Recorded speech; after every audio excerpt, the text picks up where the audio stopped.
I'm going to take away this little banner that we have blocking us today. How are you, Nick? How are you doing? All right?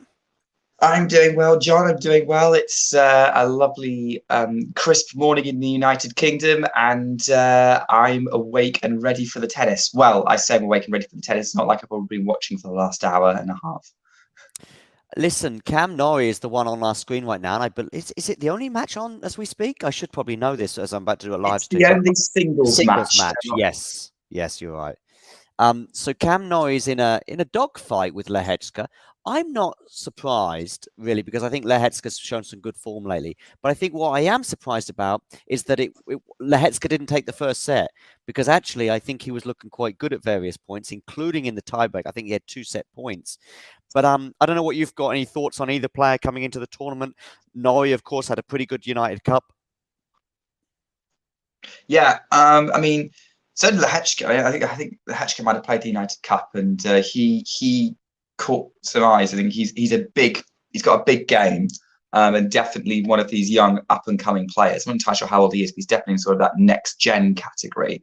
So he was always a little bit of a threat. I was backing Norrie to do well this tournament, as watch him put a forehand wide. But he, because of his United Cup run, particularly because of the wins he'd got over Nadal and Taylor Fritz, was the most impressive. Right.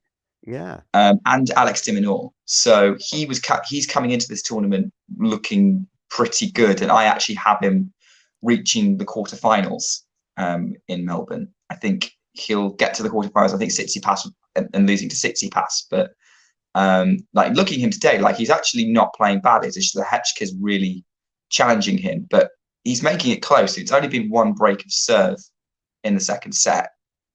I think some great clutch play from Norrie got in that tie break. Yeah, I think we're in for some entertainment for the next hour or so while we wait for the night session to get underway.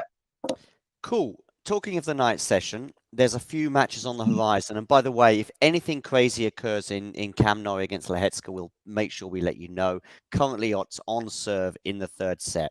But talking of the night session, we've got a few tasty encounters on the way, none more so than Madison Keys, who I've got on the screen right now, just warming up this morning in Melbourne, for her match with Azarenka. What are your thoughts on that match? Yeah, I mean, look, that's going to be a fun match if they're both playing well. I mean, Keys and Azarenka have got great hardcourt pedigree. I mean, they're both 1,000 champions. Azarenka, 2-time champion of this tournament. Keys has been to the semis before a couple of times. They're both US Open finalists. They're both big hitters. If they're both playing well, that's going to be an exhibition of big hitting, power tennis, really a lot of determination from both. On paper, if you look at raw recent form, Madison Keys, I would give the edge to because, again, good United Cup, likes it here, but I would not be surprised if Azarenka taps back into that form from 10 years ago when she won the title for the second time. Do you see that? Do you see that happening? I mean, the wins over Kenin and the next round were quite impressive. Well, Kenin in particular, I think, because I actually had Kenin to win that one. I don't know. I probably took too much stock in her pre-tournament form. But do you see an Azarenka of 5 or 10 years ago going on a run here? I think it's plausible. I think it's possible. Do I think it's the most likely thing to happen? No, especially given how the rest of the draw today has kind of turned out, with kind of the big favourites coming through quite strongly: Świątek, Pegula, and Goff, all looking really good. Garcia, to some extent as well. Garcia very good against Fernandez. Krejcikova as well, I think, has been very impressive. Definitely, yes. Do you know what? You're the second person who said that to me, and I'm like, yeah, you're right. Krejcikova is a player that would is a player that's like no one's paying attention to, but is actually carving her way through that draw, so she could very well be a factor. So yeah, I I think Azarenka might hit a wall at some point because there's so many other really good younger players who are going to hit form. Keys being one of them. Do you take any stock from so Pegula, by the way, just for those of you just tuning in, Pegula and Swiatek both winning in straight sets today. I think Pegula dropped 2 games and Swiatek dropped 1, so it tells you how comfortable it was for them. I mean, Pegula in particular. I mean, Kostyuk is a pretty impressive win. I mean, do you take a lot of stock from Pegula's win over Swiatek at the United Cup, like some people are? For Pegula, yes. For Swiatek, no. And I'll explain what I mean by that. Pegula is going to have a confidence boost from it, I think, and as will tennis fans. I think a lot more people now believe in her top potential being higher than it was. I think there was an assumption that her ceiling was quarterfinalist, semi-finalist to Slam, maybe finalist if she's lucky, but will go out if it gets a good top 10 player. And she showed she has the level to actually carve her way through and make her own path. A bit like with Kostyuk today, even. But for Swiatek, I think she had a bad day when she lost to Pegula in the United Cup. So I also think that I think if Pegula does raise her level again against whoever in the final, whether it's Swiatek or Garcia or Sabalenka, and sort of in the latter parts of this tournament, I think it would be a bit more of a battle than that United Cup match was. Sakkari, somebody who she came through in 3 sets. She's going to be in action again this evening as well. I would probably suggest that her match this evening will be a little easier than her second round task was. By the way, Sakkari was quite annoyed with Schneider because of some screaming, I think she said, from her opponent. She made a similar accusation against Trevisan, I think, during the United Cup. I think the concern with Sakkari is it's certainly not in the talent. It's just whether she's going to just combust in a particular way in a 4th round match, or of course she had those semi-finals in 2021. We know how desperate she is to do well, and it's going to be through no lack of effort if she doesn't quite do it at this particular tournament. What do you think about her chances?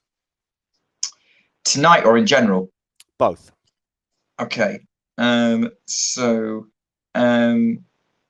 I would say I think tonight actually might be another challenge because Zhu Lin is actually in good form. She had a good run in Auckland. She got some match wins last week as well. She's into the 3rd round of a Slam. I think she's got a little bit of momentum behind her. And she is not well known, but I think a lot of people are underrating her because of that. And actually, she's got some ability to disrupt top players. I mean, she beat Venus Williams, I think, who turned out to be injured, but that was a close one. I think she's got another big win as well in her career. So I think actually it might go 3 again tonight. If Sakkari's going to come through. If in general, I see Sakkari making the quarters, but I think she'll struggle to get much further. Quarters or 4th round. I need to check the draw exactly how that plays out. But yeah, exactly. I think that there are other players in better form in a better mental frame of mind. I'm actually, Joe, I think even if she got to the quarters, she'd probably have to deal with Jessica Pegula. And I think Pegula is probably a little bit too consistent for her. Like we saw how Guadalajara turned out. I'm going to check the draw. We saw how Guadalajara turned out, and I think we see a repeat of that if they played each other. Nick, I'm just going to play a video for 60 seconds because I have to just do something very quickly, and then you can check the draw, and then I'll come back to you.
So Nori Lehetska are still on serve.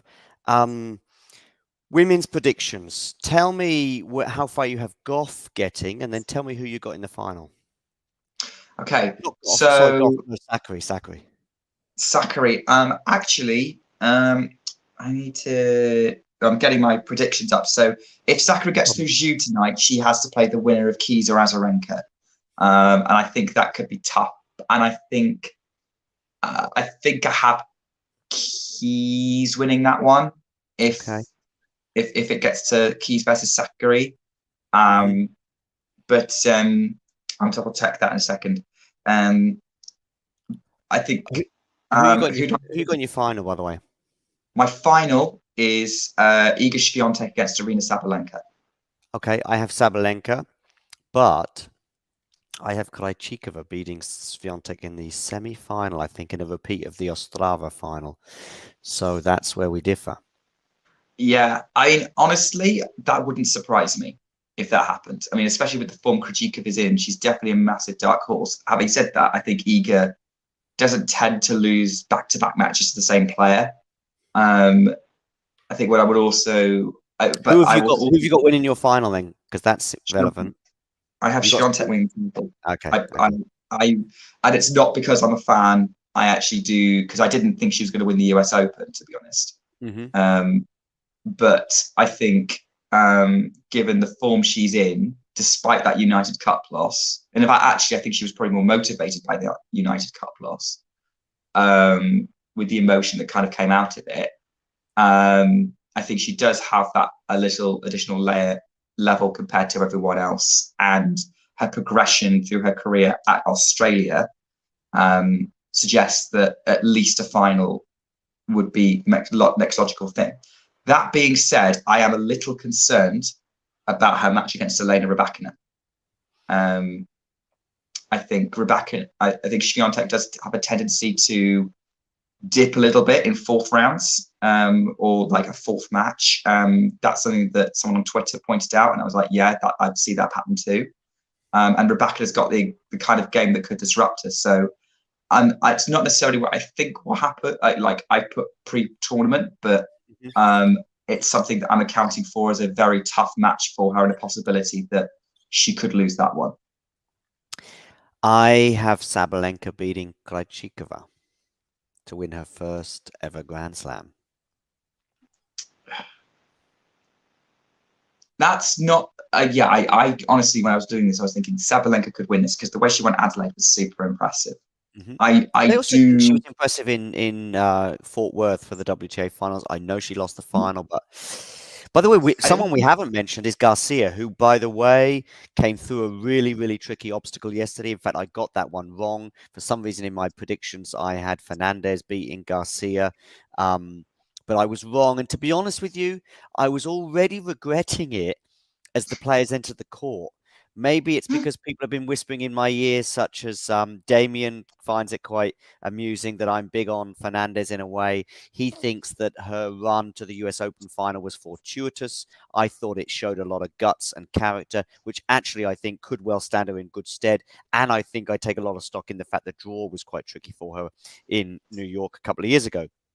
But I have to say, as they entered the court, there was one person who I felt was more ready to win a Grand Slam. There was one person who was entering that court who was obviously on the back of 7 months, I would say, of excellent form, probably including Wimbledon, through beating Swiatek in Poland, through winning her 1,000 title in Cincinnati, getting to the semi-finals in New York, winning the WTA finals. That's a lot of work, if you like, that shows. And to be honest with you, from the first point, I thought, Layla's going to have her work cut out. She goes up a break, by the way. So things are looking good. She gets broken back, but she's mentally tough. She then gets an advantage, quite a healthy advantage in the tie break, maybe a double mini break, but she squanders it. And the second one in particular was just a bit of tentativeness, if you like. She just didn't have the conviction on a volley that she decided to it was a cross-court situation.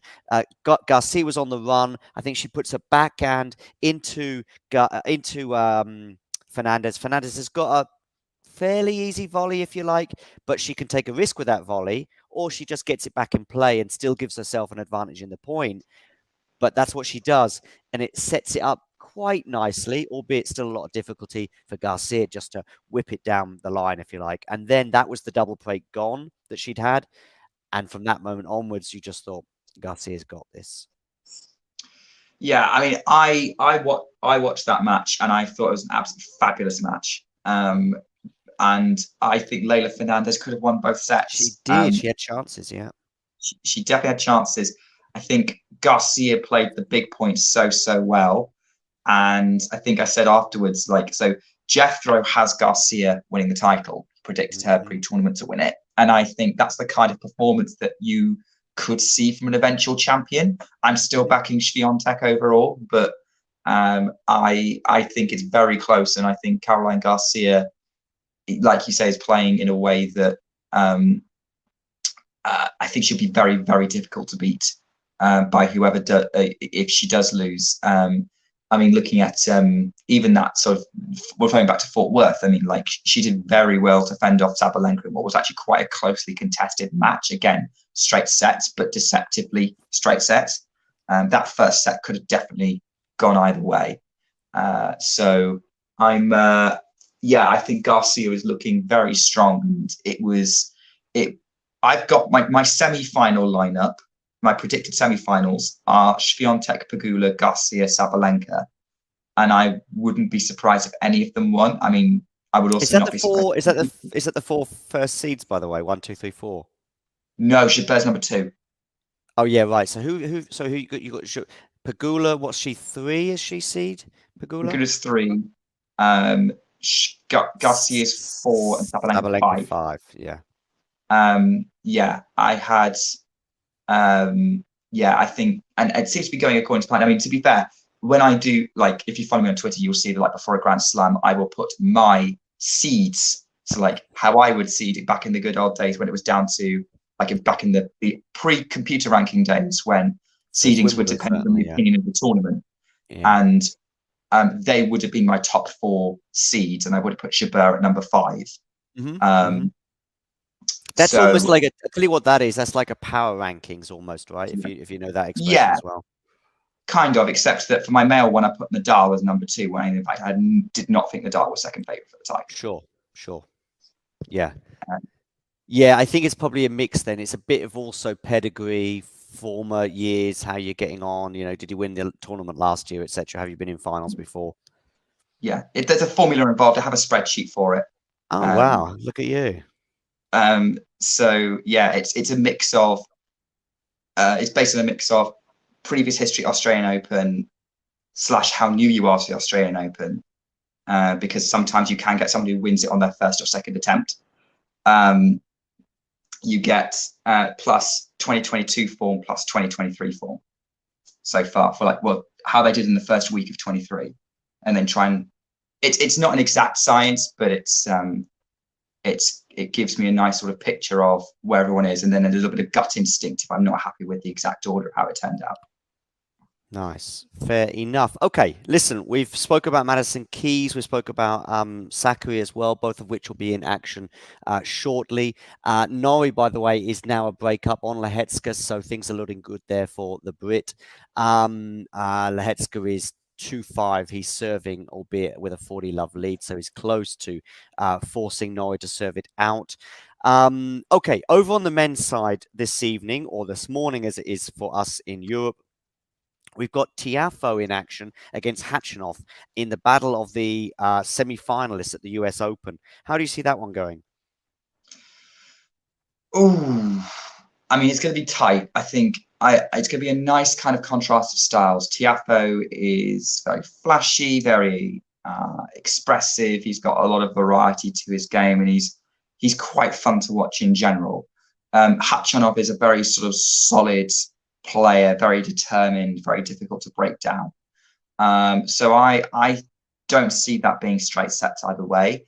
I have Tiafoe coming through that one. I think he's probably got the slight more confidence compared to the others. He's a previous Australian Open quarter-finalist.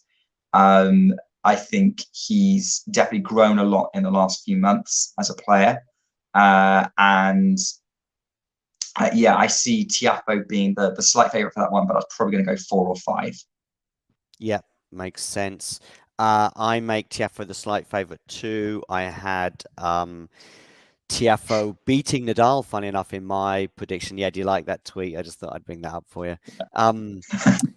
I mean, the pair of them dropped 3 games, which is almost insane. I'm not quite sure how Andreescu lost to Bugso in a way. I'm sure the match between Andreescu and Swiatek would have been more interesting, although I still think Swiatek would have prevailed. But and Andreescu had a match point there. But anyway, I digress. Yeah, Tiafoe has come on. And that's why I had him beating Nadal, although, of course, we all know what happened to Rafa. So that match won't be taking place now. For the round 4, that was, of course.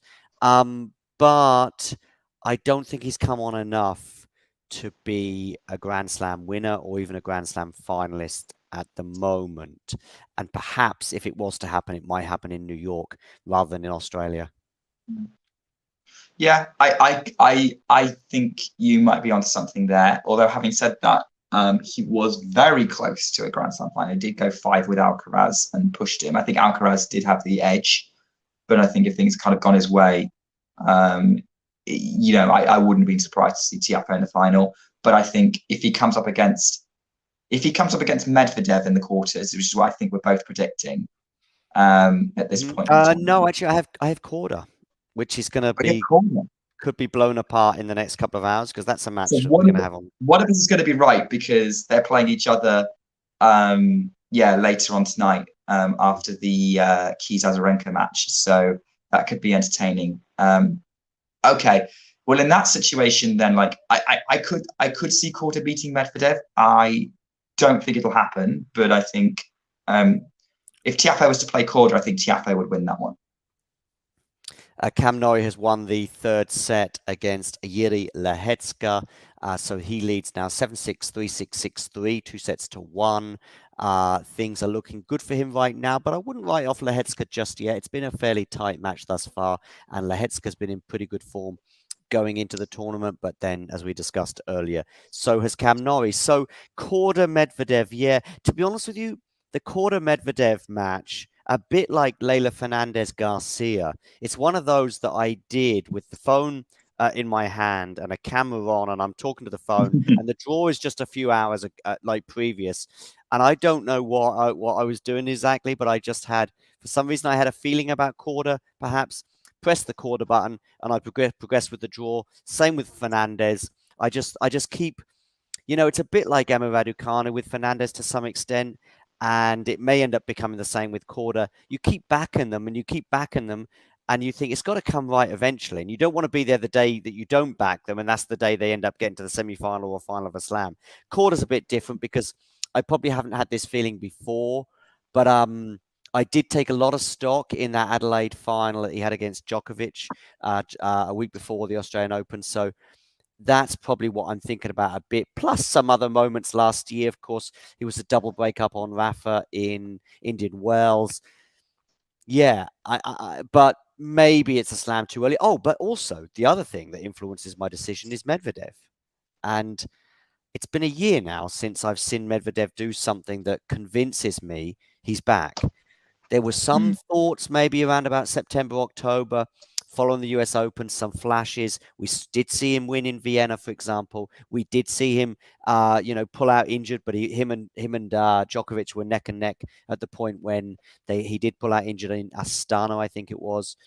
Those were flashes, if we like, but that was it. And I did say to Jack, I think on his podcast on the line, I said, listen, I see what you mean. There are some flashes that there is some burning, if you like, there, but I need to see him beat a top 10 opponent. And I don't think he's done it for about a year since last year's Australian Open final.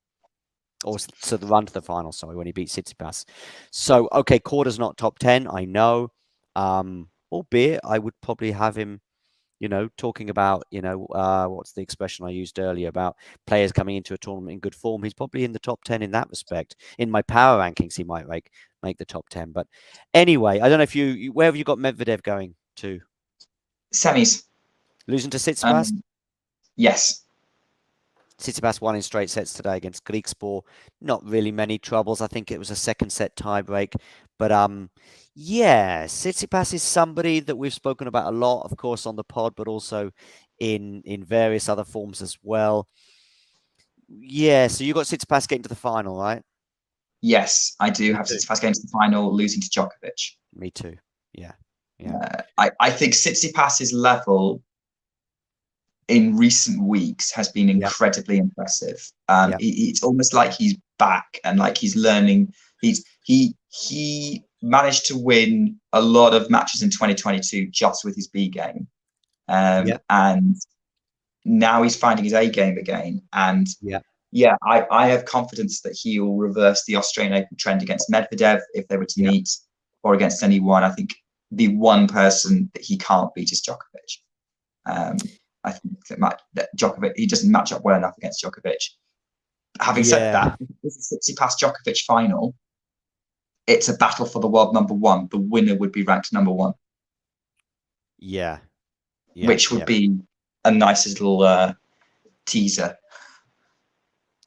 What do we think? I just having a quick look. It's the first time I've seen anything about it. It looks like Craig Tiley is coming in for some criticism for the scheduling. Sometimes justified, sometimes less so. What do you think about the scheduling? It looks like he's coming for some criticism regarding the fact that Murray finishes his match at 4:05 in the morning. Australian Open does have a reputation for this, so that predates Craig Tiley, that's for sure, with a match, I think, involving Leighton Hewitt that finished at about 4:30 in the morning, almost 20 years ago.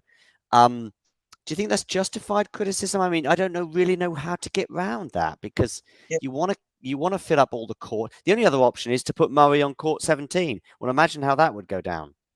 Yeah, I think there was a lot of factors involved in that one, because I think there was a match on Margaret Court in the day session that had overrun. I forget which one it was.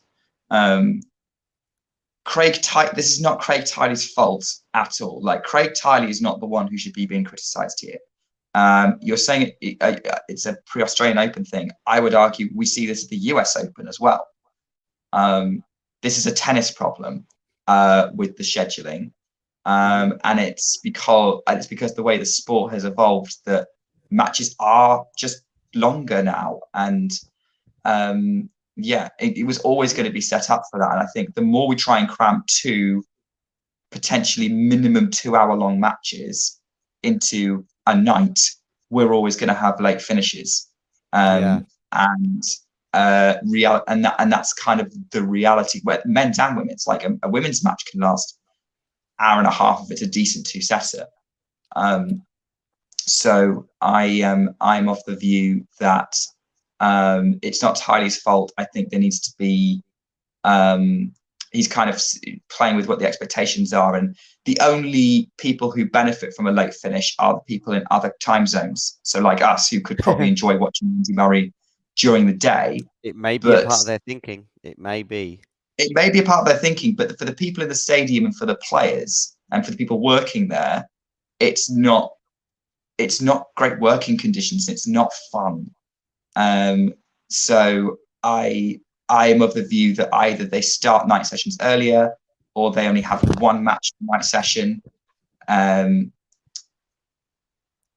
just to mitigate that.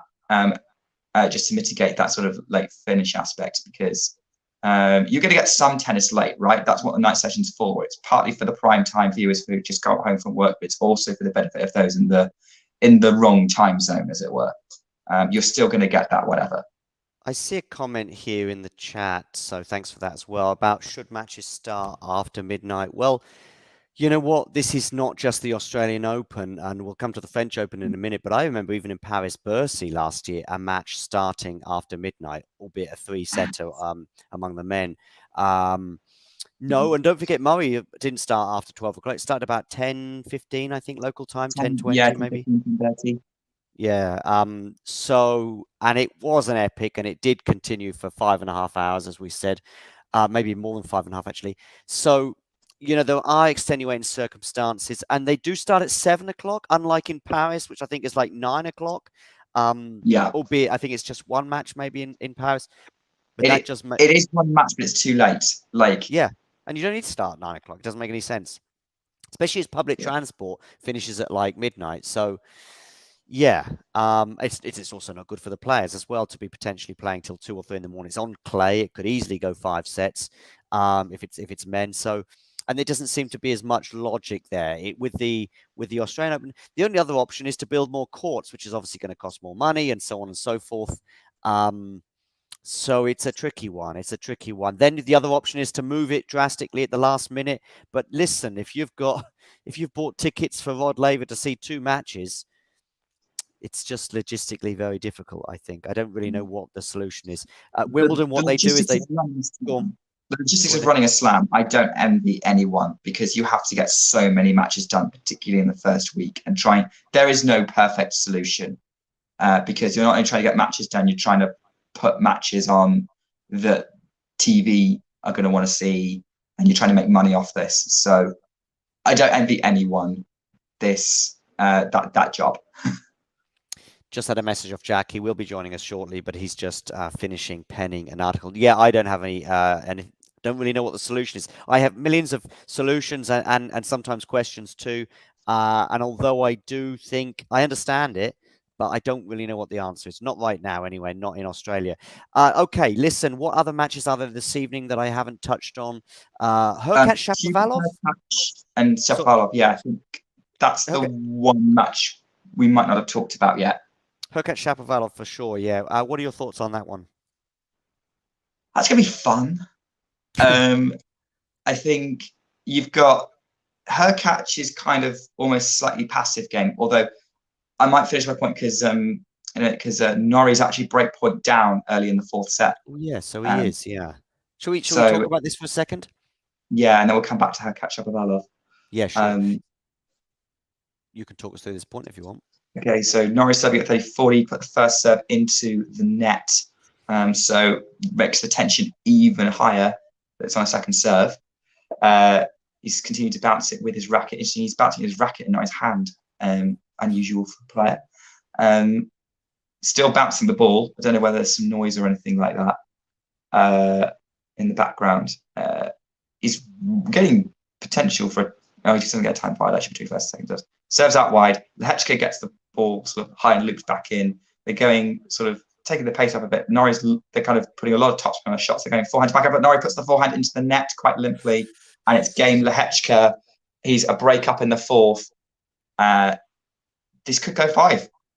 Could well do, yes, indeed. I certainly didn't rule Lehechka out, put it that way, at 2-1. In a way, it's kind of gone a bit differently to how I would imagine if this was to go 5 sets. I would imagine Lehechka to get an early advantage and then Norrie to reel him in. But actually, it's kind of been the other way around. So let's see. This could well go 5. And, well, we'll come back to it in a second. But first of all, Shapovalov, Hurkacz, which is on the horizon this evening. Are you excited about this match? And what are you thinking? It's an interesting matchup because Hurkacz, although he's got a big serve, the rest of his game is a little kind of passive in some ways, particularly on the forehand. Whereas Shapovalov's game is much more explosive. It's kind of like, and 2 very different temperaments as well. Hurkacz is generally quite calm, whereas Shapovalov is not. He has now definitely building a reputation of telling crowds to shut up. It's happened in Australia now. It's happened in Rome. So it's. I think it's going to be a fun one. I have Shapovalov winning that. I wasn't impressed with Hurkacz. That impressed with Hurkacz in the United Cup. I thought the Grand Slam class would come in. So I have Shapovalov winning it tonight. But having said that, it's Shapovalov, and Owen put out an excellent piece for Popcorn Tennis about him, where he's not really safe to put money on. Really. Who, Shapo or Hurkacz? Because I'd say neither are. Shapo. No, neither are. I don't think either are, especially at a slam. True, but I would say in general, Shapovalov is the one that could let you down probably more often. As we've got break points for Cameron Norrie to get back and serve. Talk us through this point. Second serve, Lehechka, who's wearing yellow, goes out wide with the second serve. Norrie gets it back in play, backhand up the line, back to Norrie's backhand, forehand to Norrie backhand. They're going cross court at the minute, just rallying cross court. Lehechka's trying to pummel Norrie, who's just working the angle at the minute. Norrie kind of scrambles that one back into Lehechka, comes into the net to finish it, and he gets saves the first break point with a nice forehand sort of half volley at the net. So first one saved. Let's stick with this. We've got plenty of time to talk about Shapovalov and Hurkacz. So it's 15:40. Just to give those an idea of just tuning in here. They may be chewing in too if they're on their breakfast. It's 2 break points, Lehecka. And what are you going to do with this serve? You get it in first time. You go for the 1-2. You're successful. So it's 30-40 now. He saved 2 of the 3 break points he's faced. But don't forget, he's just broken Norrie's serve. So he is love 2 up. I've got it on the screen that Cam Norrie won the or has leading 2-1. But at the moment, Lehecka has the advantage in this fourth set. Let's see what Lehecka does with this serve. First serve important. He's got it into the backhand of Cam Norrie. He's got the chance for a 1-2. Cam Norrie has got a winner. Oh, he's passed him. Lehecka let that one go. He let it go. There was a tricky backhand volleyed winner, if you like, that was there to be had. I would have said that 70% of the time he makes it and actually wins the point. But Lehecka thinks it's going out. Classic situation. Lets it go. Pays the price because it drops in. Yeah, I mean, it's hard to judge from the TV. I always find it hard to judge from the TV cameras for how close I've got a nice little slow-mo replay. Maybe a little bit, but I think it would have been hard to get a racket on that one, to be honest. Yeah, maybe it's a bit further away. I think perhaps I'll reevaluate slightly. And he was thinking, you know what? This is going to be a very difficult volley to make. Let it go. I still think he could have got a racket on it, but it wasn't quite as easy. Looking at that other angle, I'd probably have to see it another time. But knowing the TV producers, we won't get to see it. But that was an interesting moment anyway. But it wasn't quite as blatant as I think I saw Ostapenko in Adelaide, by the way. Let one just bounce over her head and it landed about 1 meter inside the baseline.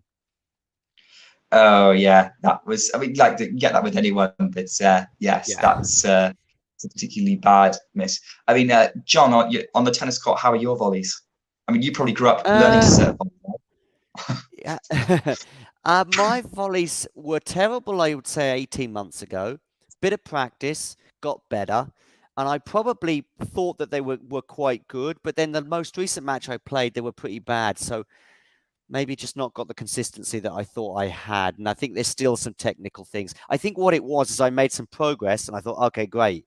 I've then probably, in a positive way, I've made progress with other parts of my game, neglected the volleys, and now I'm thinking maybe I need to get back to practicing these again. Listen, I don't think I'm giving too much away here because I don't think you'd have to play me for very long before realizing it.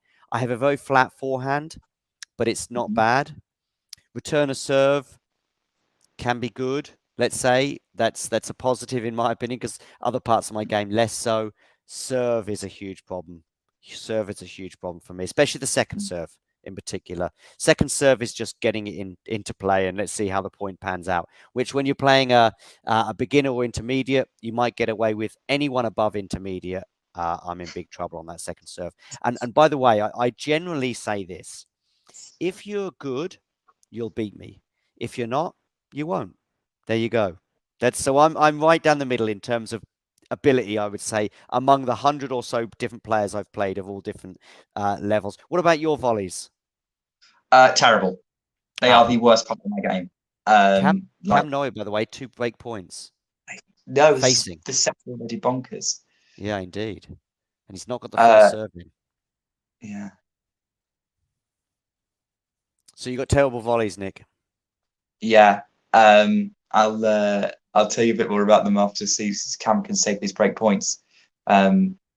He's doing pretty well. He's up on the rally at the minute. He's dictating with the forehand. Oh, he's got that. Lehecka's got it. And he's pointing at the court, Kokkinakis style, even Djokovic style, if you like. And I don't know if he feels as though this is his court or not. But anyway, listen, that was an incredible shot. A forehand pass on the run down the line. Wow, just on the line as well, plumb on it.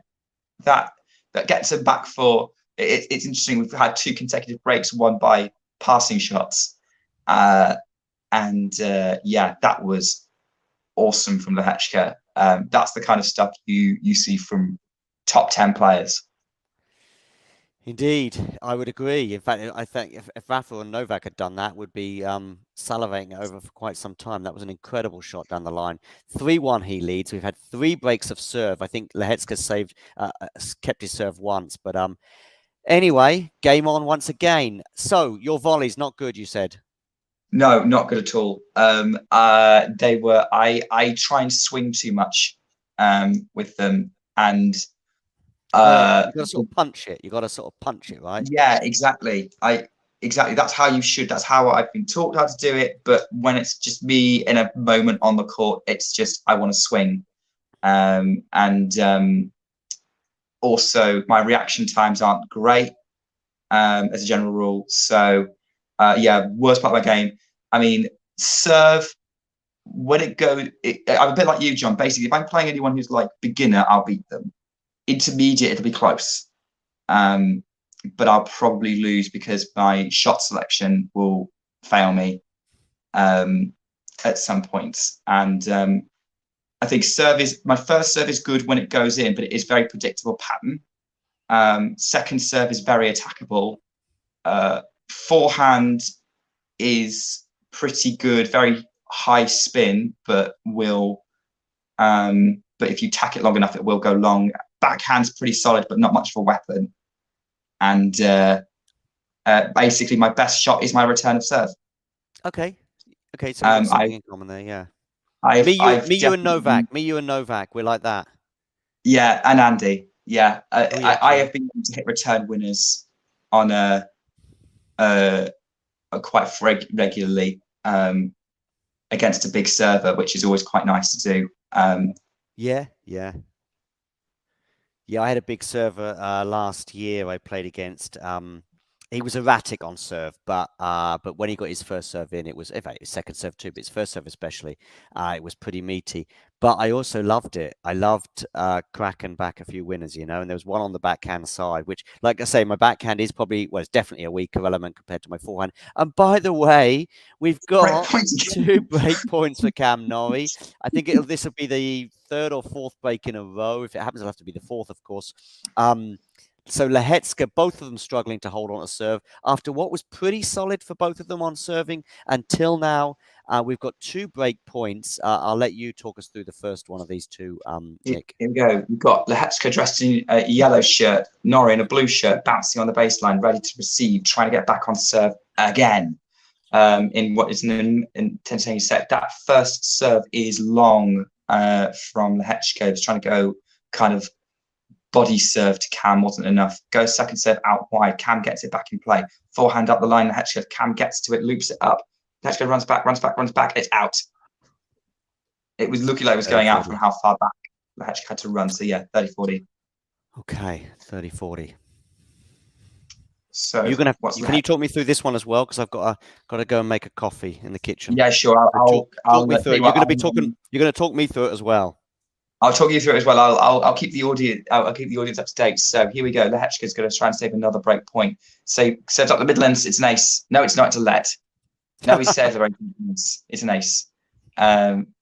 He was kind of it wasn't a fist pump. It's like a very slow, low scream, which was deceptive when you've got the sound off. It's deuce on the Lehecka serve. So he saved 2 break points. That could be crucial. He goes up the middle again, but this time it's wide. No, long even.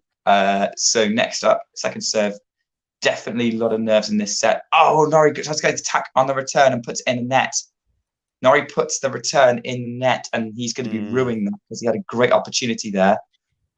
This game has been going on for 4 minutes and 13 seconds. Lehecka has a game point to bring it to an end and consolidate the break and have our first hold of serve for about 15 minutes. Norrie gets the first serve return back in play, though, and now they're into a rally going Lehecka righty, Norrie lefty. They're going cross court at the minute, forehand to backhand. Norrie forehand to the Hurkacz backhand. Hurkacz tries to change up, they'll find up the line. Norrie has to go for the passing shot, and it's wide, and it's not enough. Hurkacz is 4-1 up with a break, having broken Norrie's serve twice. And just having a quick look at the draw, the winner of this will play Felix. So it's not going to get any easier from here for either player, of course, but you would expect that at this stage of the tournament. What are we thinking now? I mean, that was a big hold there from those break points, right? Definitely. I think the Hurkacz now got the momentum to take the set. I think let's see what happens. If Norrie fails to hold again, that's not a good sign for him. So he needs to start playing a bit more solidly to give him some momentum going into a fifth. Otherwise, it could run away from him very quickly. I think the priority here is, regardless of whether he wins the fourth set or not, to at least end it strongly. Indeed. So I've just got the draw up there on the screen, as you can see. So Cam Norrie or Lehecka will play the winner, or they will play Felix because he won in 4 sets today against Cerundolo. By the way, he made that heavy weather with that, particularly over the first 2 sets. As you can see, I think many people, and me included, were a little bit surprised to see Felix lose that. Oh, and Jannik Sinner against Fucsovics. I mean, it was a good match in some ways, but also a little bit painful to watch as Fucsovics kind of collapsed. That's not to take anything away from Jannik Sinner, by the way, who played very well in those last 3 sets, but after not playing anything. But Fucsovics, I don't know, there was a backhand volley put into the net that kind of summed up. I mean, he only won 3 games out of the last 21. I don't know if what do we think about Sinner? Are we big on Sinner? Where are we at? I mean, I'm feeling as though the last few months have been fairly underwhelming for him since that epic match with Carlos. Sinner, for me, going into this, was an injury concern. Yeah. For him, so I wasn't putting too much stock in him getting too far. So I'm glad to see that he's playing well. In general, Sinner as a player has, I think, I'm excited for. I think he will win a Grand Slam one day. It may not be till he's 30, but it will. I think it probably will happen at some point. He's got an overall really rock solid game, and his mentality has just been getting better and better and better and better. And that match against Alcaraz at the US Open was special. It's just these injuries that keep happening to him that are probably holding him back. I think fully fit and healthy, he's a threat for anything. I didn't rate him high for this tournament because of that pulling out Adelaide with maybe a groin injury or something like that. But it wasn't. And it's been an injury prone 4 or 5 months for him since the US Open, really. So that's kind of where I'm at with him. But he's going to be playing Stefanos Tsitsipas in a repeat, of course, of last year's quarterfinal. That's where I had him going out in my bracket. Of course, you did too, I guess, because I know you've got Tsitsipas in your final. So, I mean, listen, actually, I almost think that whatever happens in the tournament now will be a bonus for him. Yeah, absolutely. I think he's been I don't think Sinner's progression for the draw has been particularly easy. I think Tsitsipas will be too big a challenge for him this time. His time will come where he will beat Tsitsipas. Norris double faulted for the 2nd point in a row. Oh, it's 40-30. So 40 love, he's double faulted twice. Oh dear. So he had 3 game points, and now he's under double faulted. Yeah, it's all his own fault, really. No sympathy from Nick. No, not. I mean, I'm not going to say that you played badly, because any pro is way better than I am at tennis, but I feel like double faults are. Oh, he's put a forehand into the tram lines. Double faults is something I can be unsympathetic about legitimately. But he's put a forehand into the tram lines, and it's 2 double faults and a really wayward type forehand, and suddenly it's deuce on Norrie's serve, 1-4 down, rather than 2-4, and kind of putting pressure on the Hurkacz serve to stay in front. So, wayward set from Cameron Norrie so far. For those of you wondering what I was just up to there, I was kind of half on the camera, half off. I was just putting the coffee on. So it's another break point. Oh, it's dear. another break point. Norrie's put another forehand wide, trying to go kind of inside out, but didn't really have the angle to pull it off.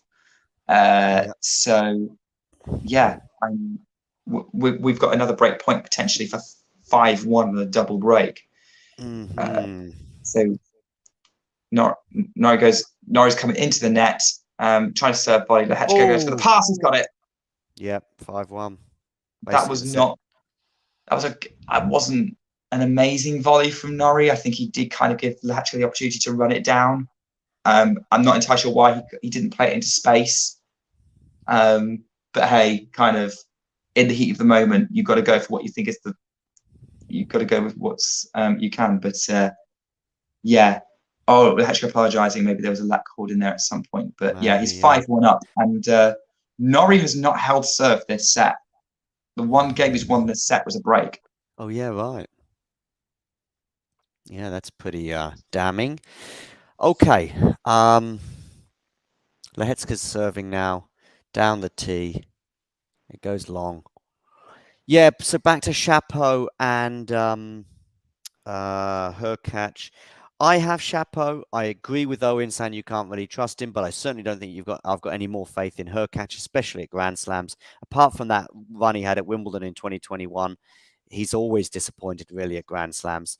Whereas at least Shapovalov made a quarterfinal and also a semi-final at Wimbledon, but a quarterfinal at the Australian Open, of course, a year ago. I've got Shapovalov, but for the similar reasons that you do. But Damien said that he fancies the matchup for Hurkacz. So it could be a case of talent versus matchup. But I also take some stock from performance on the day, and you just don't know with either player. But I have Shapovalov 55-45. I think Hurkacz has been playing quite well recently, if that matters at all. But well, we'll soon see. I think it's going to be an exciting one anyway. Yeah, I agree. I think it'd be a good match. I'm of the same view as you, John, to be honest. So I probably won't add anything too much because it'll just be boring for the listeners to hear on repeat. Have I missed any matches? I'm sure I've missed a match or two from the evening sessions that are still to come. No, I don't think so because we've talked about Keys and Azarenka. Yep. We talked about Medvedev and Korda a bit. We've talked about Khachanov and Tiafoe, and we've just talked about Hurkacz and Shapovalov. So I think and Zhu and Sakkari. So we've talked all about done. And they will all be getting underway very, very soon. I'm going to stick with Lehechka and Norrie for now. I know that Jack and Jamie will be with us shortly, and so will some of these matches because I think they should be getting underway in the next 10 minutes or so. What's going on here? We've got 2 break points for Cam Norrie. Yeah, I think he just hit a winner forehand right on the baseline, and Lehechka thought it was out. Yeah, kind of caught him out a bit. I think it was going to be a tricky one for him anyway, and he's missed his first serve. It was going to be a tricky one for him anyway, but he did sort of think, okay, that's going to land out. That's going to land out. Oh, it's landed in. Okay, Cam, what are we going to do here? Oh, Norrie on the forehand into the net, 30-40. He was dictating that rally. I think Lehechka got a shot kind of on the baseline that may have caught him out a bit, but still, like, that was I'm definitely classed that as an unforced error from Norrie. He should have at least put that over the net and in the court. Where the Lehechka hold, by the way, recently, so it's one of the few holds we've seen, was also one where Norrie had break points. Yeah, and that is a good point. I think I've said Norrie hasn't held a service game, and I'm pretty sure he's had break points in every Lehechka service game this set, or at least maybe not the first one. Anyway, he's going to go for the backhand, I'm pretty sure. Yeah, defensive backhand. Is it going to land in? It is, you know. No, it's not. Oh. I thought it might have landed in for a second. Anyways, Juice.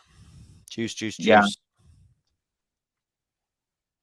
I mean, we knew this was going to be a tough match, but I do feel like Norrie's levels dropped a bit this set. And regardless of how this game turns out, he needs to reset this because he's making this more of a battle than it needs to be. I don't know why I'm being so critical. I'm not usually like this. Okay, now we've got set point. That was an ace from Lehechka. Yeah. Get the set 6-1, and then, for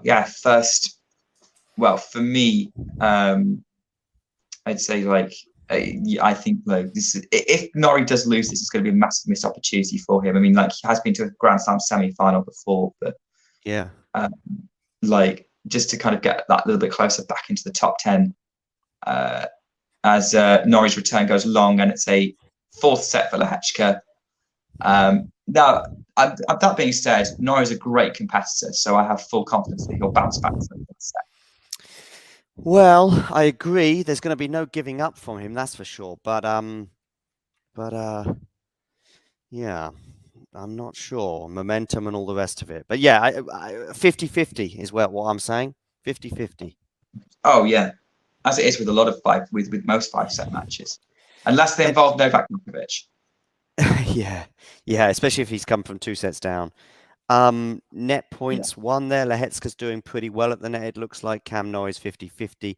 But listen, break points won. That tells the story. Break points won. Lehecka 3 from 3. Cam Norrie 1 from 7. Yeah, absolutely. I mean, that set was 6-1.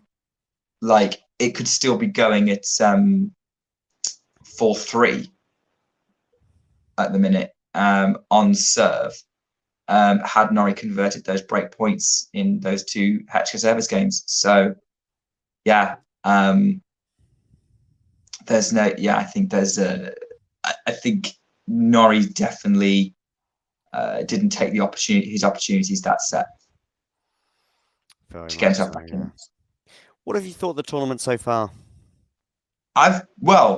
Slow start, but once the Murray Berrettini match happened, it kind of came alive, and then I think it's been pretty dramatic. I think the women's has been had some great matches, but I think it's kind of it's going to really kick off now. We're into the 4th round, because we've got some real big name clashes, particularly in the top half.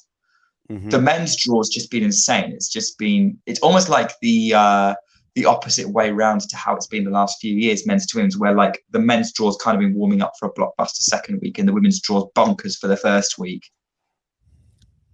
Yeah. Whereas there's been a couple of matches on the women's side that didn't happen. It's been that's a pity. Like Andreescu Swiatek springs to mind, and we have had other ones that did happen that sort of caught fire, but exactly, and that could have gone through, and that would have been great. Danielle Collins has been a bag of fun, as she almost always is. Today's match slightly less so. It did go 3 again. She always seems to go 3 sets at the Australian Open, it seems to me. But she didn't quite prevail. I think Kasatkina did have too much for her, especially in terms of Kasatkina's serve. Kasatkina was Rybakina, sorry, Rybakina. Yeah, not Kasatkina. Of course, Kasatkina went out pretty early. By the way, Cam Norrie-Lehecka, Cam Norrie in a bit of trouble again. It's love 30 in the opening game. Yeah, Lehecka did play that point really well. He brought Norrie in and then passed him. Just put him he. That was a really good point from Lehecka. Put Norrie in positions that meant that he could hit past or make him hit awkward shots. So I'll give Lehecka's due on that one. He played that really well. As you can kind of see a clip of the match on John's screen as he settles down to watch it. Norrie is serving, trying to avoid going break points down. Lehecka goes on the attack with the forehand, and again with the forehand, moving Norrie around. He comes into the net to try and finish it, but puts it into the net. The pickup was very tame. Norrie kind of put it in an awkward position. It was a low bounce, but one Lehecka probably should have picked up and over the net. So Norrie now 15-30, gets a little bit more breathing room for the Brits. Mm-hmm. But again, serve under pressure. Lehecka's enjoying returning at the moment, it seems.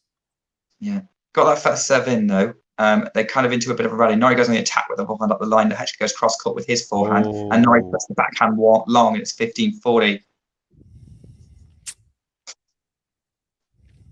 Deary me, Cam Norrie. Backhand not so solid at the moment.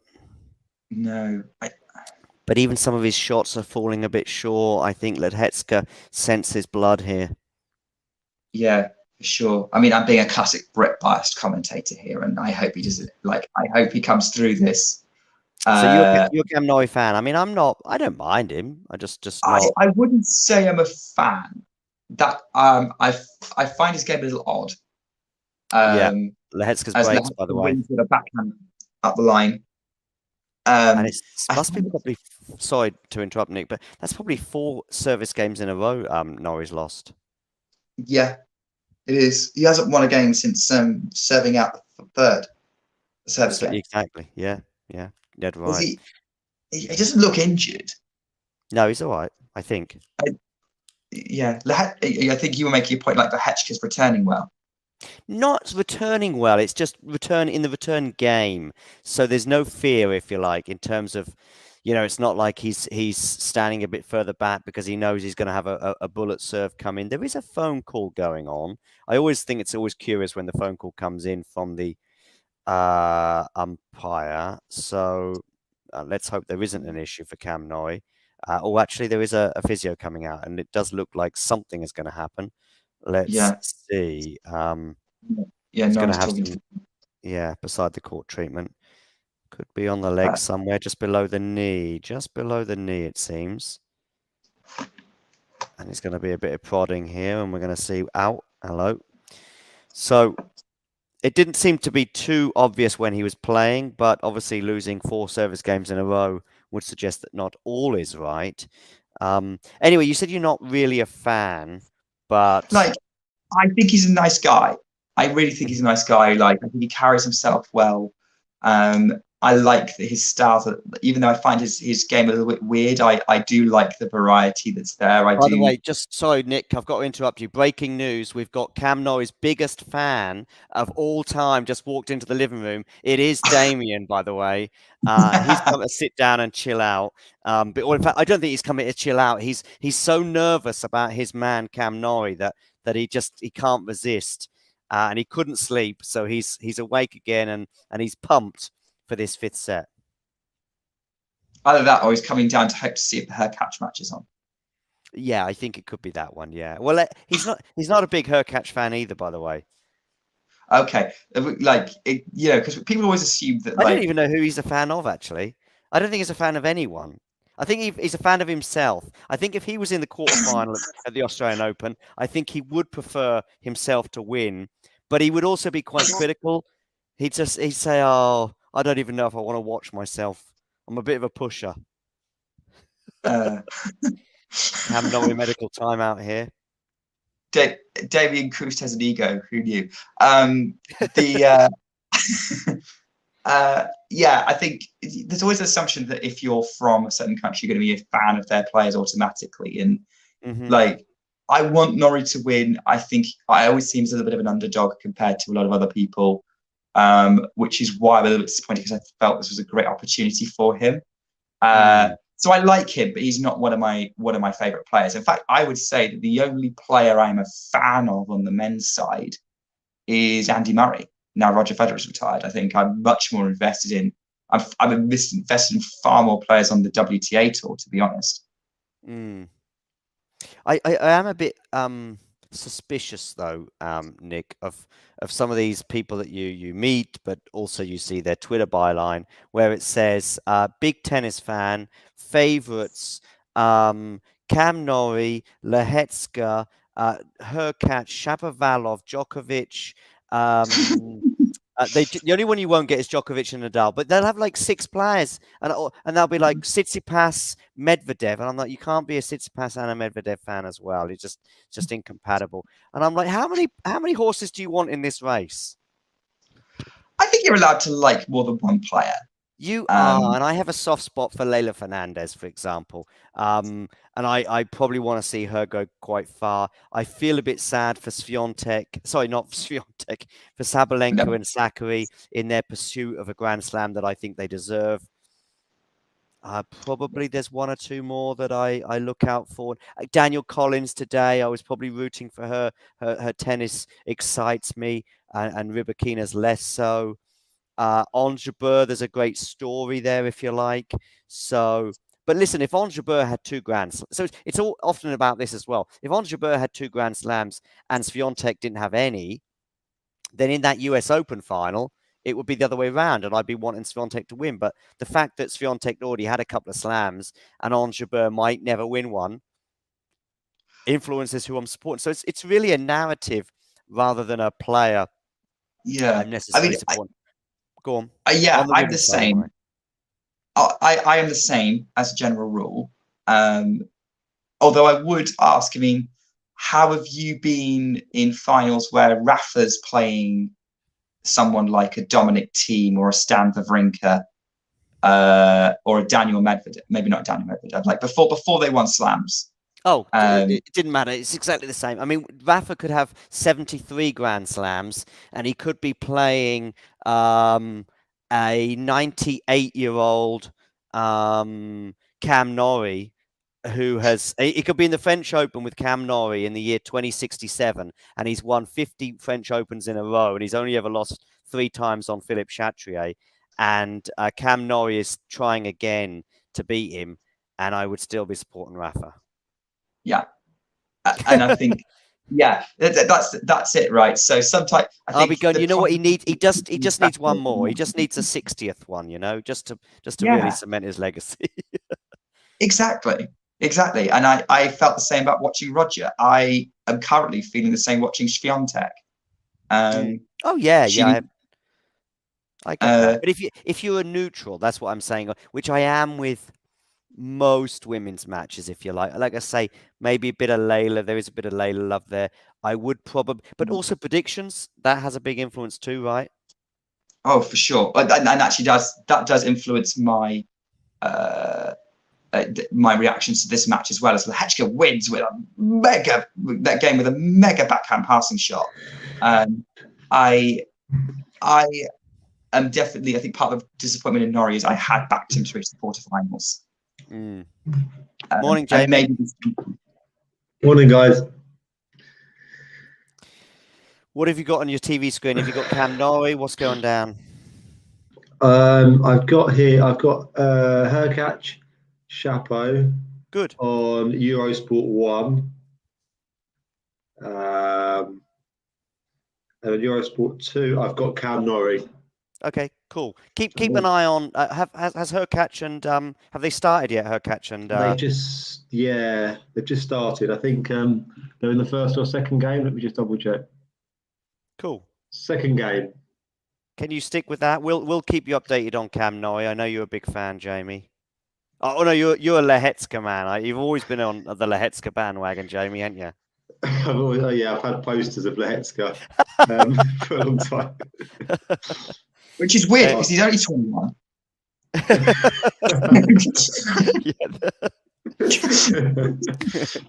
Quite odd, yeah. Yeah. You can't pick and choose your favourites, though, can you? It's just no, you can't. Although you can really. Unless they're your brother, then it's like, okay, fair enough. By the way, Cam Norrie, who's not won a service game for about 2 weeks, is got 30-15, which is about as good as it gets for him at the moment on his service, on serve. Yeah, but don't forget they have 40 love a service game ago, and he double faulted to him. So oh yeah, right. I forgot about that one. Like, yeah, although he's scooped it back. Oh, he's gone wide with the forehand. It's 30 all. Oh, Damien can't resist. He's got Hurkacz on. He basically, I'm going to start seeing him do some fist pumps now when Hurkacz starts winning points and stuff. I've got live scores in front of me as well, so just a bit of an update. The other matches are underway. Madison Keys has won her opening service game against Victoria Azarenka. Khachanov has just saved break point against Frances Tiafoe in the first game of their match. Shapovalov has just saved a break point as well in the second game. So Hurkacz knocking on the door for an early break. Cameron's got game point on my screen. The Hurkacz goes on a massive forehand though. Norrie scoops up, but then no. Hey, Cam Norrie's held. That's actual service hold by Cameron Norrie. I know. You wait all day. Let's see if a second one will come along again shortly. But listen, if there is some positivity in the midst of all this gloom for Cam Norrie, bearing in mind where he was and the injury to the knee, it is that Lehecka is not super safe on serve either, and that he is vulnerable too. And yeah, Cam Norrie punching the air with that, or fist pumping there, if you like, that he will think that he's got a chance of breaking back. Go on, Jamie. Hurkacz has broken. Shapovalov's just netted a simple forehand, and Hurkacz has an early break in that one. That's why Damien is doing cartwheels around the living room. I understand now. I was a bit confused as to why. He's looking very curmudgeon, by the way. I don't know if Damien knows that word, curmudgeon. I'll explain it to him later. But has he actually slept? Damien, have you slept? He's doing this. He said he slept, and he said he slept 40 minutes. Oh wow! Oh, you slept in then, Damien. In fact, he said 40 minutes. He said he slept 40 minutes, but he's apologising because he overslept. By the way, I don't ask me why. I'm on Boris Becker's Twitter account, and he's got 5 of his last 6 photos are selfies. The other one is an image of Novak Djokovic. So it's like spot the odd one out amongst the 6 pictures here. And it's 6 selfies of Boris in various different poses. And I think it feels good to be back. Good to be back. Good to be in the tennis world. Yeah, I did notice that he'd started. Well, the first tweet from him that I noticed was yesterday. Yeah, I had him on alert from the minute he went to prison, actually, because I was kind of curious as to whether A, he might be in a position to tweet from there, or B, I think I put him on alert actually just after he got released. That's what it was. So I want to know as soon as he was tweeting something, but he left it a week or 2. Yeah, to be honest, I'm sure he could have probably tweeted from prison, but it probably wouldn't have gone down very well, would it? No, it might not have done. Yeah, I'm pretty sure. I don't know what the rules are, Jamie. I'm not so familiar. But yeah, I'm guessing you can. Familiar with British prisons? Oh, that's a good volley. That's a good volley. Well, God, I've only been on it 2 minutes, and I've been accused of being weird for my Lehecka photos, and also been called an ex-convict. 2 minutes in. Yeah, we're never going to commentate together again, Jamie. Have you 2 commentate before? I think you have, right? Together? We have. Yeah, we've met before, haven't we? I'm not sure. I think we did one of the Roger Federer tribute. The Federer show, yeah. Oh, you didn't do a commentary together though? Don't think so.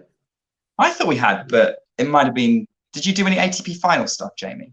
I thought you did do one together. Oh, maybe actually, Nick. Yeah, I did one of the. Yeah, I did do some ATP. Oh, Jamie's stuff. forgotten. Jamie's forgotten you, Nick. He's forgotten. I deserve that, to be fair. Sorry, Nick. Yeah, maybe possibly. Maybe we did. Which was it? Tsitsipas Medvedev, maybe. Yes, yes, I think it was. That was a good one. Oh, what a rally! Oh, what a rally! What a rally! John, I've got a question for you. If somehow they managed to clone Boris Becker's younger self and put him in a match with a fit and healthy Rafael Nadal, who would you be pulling for? I mean, listen, you're talking about the player that I grew up liking. No, I was more than liking his matches against Edberg. I was rooting for him, big star all the time. He never really came across. I know. He never came across British players because I did root for them in those days. Certainly Henman, but they never crossed paths, not to the best of my knowledge, at least at Wimbledon. And before that, there was a guy called Jeremy Bates I used to root for, but he would always get to the 3rd or 4th round and then go out. It would be Rafa because, well, maybe French Open, maybe Boris, depending on where we're at in the slam race. If by then, if it's Rafa's on 40 slams and Djokovic is on 21 because he's refusing to get a passport now to travel, and I might go, you know what? I think the slam race is done. It's at Roland Garros. It's at a tournament that Boris has never won. Therefore, I would root for. Although if Boris was like 75 years old, there would be a good narrative to him coming back to winning Wimbledon, having won it at 17. But I don't know. I don't quite know where we're going with this. But I'll tell you where we are going right now is Cam Norrie serving at 1-3. Would he be allowed to even play at Wimbledon with his record now? So I'm pretty sure they probably wouldn't give him a wild card, would they? No, he's got 10 years. He can't go to the UK. He's not allowed back in the UK. Oh, okay, That was part of the deal with him coming out, I think. Yeah. Unless he went undercover. Hey, look who's here. Hi, guys. How you doing? Yeah, good. We're just talking about Boris Becker not just only coming out of prison, but actually making a comeback and winning Wimbledon. Yeah, I thought you were talking about Cam Norrie in that same sentence. I had no idea why he was. Like, he's not that British, is he? Ooh, Lehecka. What should I be watching, guys? What's going on? So John and I are watching Norrie Lehecka. Jamie's keeping an eye on Hurkacz-Shapovalov. If you want some live score updates, Keys is a breakup against Azarenka, although Azarenka has break point, and Khachanov has managed to hold serve, and it's 30 on Tiafoe's serve. Oh, Jack, I suggest Khachanov Tiafoe if you can. I don't know if it's available for you. Is it on a show court? Yeah. If it's on a show court, then you'll be able to see it. It seems to be. I figure it is because I can see it. Oh, well, yeah, it's on John. that helps. Yeah, you can see it. Yeah, I'm pretty sure that means it's a show court. I've still got the show court Eurosport plan, unfortunately. Me too. Yeah, which I didn't even know existed until about 2 days ago. Quite early days in this one. Cool. So, what's going on with Shapo, by the way, Jamie? So it's 3-love Hurkacz, and it's Shapovalov has just netted a backhand, so it's 30-40 break point for Hurkacz again. Oh, dear. So Shapovalov hasn't settled down at all. Just come up with stats. We've only made 10 unforced errors. We've only been going for just over 10 minutes. That's an unforced error per minute. Right. Yeah. So, John, I had to go at the fourth set of that Andy match. I didn't catch the rest of it. What happened at the end of that morning match? I'm glad you asked. Well, you'll never believe this. So Murray does win the fourth. We then go into a fifth. It's breaks of serve galore from both sides of the net. There's an exchange of the net, Fognini-esque, if you like, with the two of them. But unfortunately, Andy Murray gets broken at 5-6 and ends up losing the fifth set 7-5. But listen, they did an encore interview with the pair of them. It was really romantic. Boris Becker got in amongst them as well. Then there was Cam Norrie was there as well. I don't know what it was like a Gail Monfils, not Gail Monfils. It was almost like a goodbye to Andy. Jill Simon. Who was the other Frenchman who retired last year? Songa as well. Songa, yeah. Oh, that's nice then. That's a silver lining, right? Indeed. Cam Norrie's just saved a break point, by the way, and it was on the verge of going a double breakdown. Yeah, and Jamie, did you enjoy that Murray match? Yeah, I couldn't watch much of it because of work, unfortunately. But I was always keeping an eye on it, and I saw the end of it. It's just incredible. I mean, I've been watching Murray for basically his whole career, and I mean, has to be one of his best ever comebacks. Has to be perhaps even the best. I mean, just insane. I think given the. Does anybody know what time he's on tomorrow? Is the schedule out yet? Sorry, John. Yeah, it's not as Jamie. It's on at 8 o'clock, I believe, GMT. That's great. So not bad. Obviously, there might be something on before that, Jamie. Actually, that would be the first night match, wouldn't it? So, so long as the day session ends early enough, it'll be on at that time. Tiafoe got broken, by the way. Khachanov got the first break there. A lot of forehand rushing there from Khachanov. Interesting because the two players have that crazy grip on the forehand, so you'll probably see quite similar tactics from the two of them. Nick, I think Nick's got something to say. Oh, go on. Yeah, Lehecka's just broken Norrie again with a forehand winner, and he's now a double break up in the fifth. Cam Norrie. So is Cam Norrie injured? Did I hear? Because I've only just kind of got up. Really, is he carrying an injury? I mean, he had the physio out and strap up the knee. Yeah. But he didn't look injured in that fourth set. No. But like, genuinely, he's held one service game in the last 2 sets. Crikey. Jesus. He's broken a couple of times as well, which is why the scoreboard is not horrendous for him in that respect. But yeah, I think the 2 games he's. Oh yeah, right, exactly. But anyway, there we are, and he was looking pretty good at 2-1, of course. But he's now lost over the next 2 sets. He's lost 6-4, 10 out of 12 games. So, but he's getting he's knocked at the door. I mean, he's had break points galore on the Lehecka serve too. But yeah, he's standing down the barrel right now. Gosh. Yeah. I mean, he's pumping his fists. He's doing a lot of the fist pumping, yeah. So Khachanov, by the way, my predictions today, not so good today. I've got Tiafoe to win, and he's a breakdown. I've got Shapovalov to win, and he's 1 or 2 breaks down, Jamie. Shapo's just held his serve, so he's on the board. So it's 3-1. Yeah, he held on to it with a couple of big serves. I'm sure I had Cam Norrie to beat Lehecka, but I don't even know if I had Lehecka going this far. I know I would have predicted Lehecka to win 1 or 2 matches because I was aware of his form going into the tournament. But yes. So the men's side, at least in this area, and of course Taylor Fritz went out for me yesterday, but I'm sure Taylor Fritz went out for everyone yesterday. I think he was in my quarter. I maybe even want to say semi. Actually, I think I might have had him that far. I can tell you, he was in my semi. Yeah. Even Poporin's family in their bracket, they're like, "What? You're destroying my bracket here, Alexa." I've got for on Tennis Live, I'm tied 1700 for picks right at 60 out of 100 in the men's side. So not the best. And then women's, I am on at the moment 1500 at 59 out of 102. So doing very poorly overall. It's not the best. At least over 50%, but still not the greatest. Yeah. On the women, I'm on 63 out of 102. And on the men's side, I'm on 6. On the men's, I'm on 69 out of 100. Oh, nice. 69%. Yeah, nice, Jamie. I haven't checked mine for a while. I don't tend to check it until like second week because I'm like the first week. You're like one of these players that doesn't want to know who they're playing next. Sort of thing. Yeah. Yeah, fair enough. I've not got any. Sorry, go on, Jamie. Shapovalov now has 2 break points. Hurkacz has just put a forehand long. So Shapovalov held on to his serve to prevent Hurkacz going a double break up. Now has 2 break points himself.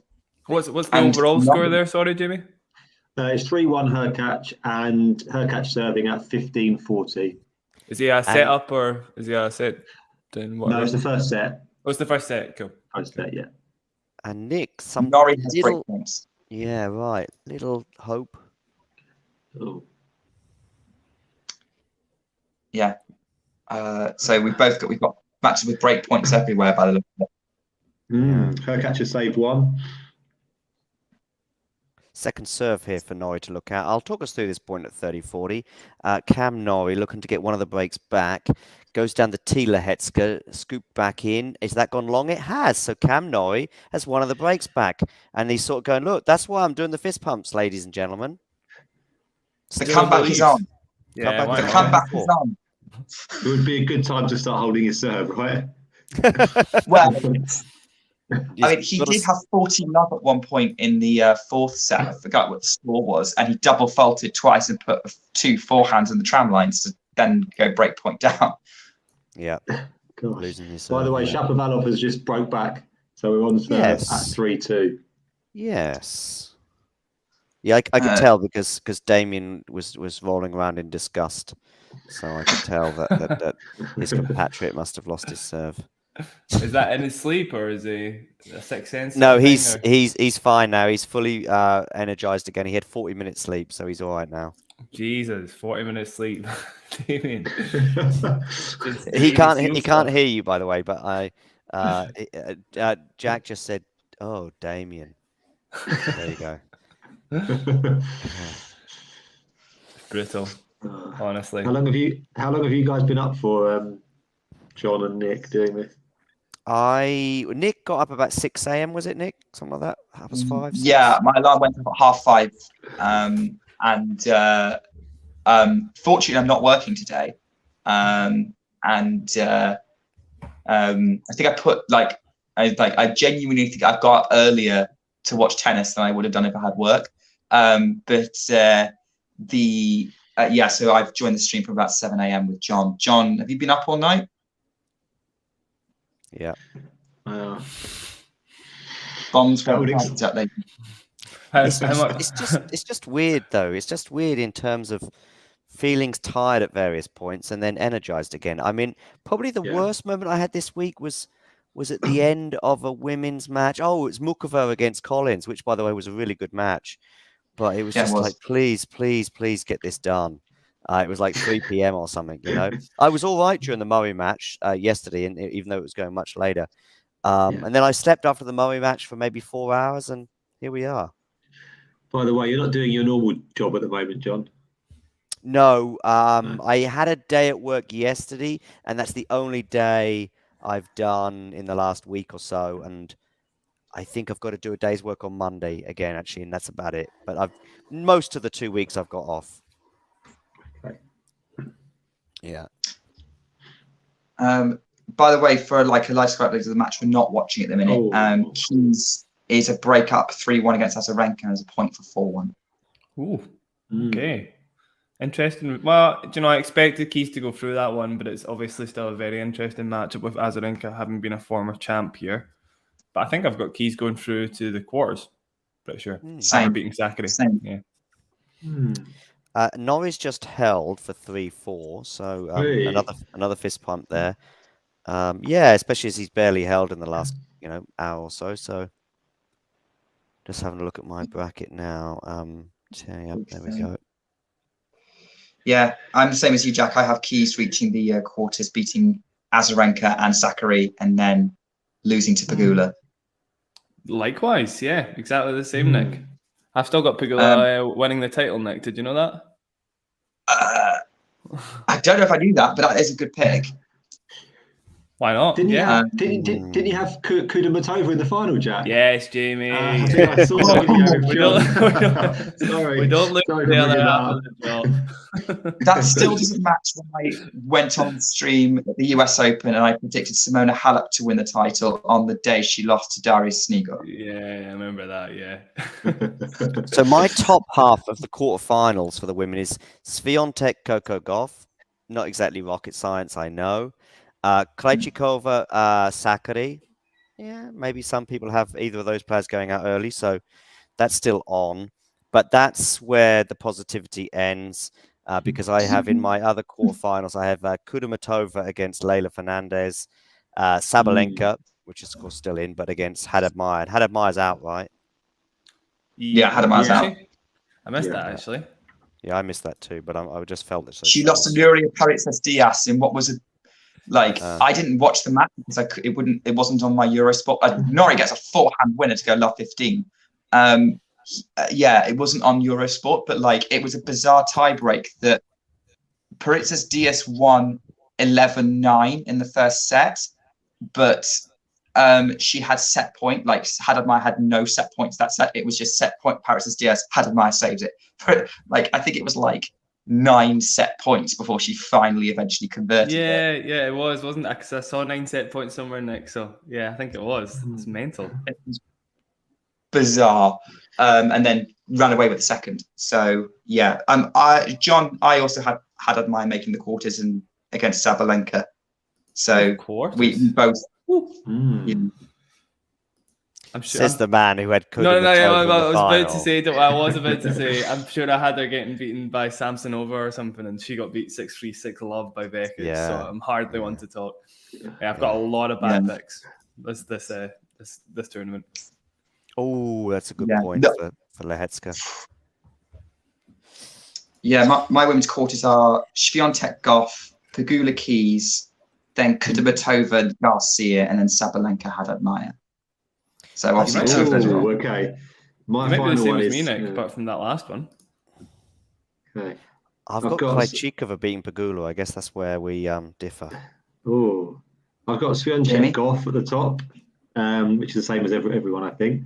Then I've got Pegula-Sakkari. So I guess I've got Sakkari beating Keys. Yeah. Or Azarenka. Yeah, I've got beating Keys. And then I've got Kasatkina Garcia. So Kasatkina's out, isn't she? Yeah. Yeah. And then I've got Bencic Jabeur, which, Jabeur is also out. Bencic is still going, though. Bencic is still going. Yeah. I never saw Jabeur going that far. Yeah, Never. I didn't. Yeah, she's been carrying an injury, hasn't she?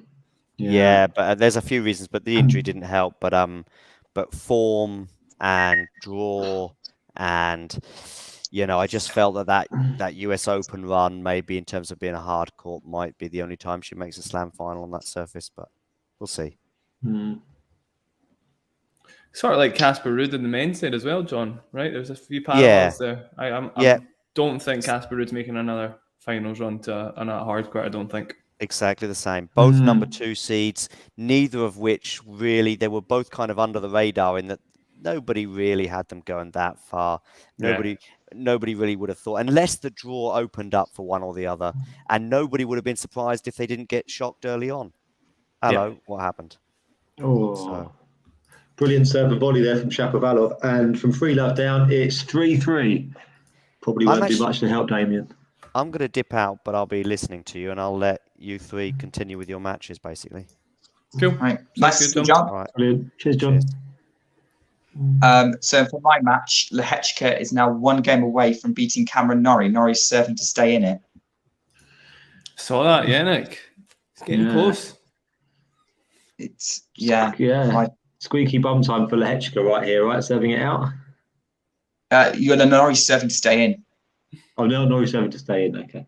Will be in a second though if Cam can hold his serve. But from love 15 down, was it tentative stuff or was it impressive play from Lehechka? On his serve, it was good play from Lehechka on the whole. I would say. I think he bounced back from kind of that mini run Norrie had pretty well. Yeah. He's a great player, honestly. I definitely think just the speed at which he plays is good enough to beat a lot of players. Not sure where his limit is. If he comes through this, how do you see him doing against Felix? Because that's who he's playing next. Quite similar style of play and how fast he can dispatch service points. So really, really big serve plus the forehand is quite similar to Felix's serve +1, right? So he's got a very good chance of beating him, especially if Felix is feeling ropey on the forehand. But Felix does everything better than all of those things, but just a little bit better than Lehechka on a normal day for him. So it just depends how nervous he's feeling. I imagine now he's probably settled into the tournament a bit right after those first few ropey matches. So you probably fancy Felix over Lehechka by a fair bit. Yeah, on paper, yeah. Got a little bit more experience. Yeah. Norrie puts a backhand volley into the net that was just a little bit too sharp, and it's 30-all. So potentially 2 points away from losing this match. It's a shame that we might not see Cam against Felix. I think that would have been a good match to see. Yeah, they've had some close ones, I think. Yeah. Lehechka will be good, though. I think not enough people have seen him play yet, I guess. This will be quite a good stage for him to kind of announce himself a little bit. He might not get the win, but I'm sure he'll put on a good performance just to show he's capable of great things. He's only 21 after all. Yeah, and he's just 21 as well. Yeah. So, he's definitely... Look, I saw him at United Cup. I forget who he was playing. I think he became like the leading Czech guy. And he put in some decent performances for them. Yeah. I think that's where I first saw him play, but I'd seen his name kind of make its way up the rankings as Norrie hits an unreachable forehand, Lehechka puts it in the net, and they're going to change ends with Lehechka. And after they come back in 2 minutes, Lehechka will be serving at 5-4, final set. Ooh, okay. I'm going to tune in for that for now. I think next that seems like the one to watch, doesn't it? Catch up with Khachanov, Tiafoe later. Honestly, I feel like I keep getting stuck with Khachanov for this tournament. I'm not particularly keen on him, I've got to say. Sorry. Do you want to watch Keys-Azarenka? Actually, Keys-Azarenka is 5-1 set point Keys. Okay, well, I'll go see what happens there. See if the point gets converted. But I think it's only going one way unless Keys drops off a cliff. Normally, it's her that dictates the play. 30 love. Loving this gear, by the way, from everybody. The sort of wavy kind of 60s hippie gear that everybody's wearing. It's pretty psychedelic. Cool. Yeah, exactly. Yeah. I've just got to be honest, Jack. I've got a dressing gown on. I'm absolutely freezing. I don't know what it is. What the temperature is where you are, but it's -1 here at the moment. I've prepared, Jamie. I keep wearing like 4 layers before I sit down because it's freezing here as well. It's cold as. So long, I don't mind, Jamie, as long as the tennis courts aren't frozen. I'm not bothered. That's true. Yeah. It's always so odd, isn't it, watching it in Australia? By the way, thinking back to the Murray match yesterday, I was thinking, because I wasn't used to come back and watch as much tennis as I could after school.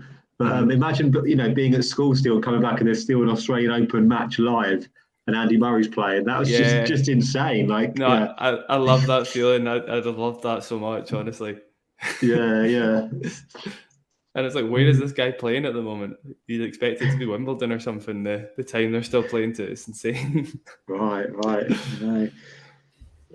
Oh, interesting. So I just watched Keys convert that set point. Nothing particularly special or noteworthy, really. So it was a hold to love. And now tuned into the same match as Unic. 30 love up to Lehechka. Looks like no nerves whatsoever.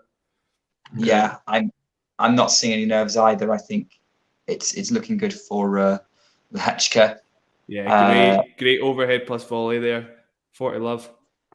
Wow. Cam's looking like it's over for him. No cocker smash. My men's bracket's going to be completely destroyed with this loss. Right. Never say never. Yeah. True. I had Cam going out to Felix, I think, in round 4. Yeah, I had Cam in the quarters. beating losing. Yeah, I thought Cam would. Actually, I thought Felix would lose to Wawrinka. Oh wow! Oh, interesting. I didn't think Felix was looking good. No, not that one. Unfortunately, Lehechka does it. Great final point as well. He's a likeable guy, isn't he? Big beaming smile on his face as he beats Cam there. Right. I have to confess, I haven't seen him play yet, so we'll try and tune into him against Felix. Yeah. Hopefully at a respectable hour. We'll see. Yeah. What's the match after Norrie on that court? You know? Not sure. I imagine Nick's internet might be playing up a bit. I'll just check now. So they were on Kia Arena. The next match on Kia Arena is, if I can find it, maybe it's another men's match. Can't see it. I think that's the last match of the day. Yeah, it must be. Yeah. I suppose it is quite late, to be fair. Yeah. Oh, in other news, by the way, Jamie Murray got knocked out of the men's doubles. Don't know if you saw that. Didn't see that, no. Yeah, first time I'm seeing it. He got knocked out by Escobar and Hurkacz, which is it's a poor loss. I mean, as far as ranking goes, it's a pretty poor loss. So it's unfortunate. Right. Obviously, everybody's a good doubles player in the draw, but still, relatively, it's pretty poor. And what stage is that at, Jack? That is only the second round. Second round, okay. Yeah. And I'm just seeing here as well that Sinner came through in 5 sets against Fucsovic. Yeah, I'm intrigued to find out what happened there because it looked like Fucsovic fell off a cliff a bit. Does. So he won the first 2 sets and he won 3 games afterwards. It's always intriguing when you see a scoreline like that. You're like, need to look into this a bit more. I know, in the 5th as well. The most interesting one I saw was the Djokovic win over Musetti a few years ago in the French Open. The French, yeah. Musetti won like 1 game, literally, I think. Yeah. And then that was the famous game that he said he retired for the fans, right, as well. Yeah. Which is fair enough. Yeah. A collapse from Fucsovic, talking tennis. What's that? The collapse from Fucsovic? Oh, a collapse from Fucsovic. A collapse, Jonathan said. that physical, mental talking tennis? I imagine. Yeah, physical, we need a bit. probably. We need a bit more than that. Yeah, I'm intrigued. A collapse, I presume that's probably maybe not physical if he's putting it like that. Yeah, could be. Yeah, I'm surprised though. He's never struck me as somebody that's mentally fragile, I guess. So, not sure. Summed up by a really. Oh, that's it. There we go. You go ahead, John. There we go. Okay. Summed up by a really bad backhand into the net, I think, in the fourth. So not physical, right? Interesting. Okay. Wow. The biggest win for me today was the Rybakina win over Daniel Collins. Right. Okay. I hadn't seen that either. You sound surprised by that one. Yeah, I just thought it was about 50-50, to be honest. Yeah, it was going to be close, whatever. I thought Rybakina was looking slightly better, so I wasn't surprised. Maybe the scoreline surprised me a little bit, but I thought Rybakina had the edge going in. Yeah, not a couple of tough. Oh, sorry, Jack. I was just going to say, not so much of a surprise, just interesting because that's the player that's going to play Swiatek, and both players will have a chance against Swiatek just given their game style. So, just interesting to see who she's playing. So Shapovalov now has a break point at 4-all, 30-40. So he's got a break point to serve for the first set, which is completed quite. If he gets this and takes the set, it will complete quite a big turnaround for him, really, considering where he was at the start of the match. Interesting. Cool. Always good to see Shapovalov keeping things competitive. Jack, which one are you watching? After the Lehechka one, nothing at the moment. I'm just going to get another matchup. I'm just watching Lehechka do his interview, actually. I'll listen into that first and then just see what he's got to say. Break point saved with a great backhand from Hurkacz. I've got to feel this Hurkacz-Shapovalov match could be quite a long one. I think it could go to 5 sets. Mm-hmm. Yeah, I could see that too, to be fair. I mean, like any of these matches that are on now could go long. I wasn't expecting Keys to win that opening set. That's the match I've decided to go with. Keys to win that opening set quite as easily as she did. Right, Lehechka is basically saying last year he got to all 4 Grand Slams, but he lost in the first round of each one, which I didn't know. He just said he had to come into the tournament with plenty of belief. He did believe he could beat Cam beforehand. So happy that he did, and he said it's not the end, basically. So big aspirations. Obviously, he's playing somebody beatable. Who was it in the next round? We did say earlier. Felix. He's Felix next. Yeah. Beatable. So beatable, I would have hard. Beatable. Yeah, beatable but hard. Good summary. Yeah, I mean, like somebody like Novak's not beatable necessarily, but Felix there is a vulnerability there for sure. Disappointing for Cam though, right? It's a kind of a bit of a, I guess, other than Wimbledon last year, it's a bit of a theme really, where he kind of performs well outside the slams, right, and then kind of is always a bit under par, I would say, at the slams. Yeah. You are right. To be fair, Jamie, I think also the fact that it's on hard courts, I suppose obviously Indian Wells is a good example, but I think that's very unnaturally slow. Generally, hard courts, I don't see why it's not about 50-50 against quite a lot of players. So it's quite tough to slate him for it, I think. By the way, Hurkacz is just double faulted, so Shapovalov has broken and will serve for the first set. Wow. Okay. Yeah. Interesting. That's Hurkacz. The Hurkacz curse at slams maybe continues. We'll see. Or at hardcore slams anyway. Damien said it was pretty much nerves that's dictated how Hurkacz has performed at hardcourt slams. So I don't know. Has he looked nervous? Well, he just double faulted, didn't he, Jamie? On a point, I guess. Yeah, absolutely. He's just double faulted. So he came out of the blocks really fast, but. Yeah, I mean, he has looked a bit shaky, I'd say, at the on the big points. Yeah, if he loses this, I wouldn't be too surprised, to be honest. No, I mean, yeah, Pavalov's coming out to serve for it. I could still see this kind of going either way, but Yeah. So outside of Indian Wells, just to give you an idea, Cam Norrie is 46-43 on hard courts against top 50 players. So if you take is that his all-time at Indian Wells you've taken out? Yes, yeah, all-time at Indian Wells. Wow. And that's on hard court against top 50. Okay, yeah. Wow. So it's essentially win one, lose one. Yeah, exactly, yeah. So it's about literally 50-50. Okay. Right. Okay. He is better on that. Like, he does seem to come stone on natural surfaces, doesn't he? Yeah, exactly. It's all the spin and the heights and the loopiness and stuff, that sort of variety that gives him an edge. It's a lot bit harder to read on a natural surface, where hard court, you've got a bit of a truer bounce. He just doesn't have as much of an advantage. Is it as well that he's kind of not as much of a big hitter as well, so he can't really hit somebody off the court, and on a hard court, that's kind of a bit of an advantage as well? Or yeah, really? Totally, yeah. So it would be advantage to the other player if they had a big weapon in their arsenal.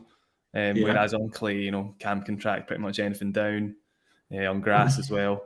He's got some horrible lefty spins and stuff that kind of skid off the court.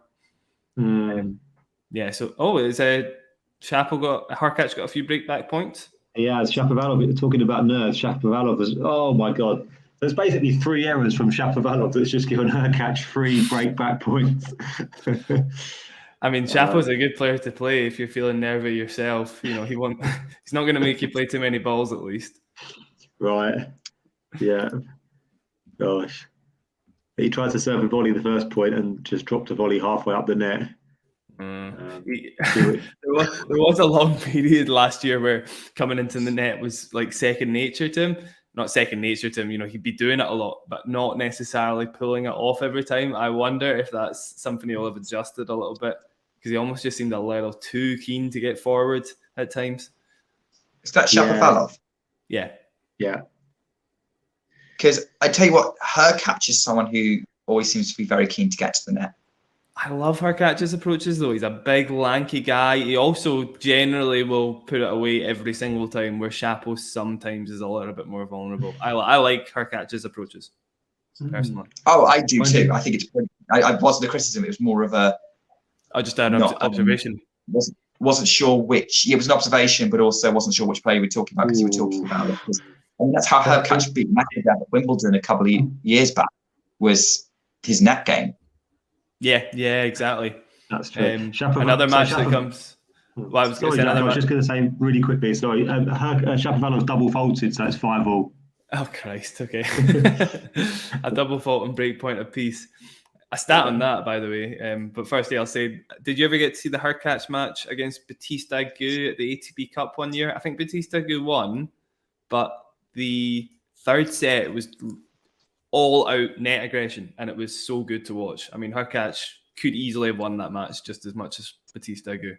So good.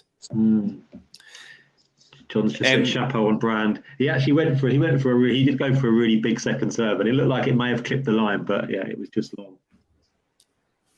Classic Chapo. It's a live score update, by the way. Khachanov won the first against Tiafoe 6-3. Okay. I think I've got Tiafoe. I had Tiafoe losing that, actually. I just didn't see him really backing up his US Open one. Yeah. Interesting. I've got him winning it, and says John. Pretty sure I'm the same as Jamie. I'll just double check now. Or maybe I had him going out earlier. I don't think I was totally keen on Tiafoe, just given he can be quite up and down, even despite the US Open. It's a big match for either of them, though, because the winner plays Nishioka. That's a golden opportunity for a Grand Slam quarterfinal. Yeah, true. I picked Oscar Otta to beat him. Never mind. You did what? Never mind. To beat Tiafoe. I picked up. Yeah, to beat Tiafoe, yeah. I mean, I'm not surprised, because Otta is pretty good, but he hasn't been quite the same since Wimbledon. Did he perform so well off grass? Yeah, true. It's pretty much centered around that massive serve. So, by the way, on the match I'm watching, Azarenka has break point to go 3-1 up in the second set and make this match a bit more of a contest with Madison Keys. Have you seen any of the rallies or anything? Do you kind of know what's going on, Nick? Or I've been focusing on the conversation a little bit, kind of been looking at it. It looked like Keys was kind of dominating the rallies a little bit, as she does there. So that backhand's way too heavy for Azarenka to pick up. So she said one of the break points. I need to pay a bit more close attention to the match, really. But I just think Keys is becoming bossing it, really. And Azarenka's just not being fully herself. Back to the I was going to say stat. Well, I'll find out what happens there first, actually, and then I'll tell you that stat. Can you see if Azarenka can make any headway? Let's have a look. So yeah, big forehand from Keys, backhand Azarenka, backhand Keys, forehand up the inside out Azarenka. They're kind of going toe to toe up one line, up the middle of the court, and then Azarenka goes up the line with a backhand that Keys puts long. Keys has to run up to it, puts it long, and it's 3-1 with a break. Azarenka in the second set. Okay, well done. I think very neutral. If everybody was unbiased watching the match, probably Azarenka would get most people's vote just as a sort of veteran of the sport, as a mother now and stuff. So I mean, I guess she gets my support a little bit. Fingers crossed she can make the comeback. Nothing against Keys, but yeah, it would be good to see her come back again for another not title. Let's not get ahead of ourselves, but a deep run. She's had a good run already, hasn't she? She beat Kenin obviously in the first round. Did she have a good win in the second round as well? Can't remember who it was. I'll tell you right now. It was Podoroska, but I mean it was 1-love. Still a good win. Okay, but Podoroska on a protected ranking, to be fair, and definitely more of a clay courter than a hard courter, so not the craziest one in the world. I was going to say about the break points. So double faulting on break point. I always remember Federer had the lowest rate of anybody in the top 100, as you'd expect, right? But he used to double fault on break point 2% of the time.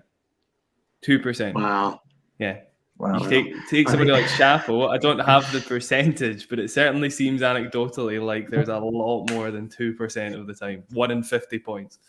Gosh, that's crazy, isn't it? Even if I was sort of playing and they're all serving, there was nobody at the other side of the net, I would certainly double fault more than that. Exactly, yeah. Likewise. 1 in 50 times. Wow. I'm sure Novak used to post similar numbers as well, just a little bit above, but it's something along those lines. And then, of course, you can maybe guess which player topped the list for most double faults on break point. Oh, for recency bias, I'm going to say Shapovalov. Not quite Shapovalov, but he was up there. Yeah, there we go. Talking Tennis has got it. Zverev, of course. Zverev. Oh, yeah.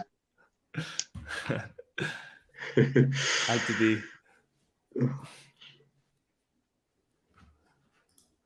We're looking like we're 2 points of a tie-break here in the Hurkacz-Shapovalov match. Somebody else, by the way, who should get a little bit of credit for not breaking down under pressure in that sort of moment. I'm sure Tsitsipas was right down there amongst some of the best for second serves made on break point. Does that surprise you? Because I don't know what kind of reputation Tsitsipas' mentality has, but it's not quite as good as some other top players. And maybe I don't get it. I think the only thing I could maybe fault him for is the backhand is a little, not loose under pressure, but I mean, it's a weakness. So it's not like it's any worse than it normally is, I guess. You know what I mean? Like, it's a weakness that gets pushed under pressure and sometimes he can't deliver off it. It's not like it's a nerves thing, if that makes sense. So, I wouldn't really fault him for it. It's just, that's just part of his game. It's not like it's exacerbated under pressure or anything. I think he's a great mental player. He's had a lot of moments throughout his career where he's proved that. I think people kind of don't take the goods and weigh it with the bad, for sure. Oh, big backhand winner from Madison Keys to set up break back point. Oh. Good stuff. Bossing the rally, really heavy hitting. Azarenka can't cope with it. Was it down the line, Nick? Yes, it was. Nice, good. As all good backhand winners should be. The iconic backhand down the line winner that Andy Murray will produce. Yeah, I was about to say. Last night. From last night's match, yeah, it was really good. 15. Sorry, I was going to say, Jamie, 15-40 in this match from Tiafoe's serve, Khachanov with a chance to go a set and a break-up. Oh. By the way, going back to Tsitsipas, what do people think of him handing out photos of his signature on the fans rather than? Did anybody see that? No. I saw the video. I saw the video of it. I mean, I don't think it's that weird. Actually, I think it's a decent idea. Depending on how good the postcard is. By the way, faulting on break points. That's what Azarenka has done. Really? Okay, we're getting that. Well, we've got another break point for Tiafoe. Let's see if we can do the clean sweep here. I was going to say, in the grand scheme of Tsitsipas weird things to do, it's not that weird, is it? No. On the Tsitsipas level of weird, it's not that high. Yeah. But I don't understand because he's still kind of, he's still going past everyone and handing them something. So it really wouldn't take that much more time just to sign it. He's just thinking he wants straight in the ice bath, I guess. Saves a little bit of time, right? I don't know. Tiafoe contrastingly, by the way, 2 unreturnables on break points, so it's now deuce. Come on, we've got to make this one competitive. Yeah, right. Early stages of the tiebreak in the Hurkacz-Shapovalov match. 1-1. Yeah, 55 minutes they've been going. It has been very close. It's been, I think, two breaks each. Yeah, so to elaborate a little bit on the hate of Khachanov that I displayed earlier. Not hate, but he can, obviously, I'm sure you all saw the 70-shot rally he had with Jason Kubler the other day. Yeah.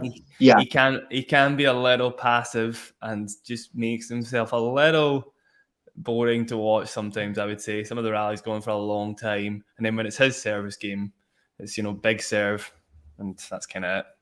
So yeah, I was saying to John on the warm-up where we were kind of watching the Norrie match before you guys joined, sort of like when we talk about the matchups for the night tonight, and we talk like I said Khachanov and Tiafoe is an interesting matchup because Khachanov is definitely known for kind of being more solid and kind of just solid, executes everything as best he possibly can, whereas Tiafoe is known for a bit more variety, a bit more of a wild card element in there, can mix things up a bit. So it's an interesting matchup on kind of like that contrast of styles. Yeah. Yeah, again, though, there's similarities in the technique, right, with the really, really loopy forehand. It's quite interesting to see one use it to be passive and the other to... Has he made that? That's a lovely shot, actually. There you go. That's a very, very good shot from Khachanov. 100% worth watching back.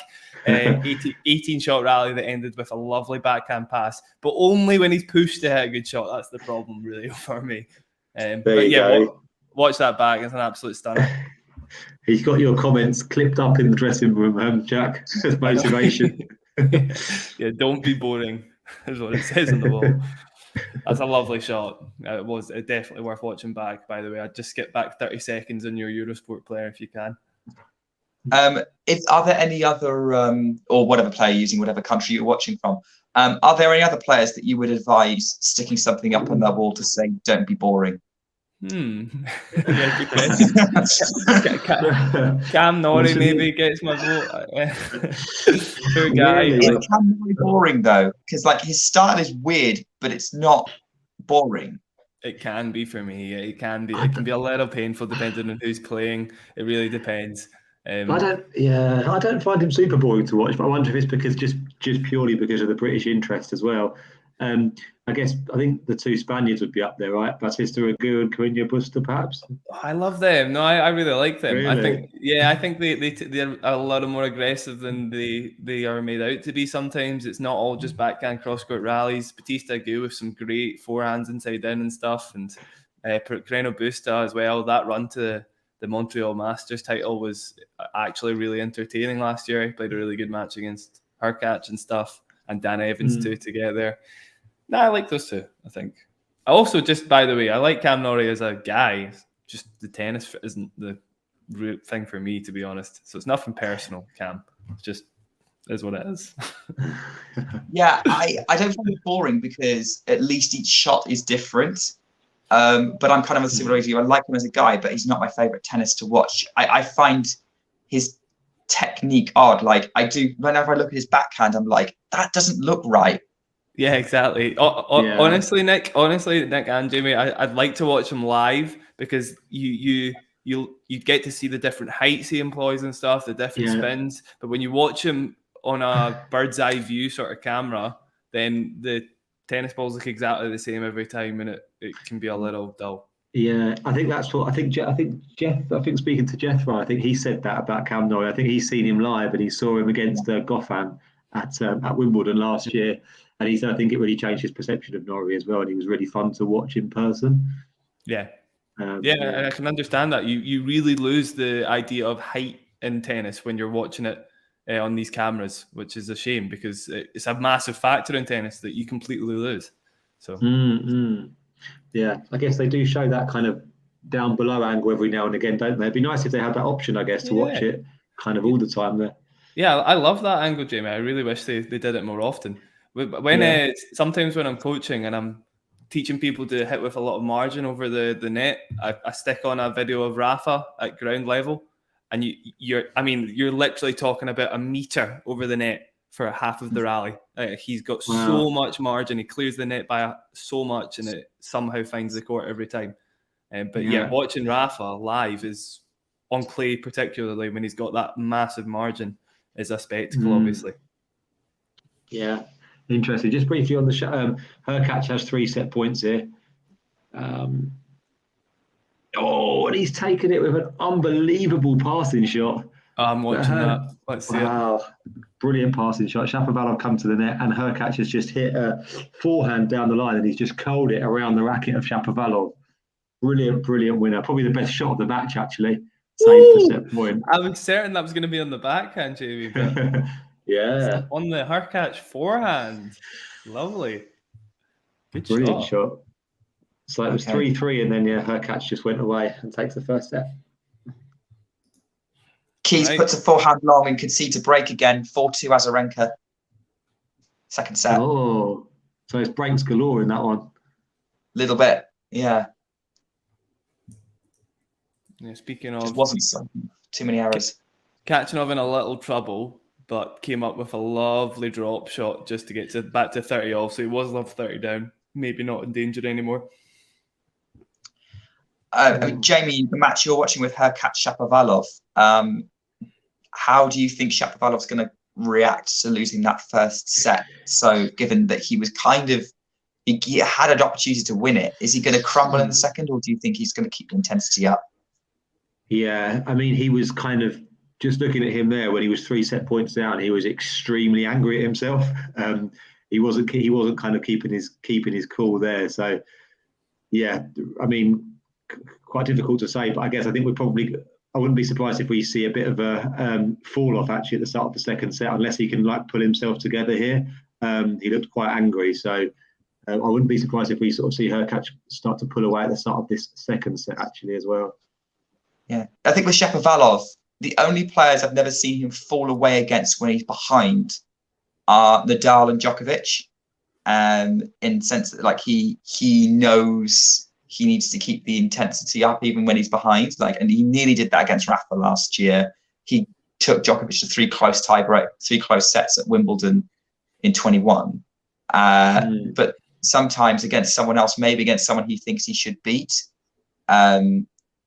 then that's when he'll fall away because he might get frustrated. So I'm wondering which category he'll put Hurkacz in, whether he'll put Hurkacz as someone he thinks he should beat or someone that he thinks will push him, and so he needs to keep going. Yeah, there's a chance he's aware of Hurkacz's struggles in hardcourt majors and maybe just expects a little bit of nerves. That can leave you a little passive going into the match, or a little nervy yourself, I guess, going into the match. Very high chance that Tiafoe just hit a lovely backhand pass to break, by the way, kind of matched Khachanov's own backhand pass. So maybe Shapo feels a little bit of expectation going into it, that's all.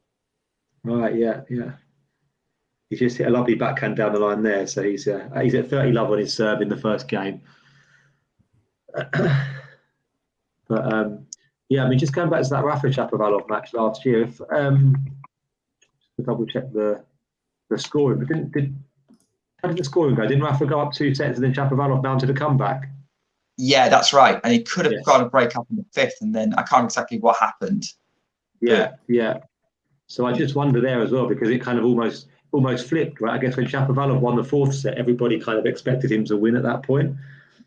And I guess probably there was that struggle to deal with that. He probably expected himself to win at that point as well and struggled to deal with that expectation. I think that 5th set was quite a fine margin. I think it was only the one break, and it was one loose game from Shapo, and that was it. So that wasn't necessarily a bad set to lose. Oh, there we go. Thanks, John. So yeah, Shapo went into lockdown. Yeah, Shapovalov has won the first game to love, so that's a good sign. He's put that to one side, and he's sort of hopefully locked in again for a good second set. He's wearing some cool shorts, by the way, Shapo. Nice, colourful shorts. Is he going for that psychedelic thing again? Yeah. I love it. It's good. Nice. I mean, it definitely, for some of these, is it Nike? I don't know which brand it is. They're definitely going to like the shorts, because Azarenka's wearing the same thing. Wearing psychedelic shorts, but Tiafoe, obviously it's his whole outfit. It's Nike. It is Nike. Yeah. And Tiafoe's shoes, by the way, they're amazing. I want them. I want them now. They're so nice. But they've just got like this sort of flower thing on them, not like a flower pattern, but I don't know. You kind of need to see them because I've definitely not sold it, but they're good. They're really nice. I'm going to type it in. What do you think your kids' reactions would be for the ones you coach, kind of coming like you coming onto court in a psychedelic tennis? They comment on it. They like to comment on my clothes quite a lot of the time. But I wouldn't respond, and normally they don't care pretty soon after. Is that good feedback or bad feedback from them? I had an FC UK beanie on yesterday, so you can imagine what some of the comments were there. Yeah. And I also had are you sponsored by Castor? Yesterday, which is Andy Murray's tennis gear, of course. But I wish I was sponsored by Castor. You wish. I wish, yeah. Keys is serving to stay in the second set, 2-5. This one looks like it's going. Looking at a few of the Shapo serving stats, by the way, always interesting to see if he'll change this up. But honestly, I think Shapo likes to go meat and potatoes, doesn't really want to go away from plan A. He's using his lefty serve to his advantage, right? So in the juice court, he's going down the tee. It'll swing away from Hurkacz. In the ad court, he's going out wide. It'll swing away from Hurkacz. Both of those serves are going to go into the Hurkacz backhand. The Hurkacz backhand return's definitely superior. Why not mix it up a little bit? I'll tell you why he doesn't mix up a bit, because he doesn't like to. But he should. It'd be nice for him to have a look. Go on, Nick. It's a shame because he can. He has the ability to mix it up. But I feel like he's the sort of player who's most comfortable when he's going for this, this point-by-point play, this point-by-point play. Just keep going and doing the same thing as much as he can, basically. He's got a break point, by the way, at the start of the second set. It's 30-40. Yeah. He does look quite locked in. Maybe actually there was just a bit of a break off from Hurkacz potentially. That was quite an intense first set. Oh, sorry. That was a really, really bad volley from Victoria Azarenka. It didn't even hit the court. It didn't even hit the tram line. I think it probably hit the wall before it hit the floor. Tried to counter a passing shot, double-handed volley, and literally... We're going by the way, we're going passing shots galore in this Tiafoe Khachanov match, by the way. That's another one to bring up another match, break point even. And Tiafoe has saved it with a 220 km/h serve out wide. That is booming. That's US Open Tiafoe right there. Keys has had her own volley error and put one smack in the net with open court. swing volley. Glorious backhand there from Shapo. Wait. By the way, we've not talked about Nishioka taking out McDonald without a hitch, basically. Took out Nadal's conqueror in straight sets. I gather Mackenzie McDonald wasn't himself, might have been carrying something from seeing Twitter, but I didn't see the match. No, likewise. Interesting, I suppose. Either way, I would still give Nishioka his dues. He's carried on. Shapovalov. Shapo's a break up, so yeah. Break up, yeah. Cool. And passing shot from Azarenka to win the second set 6-2. So decider. Oh yeah, McDonald had an abdominal issue. I mean, that must be frustrating for Rafa fans that McDonald had an injury the match after beating Rafa. Although I don't know, it would have been a good match to watch if both guys had been injured and trying to struggle through the match. It probably been horrendous. Yeah. And Nadal would have lost Nishioka anyway. But great result for the Japanese player who I think this kind of going deep in a slam's been coming for a while. And it's good to have on his CV. Put it this way, there's two guys that have got through to the fourth round without dropping a set. One of them sits the pass, and the other one's Nishioka. Wow, that's a good stat. Who's Nishioka playing in the fourth round? The winner of Tiafoe Khachanov. Ah, yeah. Okay. Opportunity there as well for 1000% winnable for Nishioka, the way he's been playing on hard courts. Yeah. I think he would most want to play Tiafoe, I think. Maybe just the long rallies would favour him a little bit more than Khachanov. 6.5 though. What were you going to say there, Nick? I was going to ask you the same question. The question we just answered, which is, who do you think Nishioka would prefer? So, right. Well, I think the only other thing I could say is Tiafoe's forehand return doesn't really get pressured by Nishioka. There's a chance he's a little bit more loose on return than he would normally be against other opponents, so it's maybe not the best matchup. So yeah, there's different things to think about. Either way, I put Nishioka favourite for both matches, I think, the way he's playing. He's a great player. Yeah. One of the first times I saw Nishioka play was when he played about a 5-setter against Andy Murray at the US Open in 2020, I think it was. Nishioka was 2 sets up. Yeah, I remember that. Yeah. Not quite the Nishioka we're seeing at the moment, to be fair to him. I think, he'd probably have closed that nowadays. Sorry, Andy. But yeah, now the match that really sold Nishioka to me was watching him play Casper Ruud in Seoul. And he dispatched him in 3 sets, but the way he played the whole time, he looks unplayable from the ground sometimes. Kind of like Mackenzie McDonald looked for a while against Rafa the other day, just so powerful from the baseline. Just the serve lets him down a little. Sport and politics are saying that, I think it might be to you, Jack, that you don't think that Francis would beat Nishioka if he wins today. I'm not saying that he would lose. I think Nishioka's the slight favourite, make it like 55-45 or something like that. So not far. But yeah, I would say the way Nishioka's been playing and Tiafoe's vulnerability, you could make an argument, and I am making an argument for Nishioka being the favourite. Slightly. Just so solid from the ground. Tiafoe can look a little loose when he's made to play a little bit too many balls, which is why he's struggling against Khachanov at the moment. Yeah. I would make the winner of this match. I would probably go for 55-45, the winner of this match against Nishioka. But having said that, again, that's purely based on past achievements. I do think Nishioka has the form, not just from this tournament, but from before that, to cause another upset and cause an upset and get to a first Grand Slam quarterfinal. The match after the one I'm watching now is Medvedev Korda. Jack, Jamie, who do you have winning that one? Because John and I are split. I have Medvedev, who has Korda. Really? Yeah. I was just looking at that. It seems quite mouth-watering, doesn't it?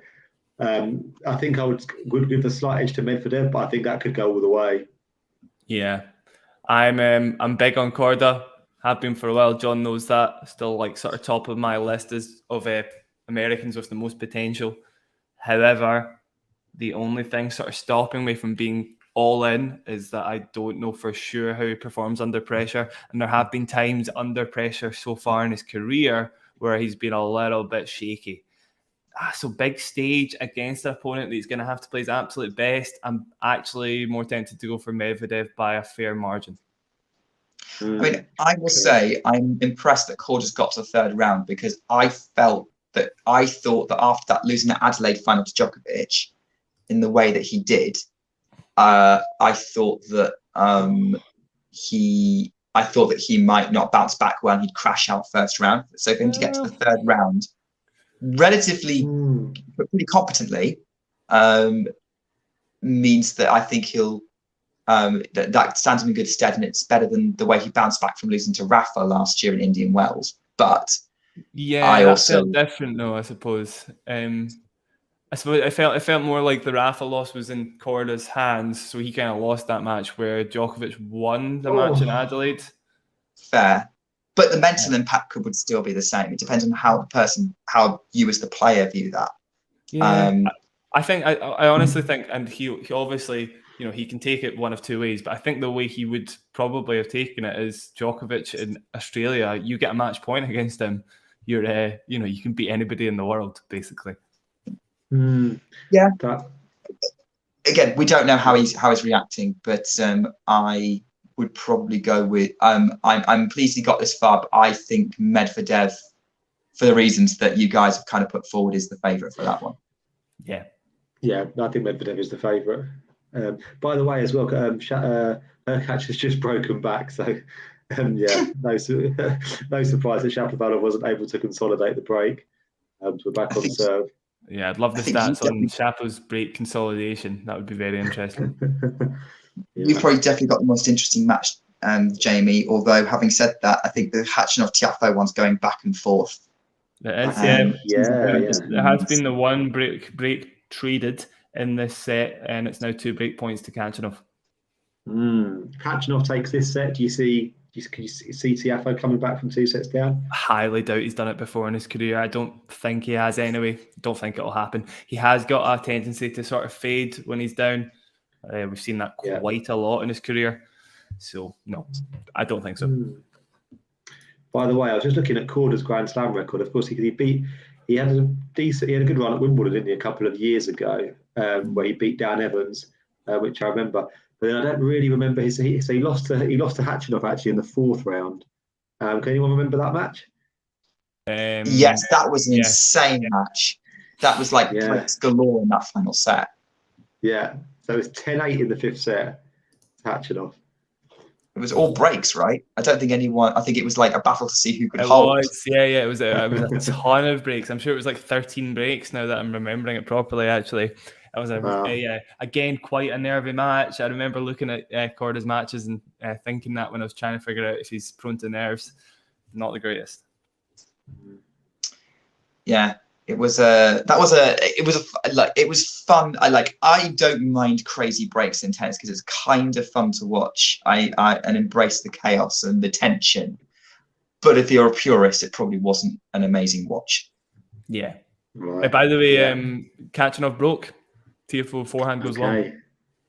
Wow. 4-3 up in the 2nd set.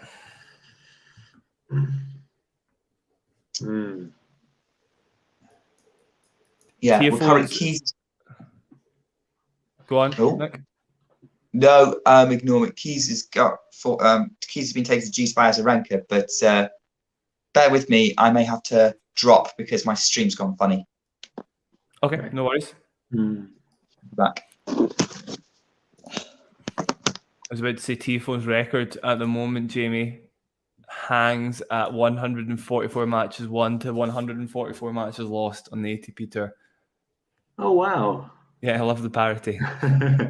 That's Are you surprised by that? I would have thought that he'd have had a few more wins. I don't know. Not No. totally. I think just recency bias, right, Jamie? So he's just lost. He's won so many matches recently that he's certainly got a positive record in 2022, right? Yeah, 35-25. But yeah, throughout his career, he's had a tendency to go sort of one match won, one match lost. Yeah. Which is it, and I guess perhaps that was in the. I just had a feeling. Obviously, he could still come back and win today, but I just had a feeling that he wouldn't be able to back up that US Open. I think he doesn't really fill me with confidence. Yeah. I mean, obviously, I had him losing to Otta, but realistically, I kind of thought he wasn't getting past this one, and I definitely didn't think he was repeating the Rafa upset in the fourth round. No. I think a few people did have him beating Rafa, but yeah. Ironically, though, I mean, he was on a 7-match winning streak. Didn't realise that. He is on a 7-match winning streak, I should say, because of the United Cup. Won 5 matches. Okay. Right? So yeah, there's probably a lot of people who've seen that and thought, 7-0 record this year. Why not? Yeah, right. Well, I guess the kind of the standout performers of the United Cup, especially on the men's side, I guess haven't really kind of backed it up here, right? Because you think of Norrie and Fritz as well, quite highly fancied after the United Cup. Yeah, good point. But then, trying to think who else was there, but you could be right, actually. I think it might be the same in the ladies. The only person in particular, obviously, who I don't think it was a fluke she did well at the United Cup necessarily, was Jessica Pegula, who has carried a lot of that form into the Australian Open. That's true, yeah. We're just seeing Andy Murray in the gym.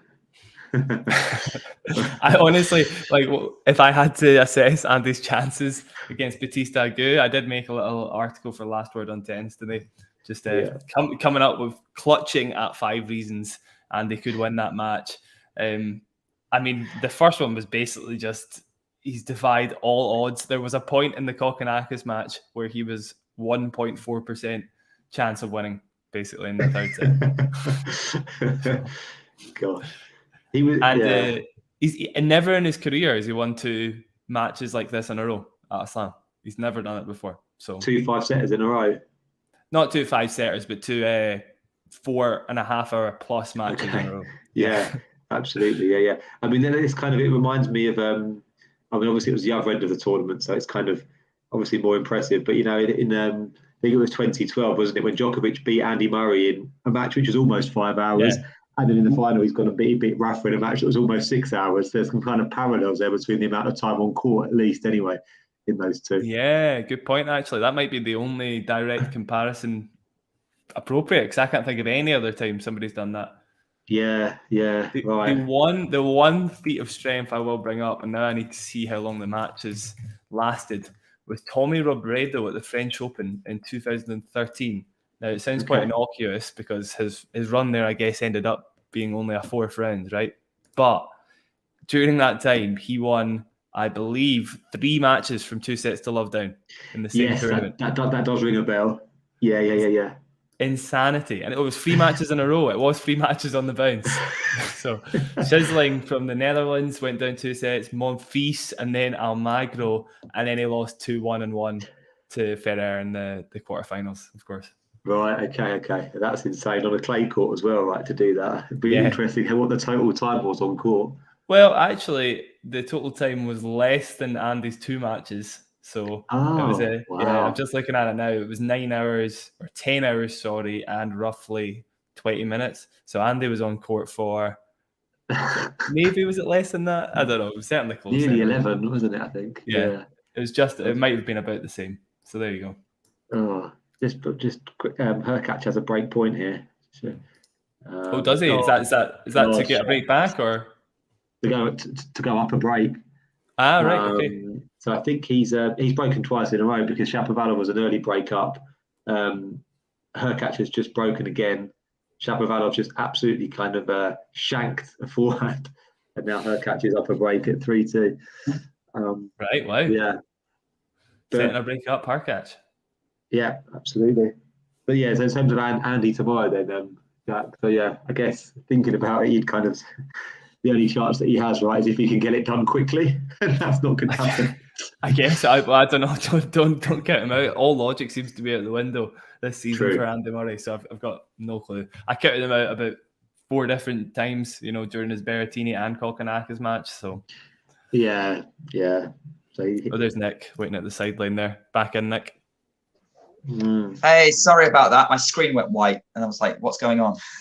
So I've just turned my stream back on to find Azarenka a breakup. Yeah. She's definitely playing more solid. I think she's kind of when it's her serve, she's not giving Keys much room. I've just checked the stats, and her first serve percentage has gone up, and Keys' unforced error rate has also gone up. So it's a mixture of Keys being a bit more inconsistent and her level dropping compared to set 1, and Azarenka kind of battling down the hatches as well. Interesting. Okay. Well done, Azarenka. This would be a bit of an upset, actually. Yeah. Good run for her, though. And that would set up a match with the winner of Sakkari and Zhu. Okay. So if Azarenka comes through that, I would give her a chance in the 4th round. Yeah, I wonder if anybody. Sure. I was going to say, I wonder if anybody is really picking Sakkari as a titleist. Probably nobody. I've got her going up. No, I've got her going out in the quarters, which seems further than most people actually. Yeah, I had a listen to Keys. Shapovalov has hit an insane backhand down the line. I got to see it. I'll change cameras very quickly just to check it out. Is that to go love 30 up? Yeah, to go love 30 up. Yeah. Just watch this. Oh, just watching Hurkacz serving. Lovely serve, actually. Decent approach. Woo! Yeah, nice. Good. Made that look easy. Yeah. I got to tune into this for a bit just to see if he gets the break. If he gets the break, yeah. He's been... Oh, then a wild forehand. This seems a little more fiery than the Khachanov Tiafoe match, to be honest. So I'll camp here for a little bit. Although Khachanov is looking to serve at the second set, by the way. Okay. Yeah, I mean, would you say that now it's an inevitability that Khachanov's going to win this one? If he gets the second set, yeah. But he did try to serve at the second set against Kubler. He got broken, and then he ended up losing that set. So we'll see if a similar sort of nervy performance happens. Okay, it looks like no danger for Hurkacz. I'll go back to Khachanov and Tiafoe. Yeah, 40-30. The last 2 points Hurkacz has kind of taken. Taking the ball away from Shapovalov. Yeah, exactly. Jack, you're more likely to off the top than I am. What's Hurkacz's best hard court major result in his career? Second round. Oh wow! Ready? Yeah. So it's already now. Yeah, exactly. He's already eclipsed his best. Yeah. Crikey. So it was a properly, it was like a proper hurdle for him that he hadn't made it past the second round. That's why people were counting him out from the start, basically. Yeah. Tiafoe love 15, by the way. Okay. Just keep you up to date to see if Khachanov does manage to get through this set. Could be another 70-shot rally at some point. We'll see. Tiafoe's drop shot probably will make sure it's not. And Tiafoe can't make the pass. So back to 15-all. By the way, that 70-shot rally, it seemed like it was only going to be something like a net cord that was going to end it as well. It probably would have gone on another 30 shots. The punchline there was great. I did not expect that at all.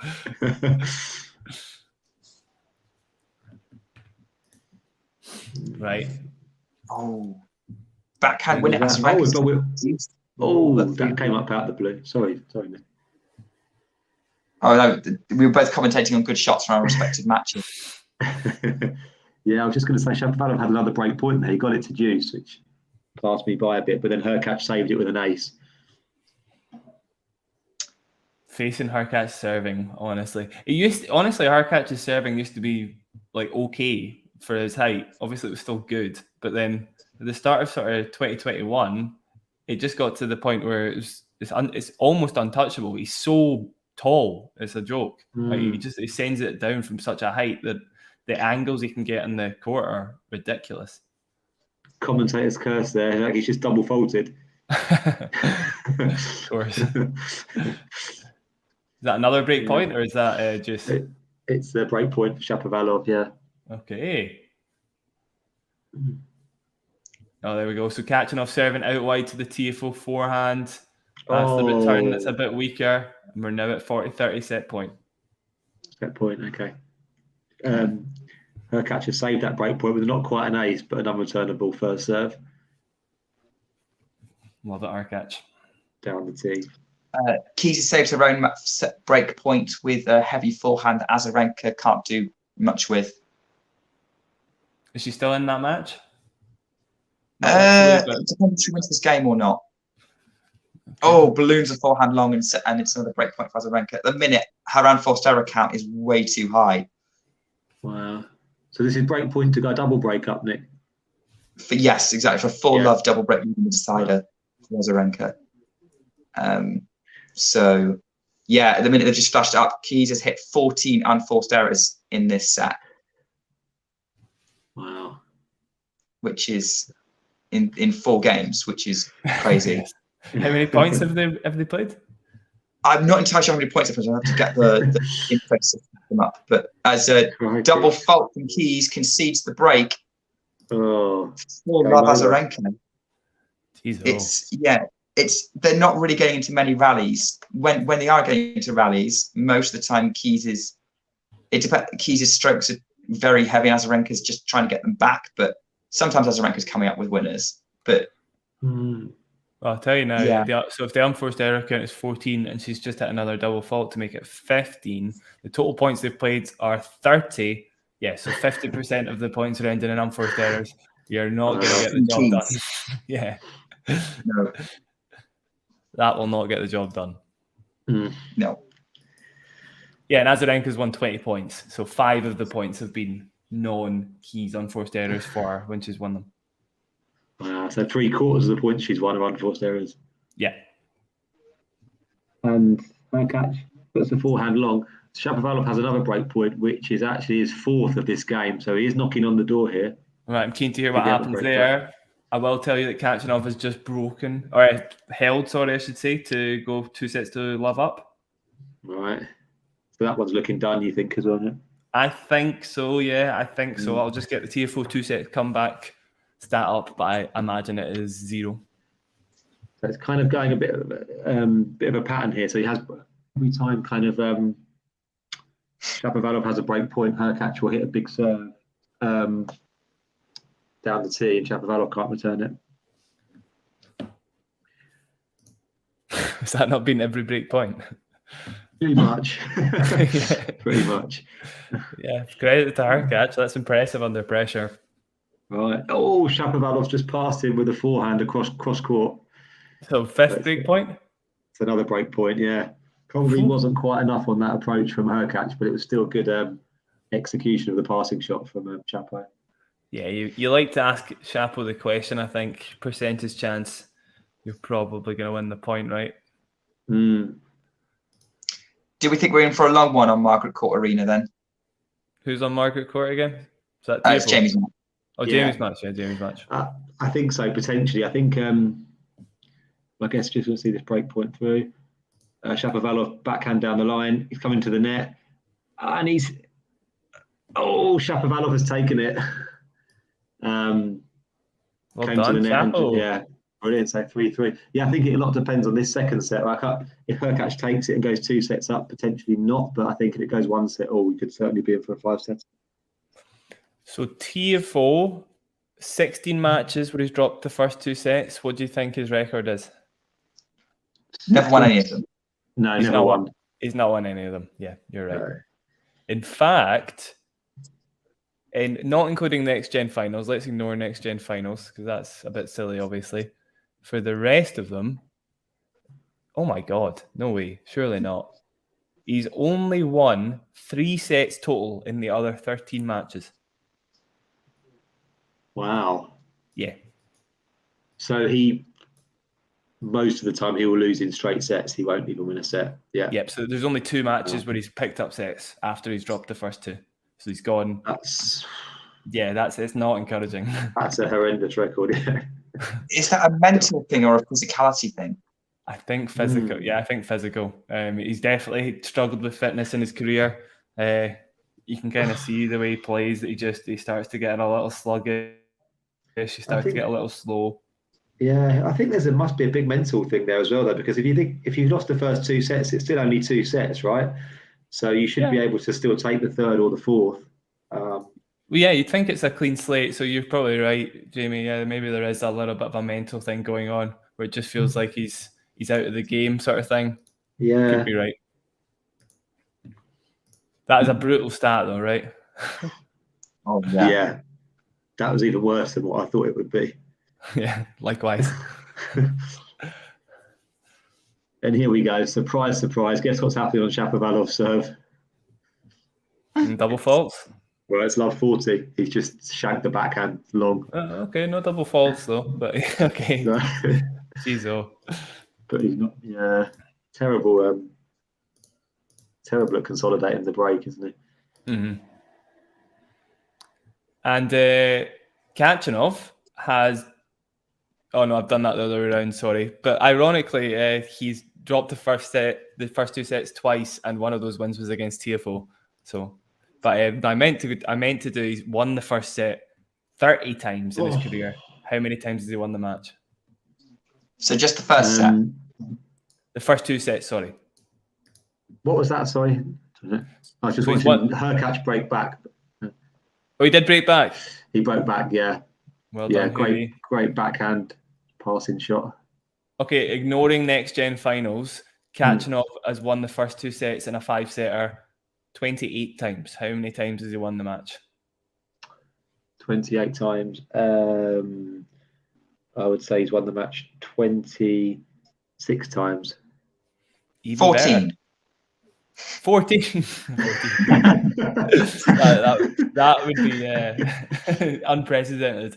I've just spat a random number. It's 28 times. So he's never dropped a match for having won the first 2 sets.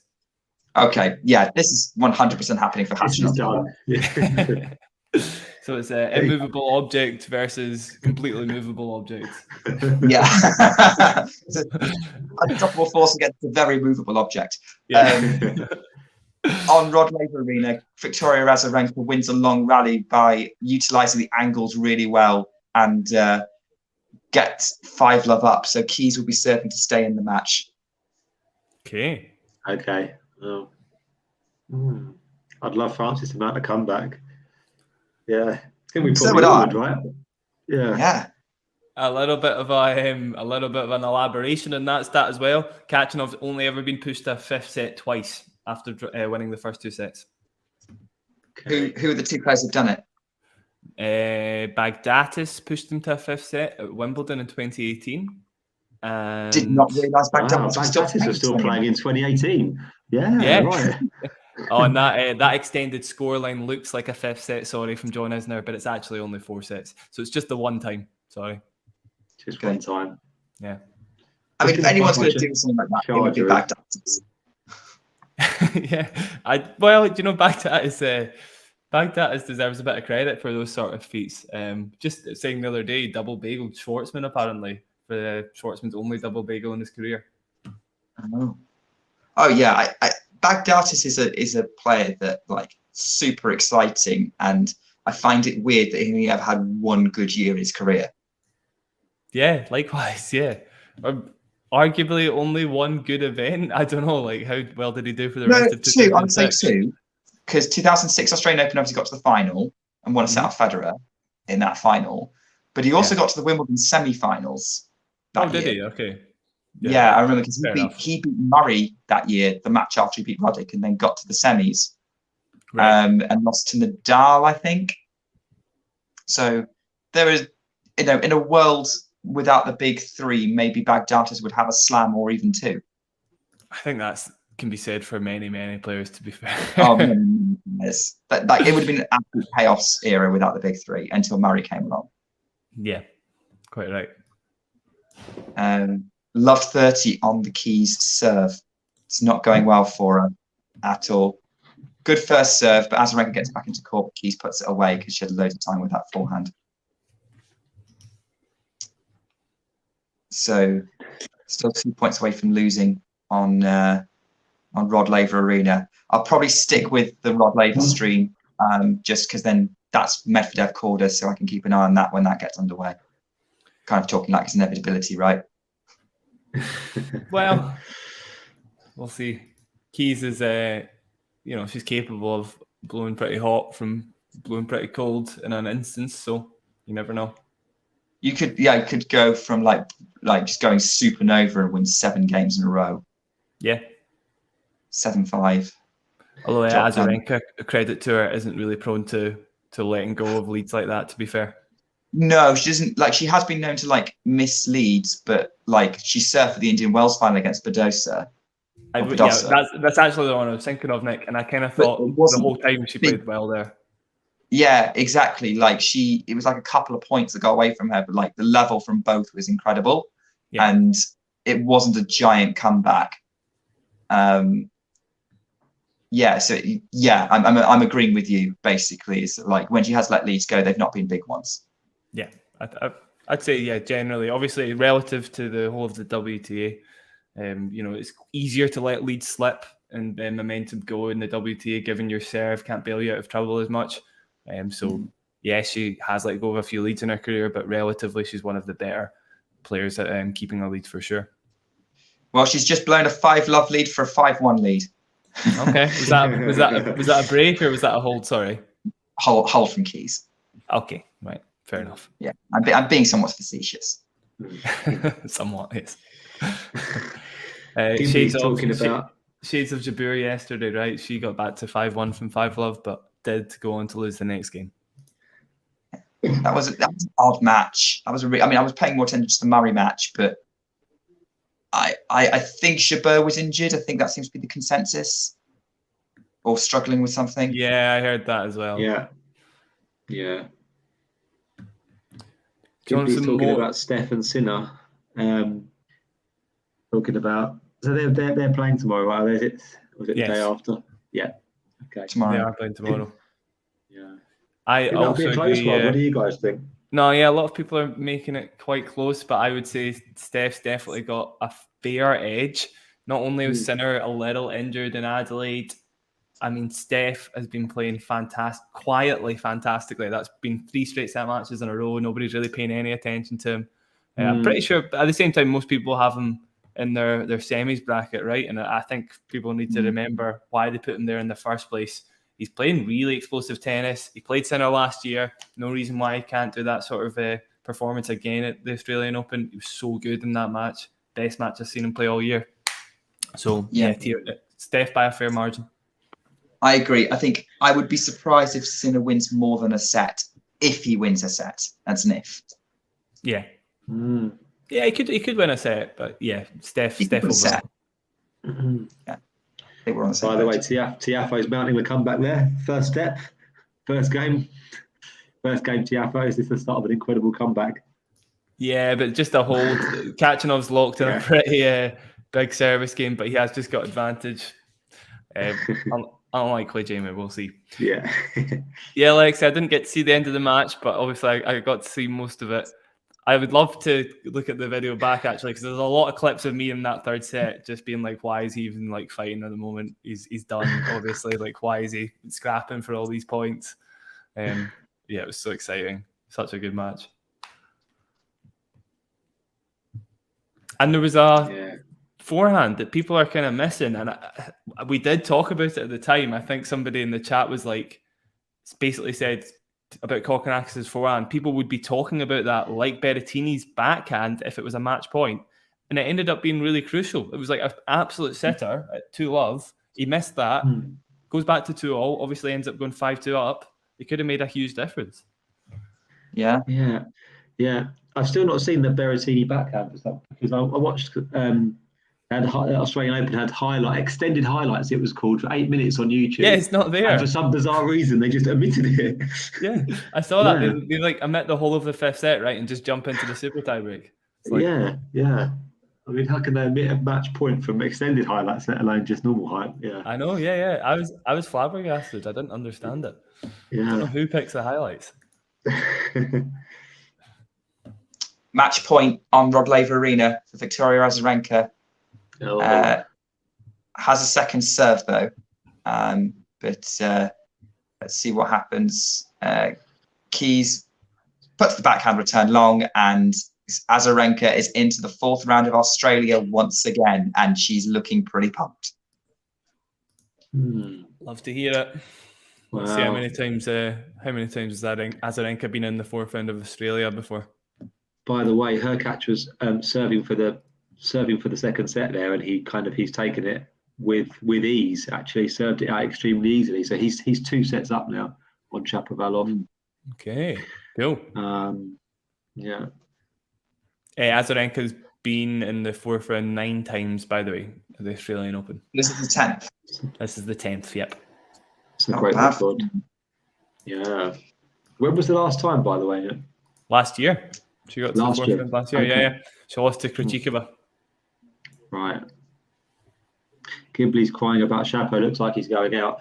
It does, Ghibli. Yeah, and he's had his chances. He's had numerous break points. He's broken. Every time he's broken, he's just the errors have started to flow, and he's just passed advantage to Hurkacz, who's been pretty solid throughout. And I can't really see Hurkacz blowing the lead from here.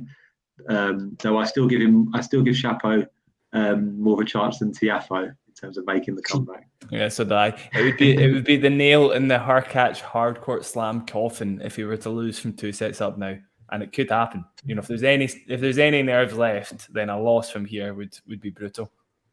Yeah. Jack has obviously, we talked about that Nadal match that Shapovalov had last year, where he almost came from 2 sets love down, but Nadal went into lockdown mode.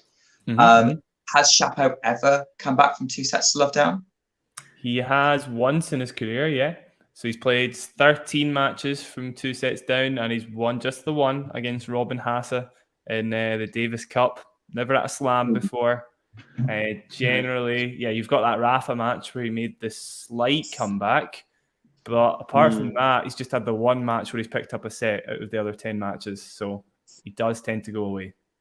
And Robin Haase as well. I think Andy Murray's come back from 2 sets down against Robin Haase before as well. Yeah, he has at the US Open, right?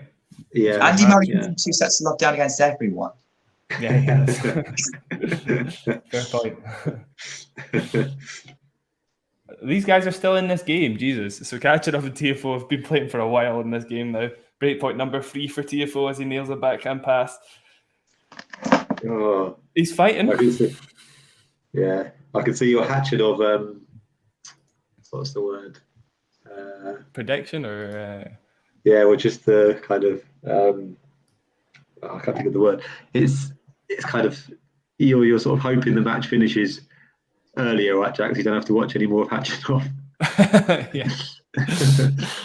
Yeah, I mean, Khachanov has just saved another break point though. Lob just goes out there. It does look like it's going to be Khachanov's, I think, Jamie. So I shouldn't be there too much longer, I don't think. I mean, I'll jump ship if there's something better on. I am tempted to go for Hurkacz-Shapovalov, but it's quite early days in that one. And at least here, it's been a bit dramatic at the start of the set, so I will stick to it. I'll just I'll chip in on stuff because changing streams gets complicated at the minute, so I'm just going to stick with the Rod Laver stream. Yeah. If Mehdi gets there, he'll have to play better, or Mehdi will reverse the head-to-head and give him a kicking. I don't think the fact that Hurkacz is ahead in the head-to-head is that much of a big deal. Just generally, it's quite a good matchup, I suppose. It's about 50-50. But in Australia, Medvedev definitely has a bigger edge. I wonder if they've played there before. I doubt they have. The Wimbledon match as well. I mean, Hurkacz is definitely the better grass court player. I wouldn't read too much into that, even though Medvedev did lose in 5 sets. And then they've got I'm looking at the other matches now. Yeah, it's always been close. In fact, Medvedev leads 2-1 on hard courts. It's been the 2 grass court matches that Hurkacz has won that put him out ahead. Yeah, that's a good point. And Hurkacz does like grass. I think Medvedev is better on grass than people give him credit for, but it does seem to be where Hurkacz particularly comes alive. Definitely. It's because of how well he can come forward, right? It's like Medvedev, you won't see at the net that much at all, but Hurkacz, he's in his element when he can come forward and finish points at the net. So grass suits him to a T. Jack and Jamie, interesting tweet from Miles, wanted to get your thought on. Tiafoe shouldn't get into the 20-shot rally territory with Khachanov. His ground stroke steadiness has improved so much in his career, but I still don't think that's where he's most effective. I like when he's pushing the issue and dictating from the baseline, and he follows up with, when he's taking balls on the rise, coming in off returns, creating angles and sweeping the service line, he's so good. The mindless rallying isn't really his strong suit. Khachanov is great at it, hence the 70-shot rally at this tournament. Yeah, absolutely. And it's kind of what I was saying. Tiafoe's a little bit ropey when he's when his rally temperament is tested. Khachanov's one of the best to do that. Khachanov comes for a 13.5-minute game, by the way, to go 1-all. Generally, you need that's a massive blow as well.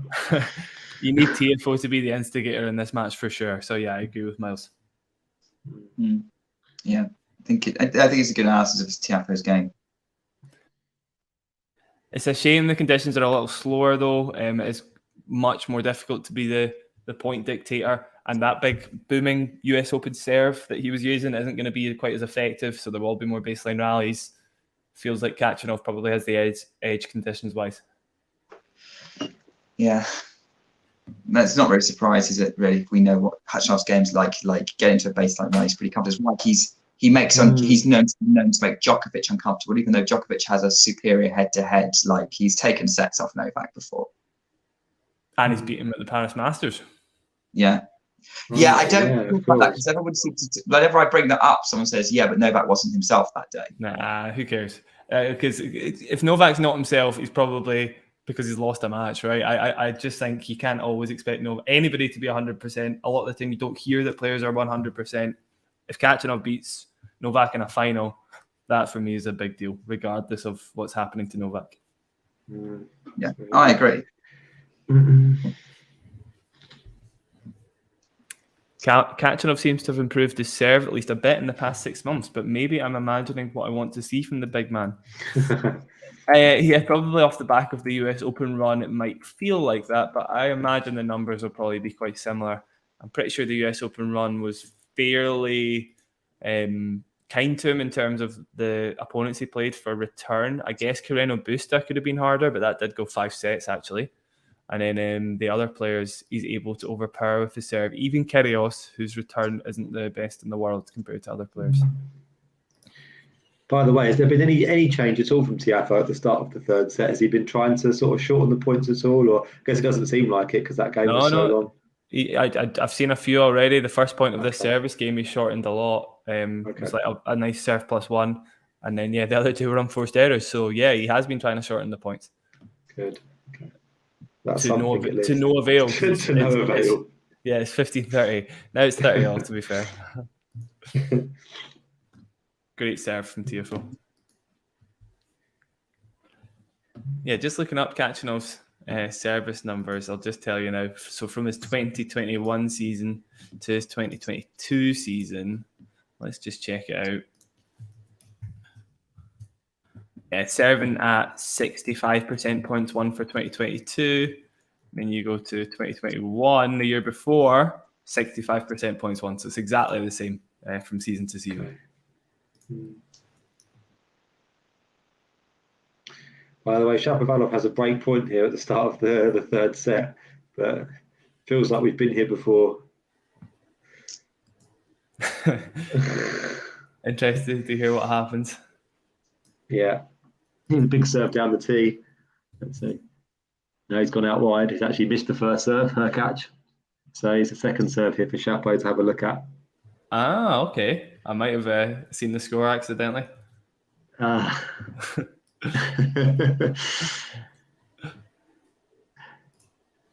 Hurkacz has netted a forehand, so Shapo does break. But the main thing for him is whether he can kind of consolidate this break, right? Yeah. Good point. I mean, what's the break consolidation rate so far, Jamie? Might be 0, right? I'm pretty sure it might be 0. Yeah, I think so.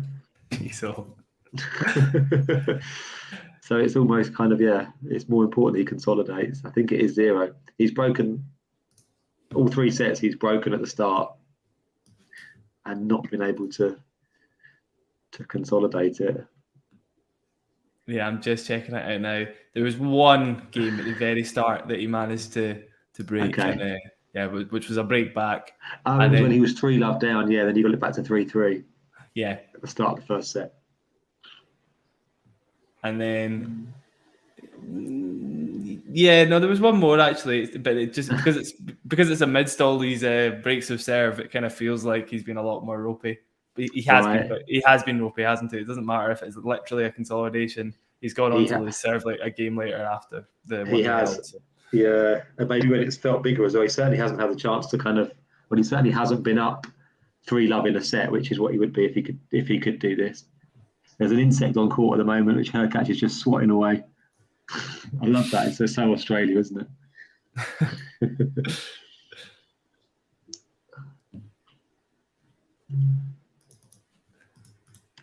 Yeah, Khachanov able to hold there. Tiafoe able to hold there, I should say. So it is 2-1 going with serve in the third set. Khachanov still 2 sets to love up, of course. I love looking at Novak's service numbers for this year just because I was there. Novak's service numbers at the moment are 3% higher than Isner's last year. Wow. That's insane. It is actually insane. But obviously that can't last forever. They're just insane numbers at the moment. Crikey. Yeah. He did drop a set yesterday. He dropped a set on the tie break, didn't he? Yeah, he did, to be fair, yeah. But yeah. What would you take? Would you take it's quite an easy question, isn't it? Novak or the field to win the title? I suppose that if you rephrase the question, it's a little harder. Would you take Novak with the hamstring injury or the field? But how bad is the injury? Yeah, of course. I'd probably still take Novak, to be honest. Yeah. Same. I would pick Novak for this one. Even with the injury. I mean, look, he's won the Australian Open injured before. Yeah. Right. The one that was only 2 years ago, right? The one against the match against Fritz kind of carried that a little bit. Yeah. I'll say this again, but both Federer and Nadal won the last slam they played before turning 36. I think Djokovic probably will as well. Yeah. Okay. Yeah. And of course, when it was in 2017, was it 2017 when Roger won it before turning 36, Nick? That's right. Yeah. Yeah. Okay. And of course, back then it was kind of this major thing was made about his age, right? But sort of Federer and Nadal just made it so normal that it's barely spoken about. Yeah, it is. I know. Yeah, that's true. Because they kind of paved the way, right? Nobody's talking about the fact that Nadal won 2 last year at the same age. Yeah.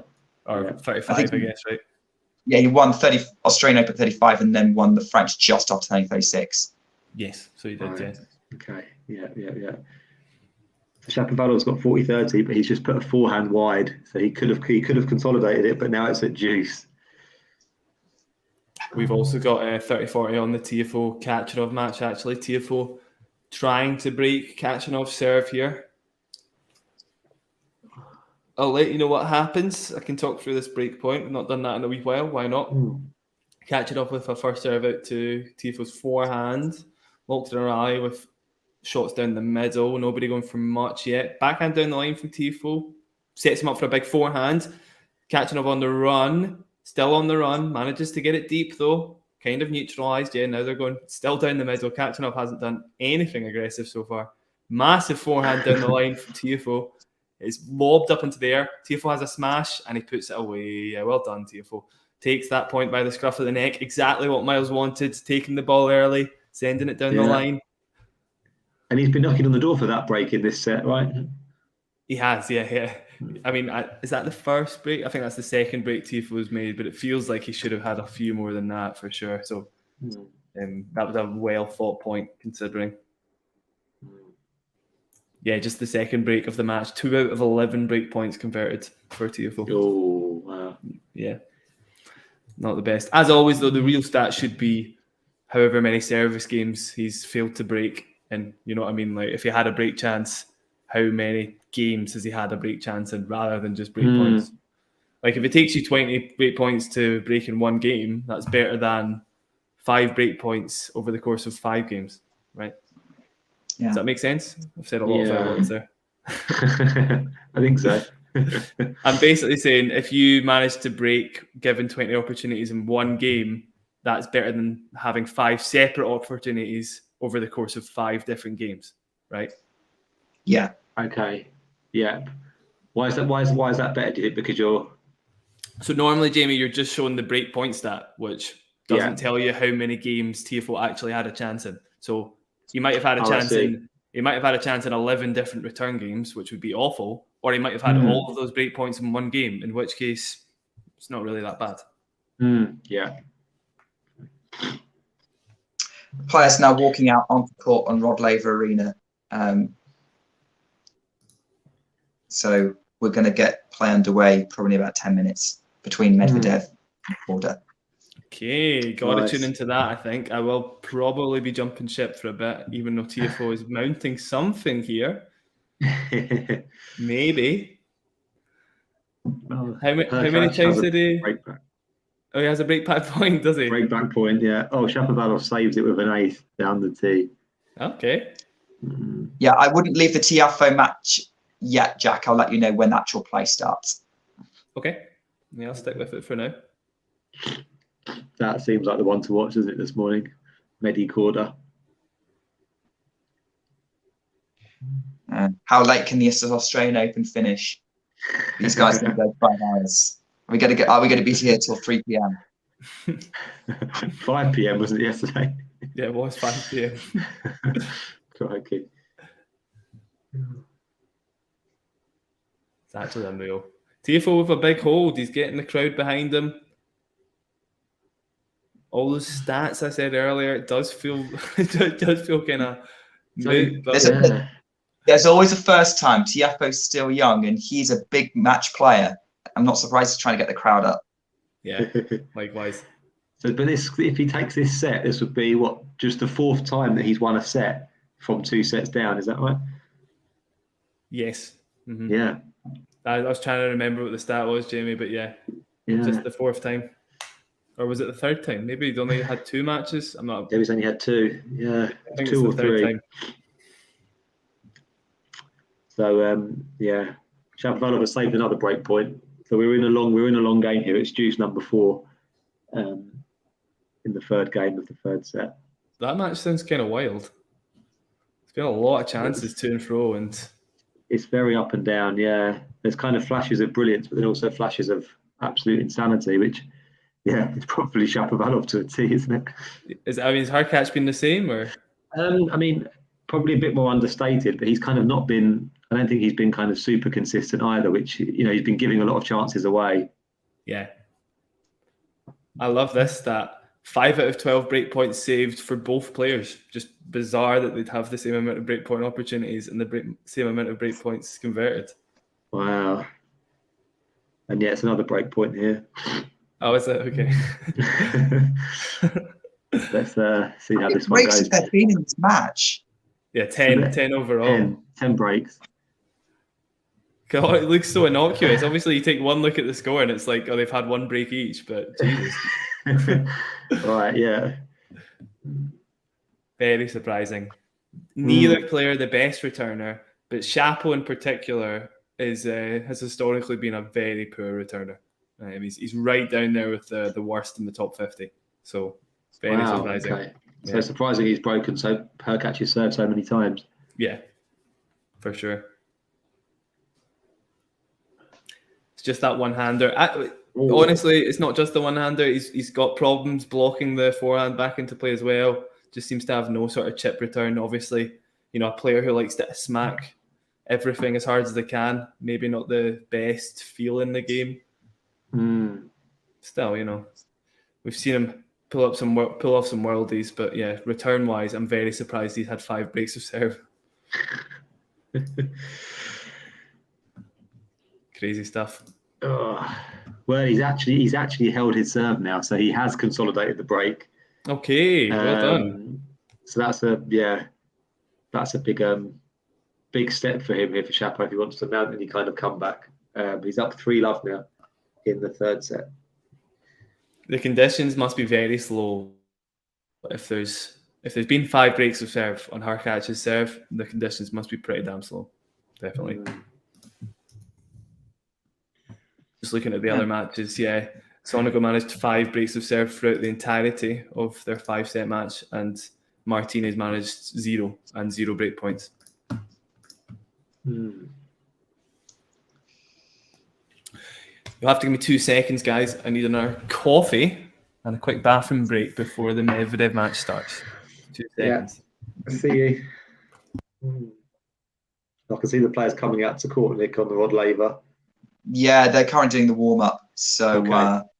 The match hasn't started as yet. I mean, I might. The way I've got myself set up at the minute is that I have to leave the stream to change matches to watch, but okay, still worth keeping an eye on Khachanov Tiafoe. Yeah.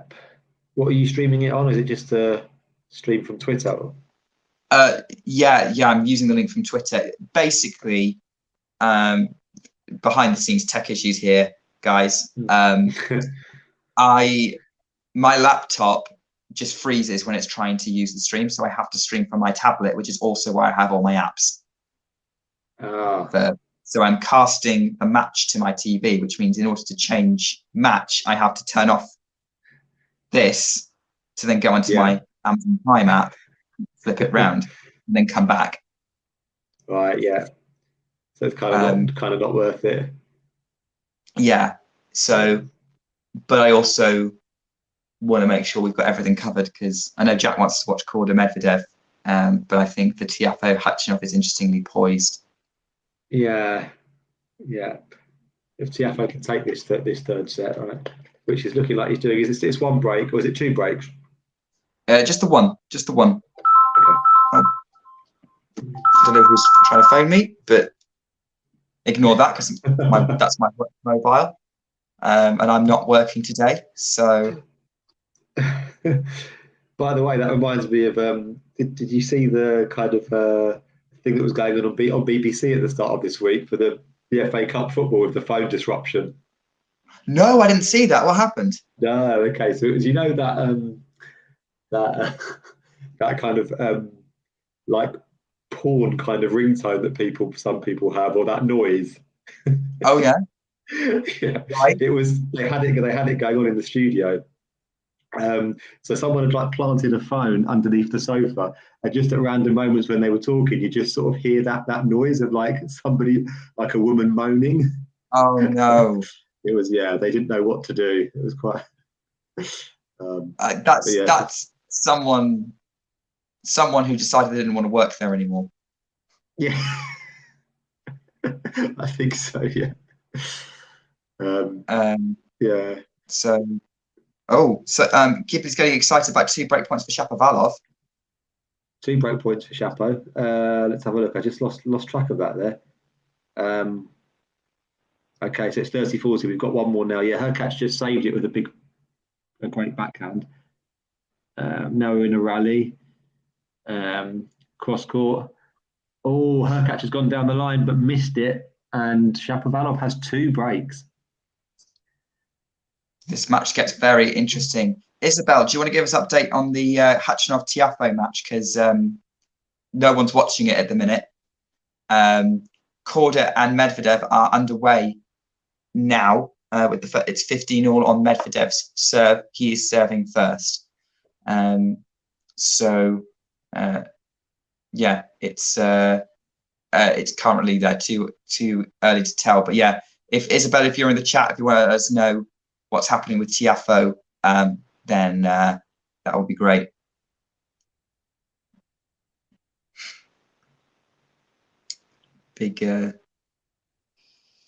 So I mean, nothing particularly worth updating from mine my match, Jamie. What's how's Shapo doing trying to consolidate this double break? Yeah, absolutely. He's up 15-love. I was just going to say to you that the way this match has gone, I'm still not sure whether this set is over. With the double. No, I would agree. I mean, it sounds like it's been absolute insanity. It's been absolute chaos. But yeah, I mean, he's kind of he's up 4-love. Maybe it seems like there's been a slight drop off in intensity from Hurkacz, perhaps, but. Yeah, as I say, it's been such an up and down match, breaks galore. Shapovalov has just double faulted, so of course he has. Which is his 10th. So he's up to 10 double faults, and it's 15 all. Hello. Hey, hello again. You are returning. It's currently 30 all in the opening game. Medvedev serving. Oh, let's get to Medvedev. Was that Isabel suggesting I should be on the Tiafoe match? I've just said, well, if you're not watching the Tiafoe match, Isabel can update us on it. I suppose I'll see if Khachanov can hold here. Isabel, if you want the Tiafoe stats that we were talking about earlier, Tiafoe has never made a comeback from 2-0 down, and Khachanov has never lost from 2-0 up. I'm sure there's always a first time. There's always a first time, absolutely. And what was the other stat? Tiafoe's only won the third set from 2 sets down twice. And it was like 29 matches or something, whatever it was. 13 matches, actually. I think I'm getting the two numbers mixed up. Yeah. Great return from Korda, who's like got Medvedev on the defense. Tries to finish up with an overhead and then finish, but don't get that back. But it's a backhand volley from Korda to take the first game to deuce. Okay. Isabel's confident that Tiafoe is going to change the stats, and he's going to take that first win from 2-0 down. Well, he's certainly going to take another set by the look. Well, it's only one break. He might well take another set to add to his small collection of sets won after being 2 sets down. It was a collection of 3 sets, I believe. I think there was one he pushed to a 5-setter, and there was one that he pushed to a 4-setter. So. I'm now thinking that like someone needs to make that meme from Fairly Odd Parents. Like, this is where I keep my fixtures from 2-0 down. If I had any. I've seen that one. One of my favourite ones, and it always comes up in my head, is somebody made one of the dad from Fairly Odd Parents saying Lahechka, like in a sort of gritted teeth sort of way. Now, that always comes up in my head when I see Lahechka beating somebody. Breakpoint Korda, by the way. Oh, you might be ahead of me, Jack, because I'm still at deuce. Now I can see breakpoint. Apologies. Oh no, it's caught up. I won't. Okay, my stream's gone weird. I will spoil it then. First serve down the tee from Medvedev. Great forehand inside out. Korda defends with the backhand, but it's too short to do much. Although he is defending again. Forehand on the run from Korda goes long. Great point from Medvedev. He looks like he's having fun actually this tournament. I'm pretty confident in his abilities now that I've seen him play his first 2 matches. Before the tournament, in fact, did I say he was going to go out to Korda? I think I did. I now don't think that. But that was based hedging your bets, Jack. Well, that was based on pre-Medvedev Australian Open form. Now I've seen him play his first 2. He seems to be a different beast than he was the past season. Jesus, the past season has been fairly poor. I wonder, it's almost like he's had to sort of go back to his the scene of his trauma, right, with Rafa last year. And now that he's sort of got there, won a couple of matches, now he's almost back to his old self. Yeah, I'm sure his therapist suggested get back on court, back down under. I'm sure it would be fine if you go back to the scene of the crime. Yeah, and now he feels much better. I mean, yeah, because the men in life rankings, both Medvedev and Zverev are looking set to drop out the top 10, which is crazy thought. Wow. Wait, who's the second player? Zverev. Oh, Zverev. Yeah. Like neither Zverev nor Medvedev being in the top 10, which has been the status quo for the last 3 years. Medvedev's definitely potentially dropping out of the top 10 after this tournament, depending on how deep he can get. I wonder what he needs to do to stay in the top 10. Yeah, I'll have to work that out. So I can get is that for Medvedev? Sorry. Yeah, to stay in the top 10. Yeah, good question. Let me look at the live rankings. I'm just looking it up now. So obviously potentially dropping about 1,000 points here for this match if we were to lose it. If you take 4 third round and the final points, obviously the cumulative. If he were to lose this match, Medvedev would go. Oh my god! He's definitely out of the top 10 for men if he loses. Yeah, he's number 12 in the world if he loses. Wow. Okay, if he wins this match, he needs to get to the quarterfinals to stay in the top 10 at the minute. Yeah, you're right. Okay. Yeah. And the winner of this match will play, do we know? The winner of this match plays Nishioka. No, sorry. I don't know yet. The winner of your match, Jamie. Shapovalov. Yeah. Hurkacz-Shapovalov. All right. Nick, you're almost right with that about getting to the quarters, but Hurkacz throws a slight spanner in the works in that his ranking points would also increase with each win. So he needs Hurkacz to get knocked out to guarantee. He needs Shapovalov to beat Hurkacz, basically. Yeah. Exactly. Yeah. Okay. Oh yeah. Of course. Sorry. Of course. So he would beat Hurkacz by getting to the quarters. So that would actually get him ahead of Hurkacz, of course. Yeah. Exactly. So they'd actually, it's basically Medvedev versus Hurkacz for a place in the top 10. Should that happen? Which, right, yeah. Which I'm sure will be the prize that will be going through their minds at that point. This first game's a slog. We're on 5 juices here, and like your match, James, Hurkacz-Shapovalov looks like it's going to drag into a 4th set. It does. Yeah. Hurkacz is held for 5-1, but yeah. It does, although, as I say, still wouldn't count my chickens in this match. The amount of breaks. I've tuned into the Tiafoe Khachanov match. I've been sold. I would like to see if Tiafoe does take this 3rd set. He's drop shot at Khachanov, and it's a clean winner. So 30-love up, looking good for this 3rd set. Is Hubie the only one who's got that purple coordination going on? Has he got his clothing deal? Good question. I've never considered Hubie much of a fashionista, but I could be wrong. That was an insanely good return from Korda to save game point right at Medvedev's feet. Oh, is it still the first game over there? Yeah, still first game, 6th juice. Wow. Korda has improved his return game over the last season or so. The last half season at the very least, his return stats have been off the charts. So we did know that would be a little bit of a factor in that matchup. Yeah, I mean, when I saw him at that Wimbledon in 21, when he got to the 4th round, especially when he beat Dan Evans, I thought that he was the American with the most rounded American in terms of game that I've seen for a long time. That was before Taylor Fritz really stepped up. Statistically, he is. Nick, he's got the best return game in America. Yeah, not just return, but typically you think of American style in the past as being serve and forehand, but he's got great return, great backhand, great movement. Obviously, this was before Fritz, as I said, kind of improved, but yeah.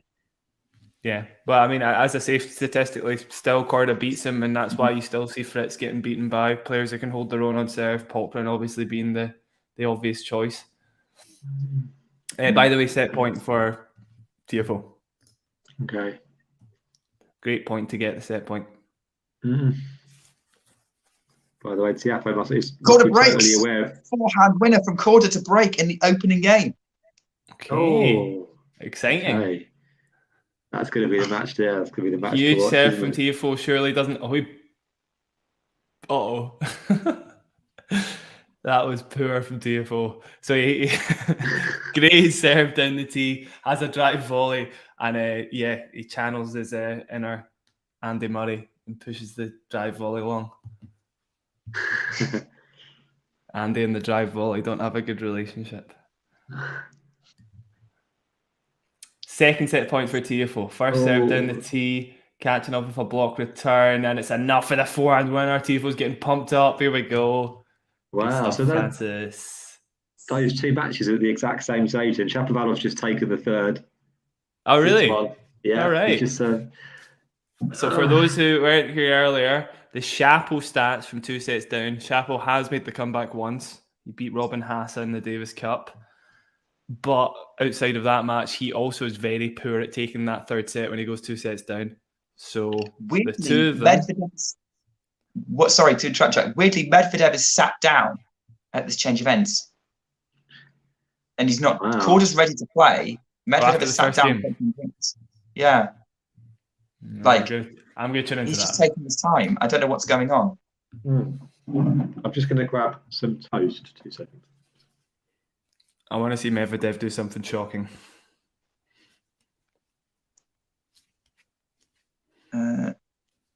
Yeah. Okay. I'll keep an eye on it, see if I can work out visually what's going on. I love the headband from Korda. I really miss having a headband. I used to have really long... Did you see me when I had long hair, Nick? You mean that's not long hair? It's not. No. It was much longer than this. Probably have. When did you get it cut? Like 2021.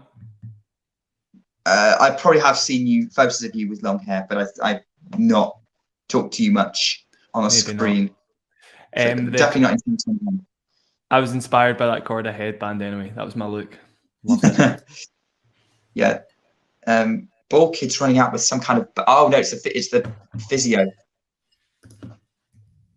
Oh, possible injury scare here. Maybe. Yeah, he's rubbing Medvedev's right arm. Well, this could be a damp squib. Hopefully enough. It's not a medical timeout, is it?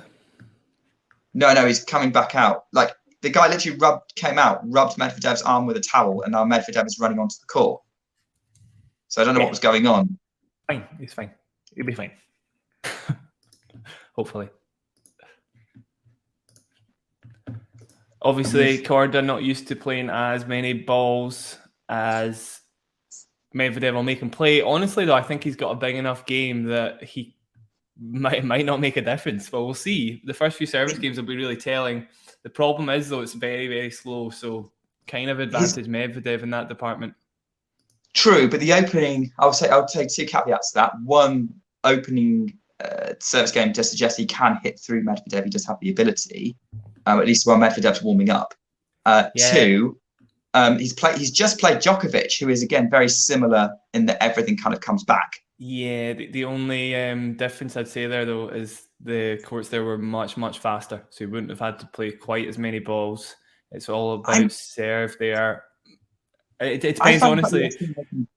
I find the fact that these Australian Open conditions are slow weird, because traditionally they've been quite fast. I think it's to do with the balls. I'm pretty sure they're different this year. Yeah. I've been seeing about the balls being a bit flatter. Yeah. So yeah, less topspin oriented. Should favour the players with flatter shots, Medvedev being one of them.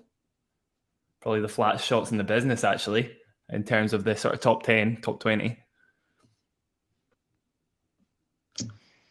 Yeah, that's fair. Go on, Nick. No, I was agreeing with you. Oh, I was going to say, generally, slow courts have been very, very favourable for Medvedev. The longer he can keep a rally going, the better, because the other player tends to overheat a lot of the time. If they don't have the best backhand rally temperament in the world, Medvedev tends to be the man who comes out on top. And he can play guys like Djokovic, who has got the best rally temperament in the world, and still make them look, second rate on the backhand. So he's probably the best ever at it, I would say. Potentially. I mean, look, that's basically that's the entirety of Medvedev's game. Is he'll put you on the back foot with the serve, and then if you do get it back in, he'll just rally with you until you miss. Although I think that Korda's not doing much. He's just hit a lovely sort of winner from the net to go 30-15 up. Are you watching this match? Which one are you watching, Jack? I don't know how to describe it. Yeah, no, I just saw that. I'm watching the Korda-Medvedev one. It's probably the more exciting. Well, I want to see if Tiafoe makes this comeback, to be fair, because I've been saying for hours and hours now that he's never made the comeback. There's no way it's happening. So, Hurkacz held his opening service game. It's 30-all on Shapovalov's opening one of the fourth, and it's deuce on the first game of the fourth set on Khachanov serve. Okay, interesting. Did we know, by the way, that Radek Stepanek was in the Sebastian Korda camp? I think I had heard something about that. I'd never heard that. No idea. It's not surprising that he's gone into coaching. No, he was working with Djokovic for a while, a couple of years ago, I'm pretty sure. Oh yeah, that didn't last long though, did it? No, it didn't. No. I imagine the reason he's working with Sebastian might be because of Peter. Obviously, Peter Korda being Czech. Maybe they know each other as compatriots. Yeah, that would make sense. Possibly he's making his volleys a bit better. That's the only thing I think of when I think of Stepanek.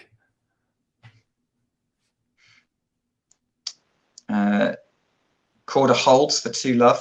Good hold from him.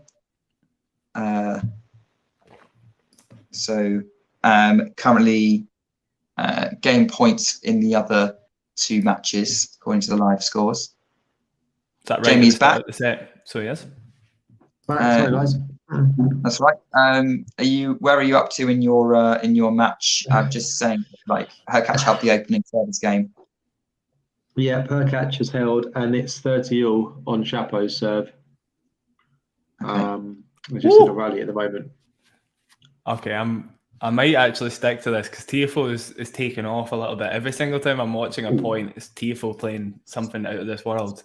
So to counter the Khachanov tedium, it looks as though Tiafoe is the perfect antidote. Wow, the comeback is on. Wow. Meanwhile, Korda's an early breakup on Medvedev for James' benefit. What's that, sorry, Nick? Korda's an early breakup on Medvedev still. 2-love. Okay. Was there a bit of an injury problem there for Medvedev, I heard, or was it nothing major? The guy came onto court and rubbed his arm with a towel and he started playing again. Okay. Magic towel. I do love to see a 2-set comeback, especially when the odds are stacked against you. It was almost like we expected it from Andy, but I mean, Tiafoe's never done it before. A guy who physically fades frequently. So this would be a big deal. Yeah. Even with Andy yesterday, exactly as he said, even if you didn't think he was going to come back, which nobody probably did, you still kind of knew that he was going to try everything to make the 3rd set competitive. But we probably wouldn't have even said that about Tiafoe, right, about an hour ago. Well, yeah, given everything I'd said about him statistically, you wouldn't expect it. I think it's nothing against Tiafoe, it's just he has never done it before. So, yeah. We would have been saying that. I mean, look, just a point on the Andy match, it still boggles me. He played the longest match of his career. Tiafoe's taking off again, sorry. It's just a great pass again, drop shot and forehand pass combo. He's playing really well. Wow. It's staggering to me that Andy Murray's played the longest match of his career after his comeback. I know, I love it. And after playing the 6th longest match of his career the 2 days before. Wow. That's crazy. Which is now the 3rd longest of his career, I think, right? The Berrettini one. Sorry, the 3rd what, sorry? I think Mario Berrettini is now the 3rd longest of his career after. Is it? Really? 6th. What's the That's second the break. longest? Tiafoe breaks back. Or not breaks back, breaks at the start of the 4th. He's now 1-love up. Oh, wow. Is the second longest Murray match, is it a semi-final with Djokovic in Australia? I think it's that, yeah. No, I think it's the because they've got the Davis Cup ones as well. So he played Delpo in the Davis Cup in 2016. Yes. Yeah. That was in Glasgow, isn't it? It was, yeah. I got to see it live. Yeah. It was great. Oh, wow. That He was also epic. played, I think Nishikori's the 3rd longest. Pretty sure that was also Davis Cup the same year. Okay, yeah. Huge foul. Lovely rally going on here between Korda and Medvedev. Lots of digs and spins and cat and mouse play, like just moving each other around. But at the end, Korda's the one who goes long. 25-shot rally. Medvedev has game point. Right, I might need to go both at the same time, I think. Like, they were both slicing and dicing and dropping, and it was just, at the end of the day, Korda just puts that pick up a bit too long. I think everybody in their dog squirms when they see Medvedev play a drop shot, but it worked out there. By the way, Shapovalov has a break point here. It's 30-40 at the start of the 4th set. and he's fist pumping. He believes he can make he believes he can come back here. Loads of great storylines here. I'm loving it. Two guys you'd never expect to make a 2 sets comeback, and a potential bit of upset ability on the main court.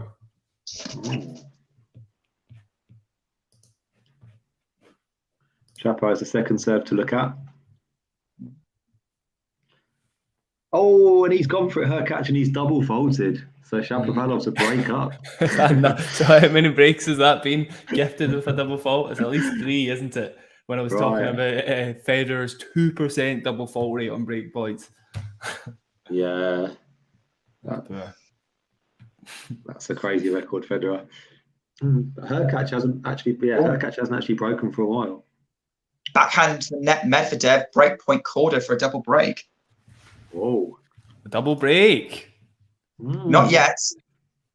Oh, okay. But sorry. Double break point. Break point for double break.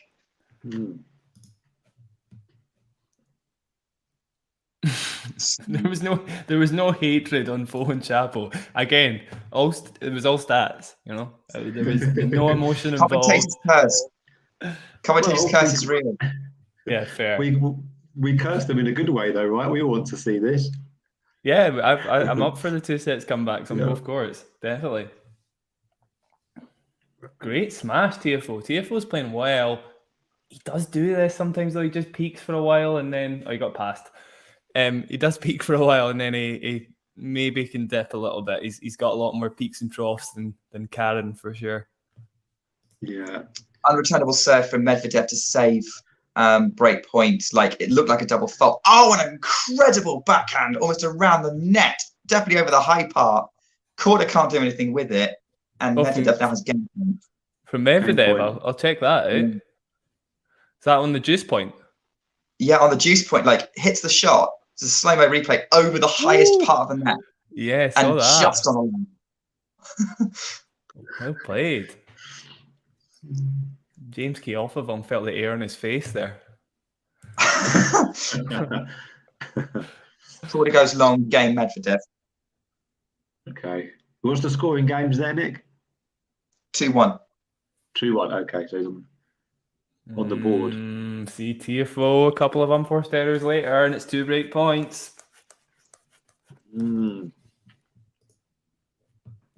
If I had to back Tiafoe or Shapo to make the 2 sets comeback, I'm going to give the edge to Shapo. Yeah. He's the more likely of the two, just given his opponent. I think Khachanov will give him a steady baseline, Tiafoe, whereas Hurkacz, as we said, Grand Slam nerves, hard court, he could still be vulnerable. Just the nature of this match as well, I guess. It wasn't like the first 2 sets, kind of Hurkacz was cruising. It was very up and down. So it was kind of quite small margins that Hurkacz won those first 2 sets.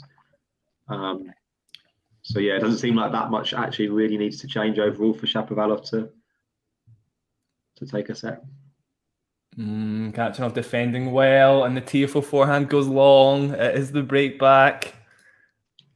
If I'm the non-believer, Isabel, you know, again, no emotions involved. Just reading the stats. That's all. By the way, do you think it would be helpful for Khachanov to know the stats about Tiafoe's comeback record, or unhelpful at this stage? Probably helpful, I think. Yeah. Make him play a bit. I think that was always the game plan anyway, right, Jamie? But I think it would help a bit. Yeah. Sorry, I just want to say, Isabel, I'm loving the Charlie the Unicorn reference. Charlie the Unicorn? Is that what that is from the non-believer? Yes, it's an internet cartoon from probably like 12 years ago. Our childhood.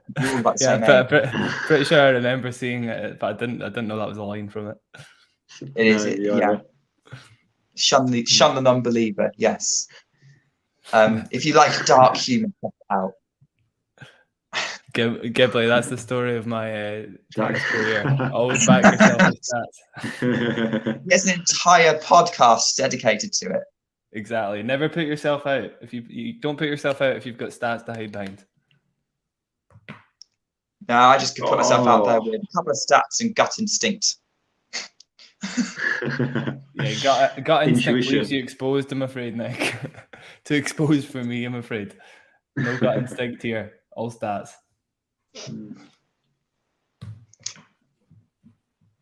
The Hurkacz, you might not be surprised to hear, has a breakback point. Shapovalov just netted a terrible volley at the net. Shapo going back to his old ways, always giving back. He's the modern day Mother Teresa.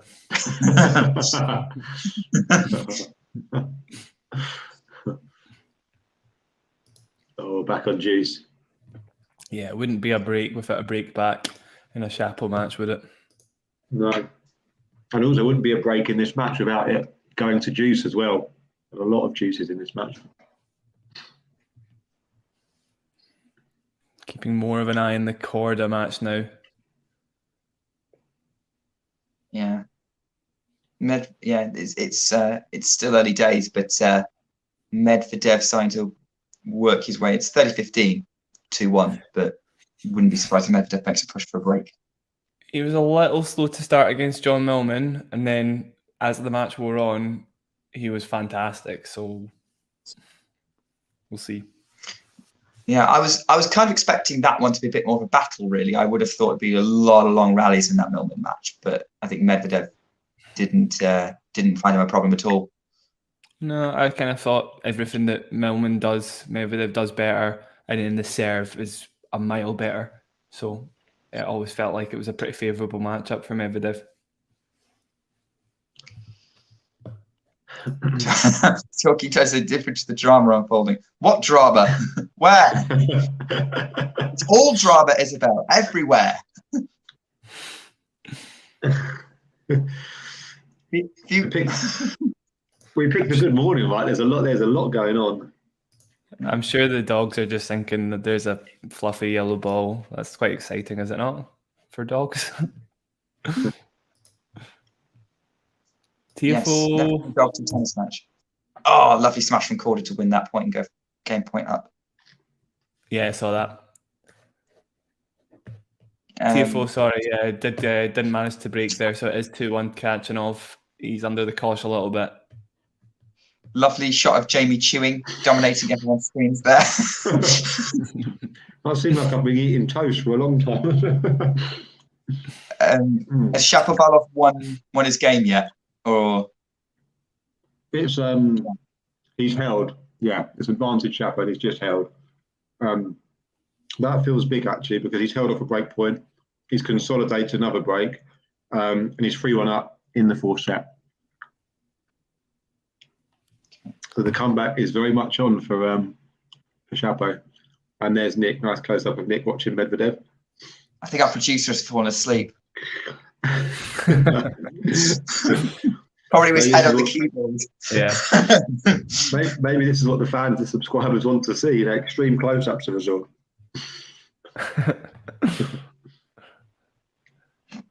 Isabel, big fan of Tiafoe changing his shirt during every changeover.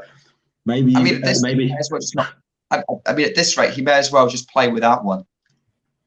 Maybe he's fallen on the magic formula for this comeback. He's one of the only guys that can pull off a tank top. I'll give him that. He really is. Happy birthday, Francis, by the way. 25 today. Is he? All right. Like Don just said, I think, yeah. Didn't realise he was 25. Oh, big serve from Medvedev. Great birthday present that would be if he could come back here. Yeah, for the first time, of course. For the first time. Need I remind us? It's going to be this. This is Shapovalov just hit an insane cross-court forehand winner. I can, John. I can. I'd like to see the speed on that.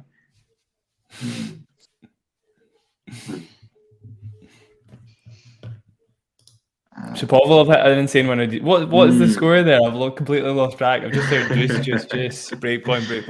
Yeah. 3-1 Shapovalov in the fourth set. All right, okay. I totally missed that. He did consolidate his break, yeah. Why? Okay. Oh, you missed. He was Exciting. break up. Yeah, I guess a break in this game is just like winning a game, right? It's not much to write home about at this stage. Kind of wild, honestly. The conditions really, that's probably the most telling so far, because when Hurkacz is serving well, which there's no reason he shouldn't be, it's pretty much untouchable. So the conditions must be fairly slow. 30-all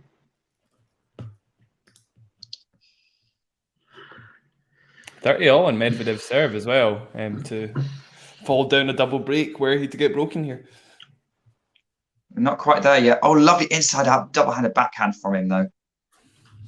Yeah, not a common one on the ATP. Lovely shot though, and Korda misses the pass, so it's 40-30. Yeah, you don't see many players playing that shot. Bar Novak basically is the only other guy who does it really. It's such a hard shot to pull off. I know. I was going to say Ben Lapierre as well, obviously, but he's not really. He's more challenger nowadays, isn't he? Yeah. Lapierre. If that, I mean, I don't even know if he wants to play anymore. Yeah, his ranking's fallen a fair bit. Ugly double fault by Tiafoe there. Oh my God, must have been about 2 meters out. So it's now 30-all.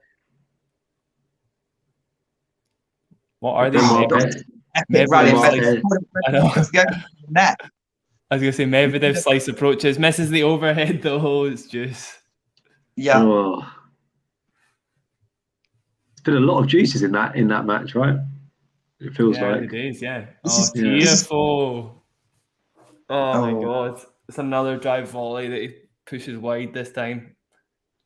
This is like the 5th game of the match, and they've been playing for 33 minutes on the Medvedev. Oh my God!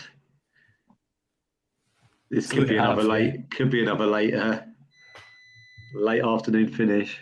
2 seconds, I'll get rid of that beep. Benoit Paires ranked 181, by the way. It's barely playing qualifiers for slams at the minute. Okay. He's only 33 as well. I mean, he should be falling off a cliff. You know what his highest ranking was? Any guesses? Benoit Paires' highest ranking? Was he top 20 at one point? He was definitely seeded for slams once in his career. I'm going to guess he's number 17. Oh, close. Yeah, both sort of there. 18 he was. 18? Right. Yeah, in 2016. Mm-hmm.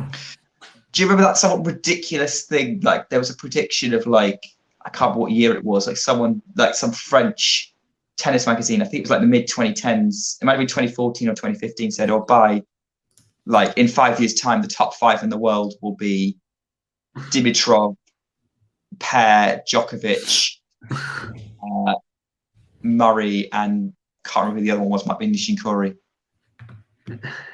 Or Tsonga if they were leading French, maybe, I don't know. No, Bear was the only French person on that list. All right, okay. Wasn't what's the other French guy that's fallen off an absolute cliff as well? Beat Rafa at the US Open. Puy? Yeah. Luca Puy. Yeah, Puy was great. Yeah, what's happened to him? Because like he shows flashes, but like he's never been. I don't know anything about. I was going to say I don't know anything about injuries. I'm pretty sure it's just form that he's lost. Yeah, pretty sure he was getting into some places with a protected ranking at one point. He's currently ranked 385. Wow. By the way, Tiafoe held there, so it's 2-all. He did survive that break point. And Medvedev's facing a break point. Oh. Currently in a pretty long rally. Medvedev has a tough overhead.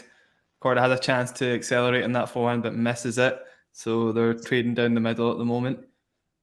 Medvedev with a big forehand, takes control of the rally slightly. Backhand down the line. Great squash shot from Korda to keep the rally alive. Yeah, now taking control of the points. Should have it.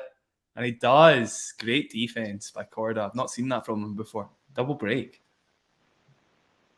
He's got the double break. Yeah. Yep, 4-1. Okay.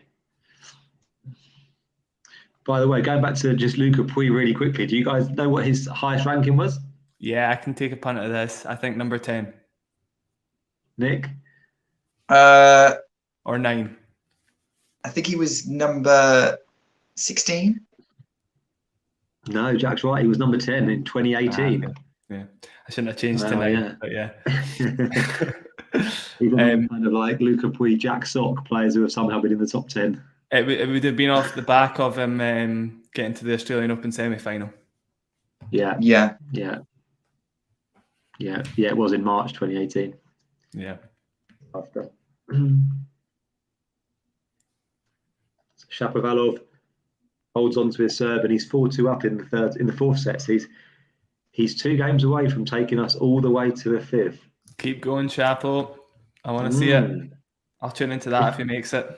If we do get 2 come from behind 5-set victories today, that'd be pretty insane, wouldn't it, in one morning? I still haven't backing Tiafoe, I'm afraid. This feels more like a Khachanov in 4 to me.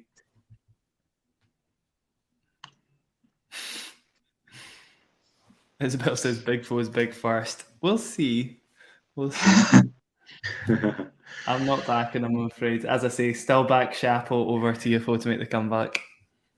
By the way, I'm still not backing I don't know. I'm still not backing Shapo to do it either, I don't think. Okay, fair enough.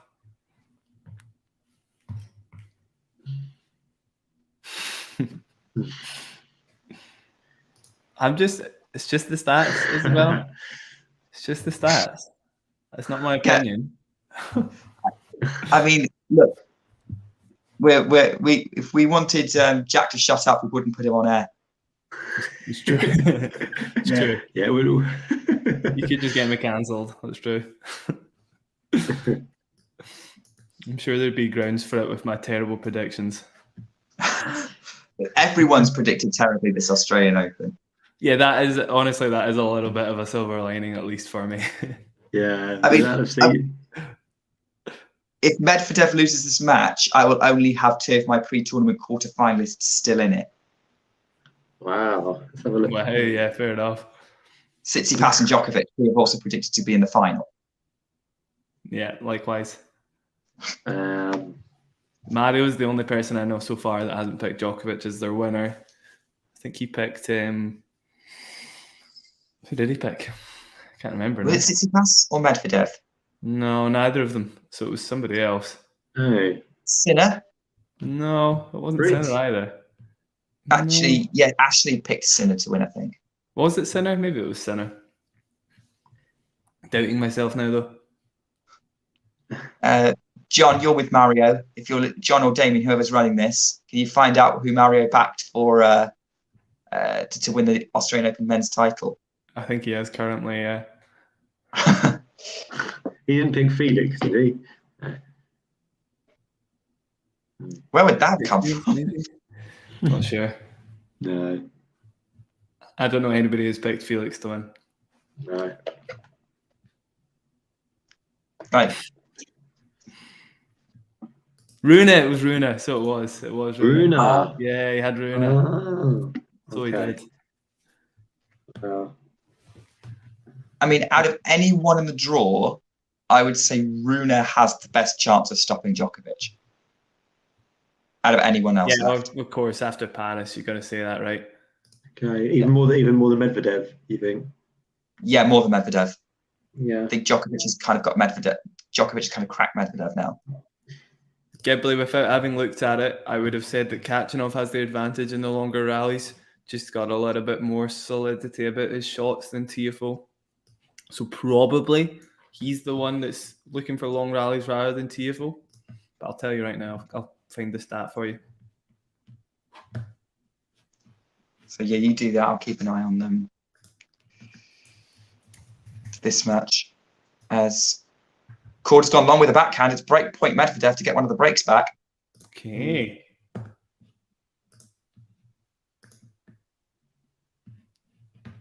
He has come back from crazier deficits.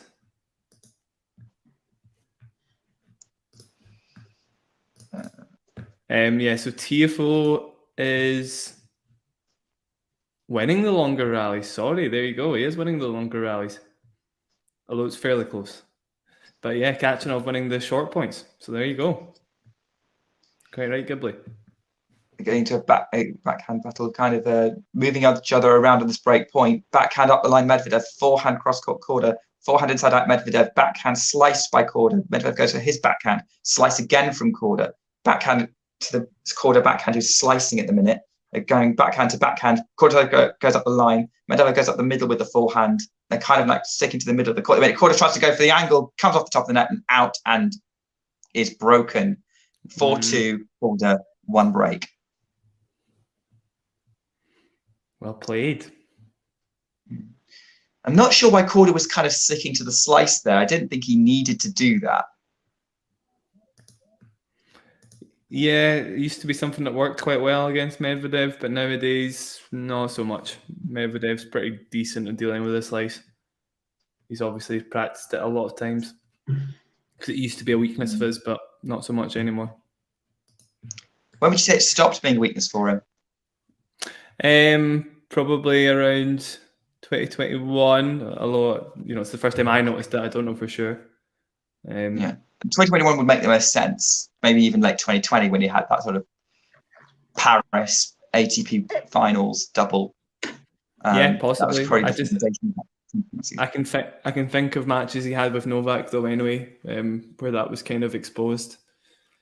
Even when he won the match, to be fair, I think the Cincinnati one was quite telling for that. And then the grass season of that year, I recall, or being non-existent, obviously in 2020. Possibly the year before. Oh no, it was 2020. It was 2019. Sorry, that he played Djokovic in Cincinnati. So yeah, the 2019 grass season. I remember that being a major weakness for him.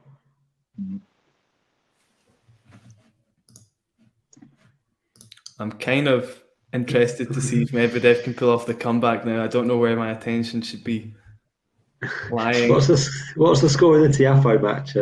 It's 4-3 to Khachanov, so it's close. Okay. It's on serve there.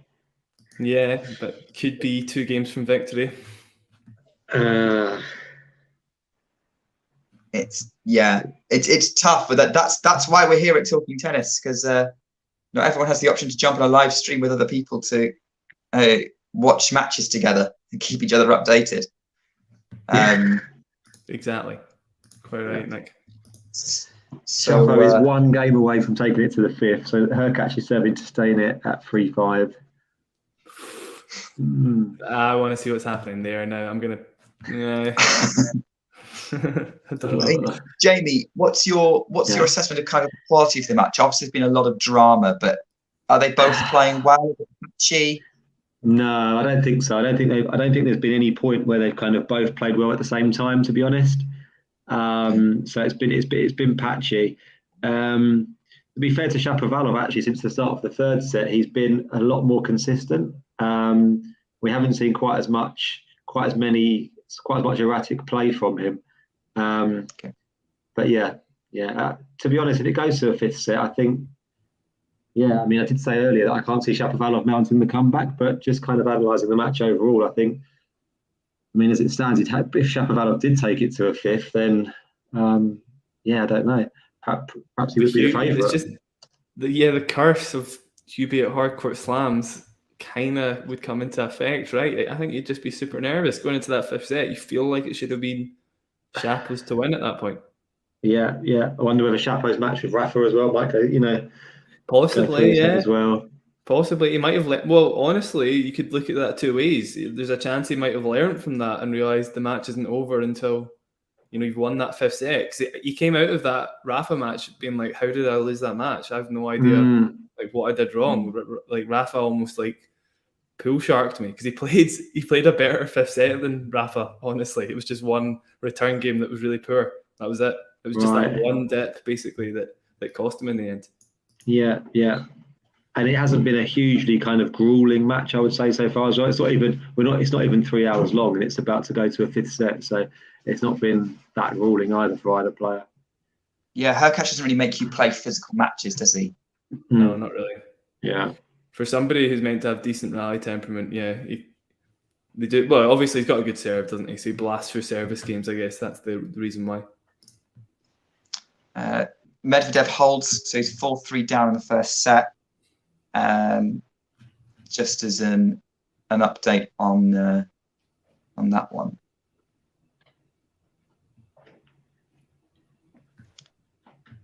Yeah, it could be. I think we're in for an interesting afternoon, morning, evening, afternoon, wherever you are in the world. Yeah, right.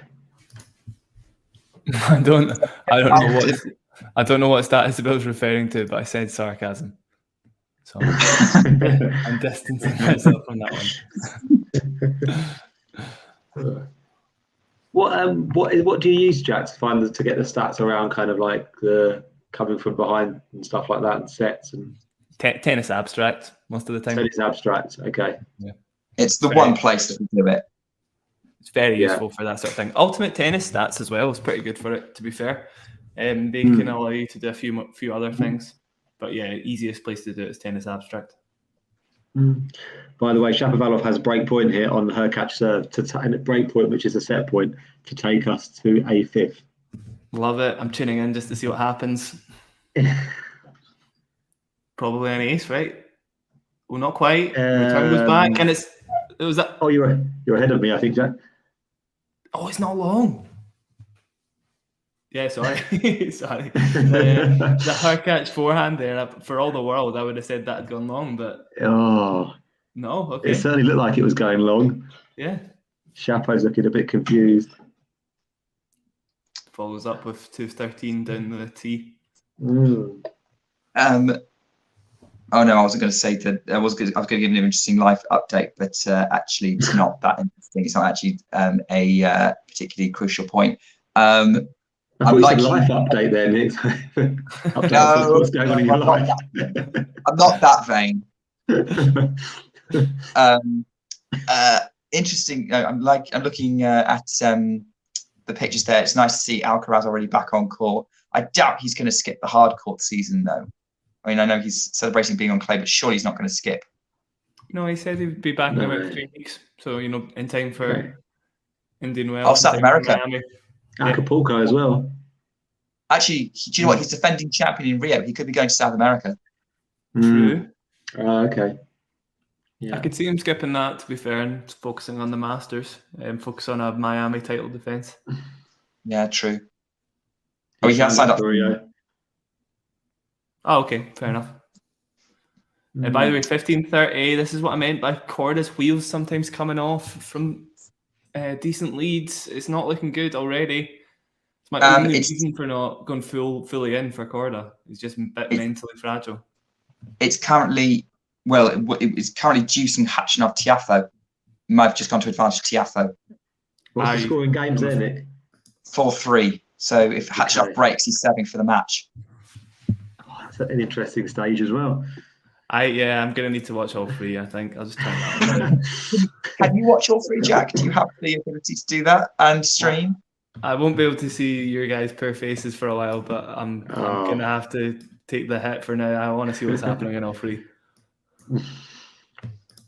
I'll stick to the Medvedev Korda one, I would say, is the most interesting by a whisker at the moment, just with 15-30 in the balance. The double break almost neutralised. Depends. And it's 15-40 because Korda's gone long. Korda's gone long on the forehand. So he has. Yeah, okay. So break points for Medvedev to make it 4-all. It never really felt like he was in proper danger, just given everything I'd said. I just felt ropey about Korda. It's such a shame because he's got everything. He's got absolutely everything you need to be a good tennis player. It's just the mental game. I think this match could confirm it, that the mental game just holds him back a little bit. I think. So close to a good serve, but it was out. By the way, so far Shapovalov is not looking nervy on serve. He's 30 love up. Yeah, great approach. 40 love up now. Sorry, Jimmy. Okay. Can't commentate on all of them, Jack. I know, yeah, sorry, you're quite right. I'll dip out the Chapo one, assume that set's over. Jamie can confirm in a second. Medvedev puts a forehand into the net, and my stream's frozen, but he's Korda saved one of the break points. Oh, Tiafoe. That was sexy. Just made an amazing drop shot. Made it look very easy. Jack? Was that Jack or Isabel talking? Yeah, I know, yeah. channeling my inner Isabel there. And we're going to a fifth set. Wow. Shapovalov, probably the biggest surprise of this whole match. Shapovalov just held his serve to love when serving for it. Probably the biggest turn up so far. Love it. Love it, Shapo. Fifth set. Here we go. Make some amends for last year. Yeah, right. All the drama. Can he finish off the comeback? We're into a long rally, Korda and Medvedev at the minute. They're trading backhands, but Korda comes off the top of the net. Medvedev comes in and finishes it, and it's a break back 4-all. Love it. Medvedev, love it. Medvedev is like secretly my favourite player, I think, besides Andy. He's fascinating. This is great stuff. Yeah, Medvedev's good fun. I'm going to have to put that one on for a second. Just I'm coming across to Medvedev Korda as well for a second. Has Tiafoe still not put this game away? No, not yet. He's got another game point, but 7.5 minutes on the clock in the game so far. Yeah, it feels like it's been 4-3 for absolutely ages. Oh, forehand winner from Korda to go love 15 on the Medvedev serve. Like, he's not, he's still in this. Plenty of power there, yeah. But yeah, you know, he loosens up when he's not really under pressure, and then if he were to serve for the set, you know, it's absolutely no guarantee it happens. You what? Korda? Yeah. Yeah, true. I mean, like, look, we've had two. Look, let's face it. We've had 8 games, 4 of which have involved breaks. So yeah, exactly, 50% break rate. Could be a big one. Oh, Meadow's gone long on the forehand. It's 15-30. Wow, shades of the match that I've been watching then, in terms of the breaks. Can see from the score, Tiafoe's finally held the 4 on the 4th. Well done, Tiafoe. Oh, that's a big hold. It is. That's a massive hold. Yeah. It's a massive forehand from Medvedev. On the line, high risk, but he got it. Very all.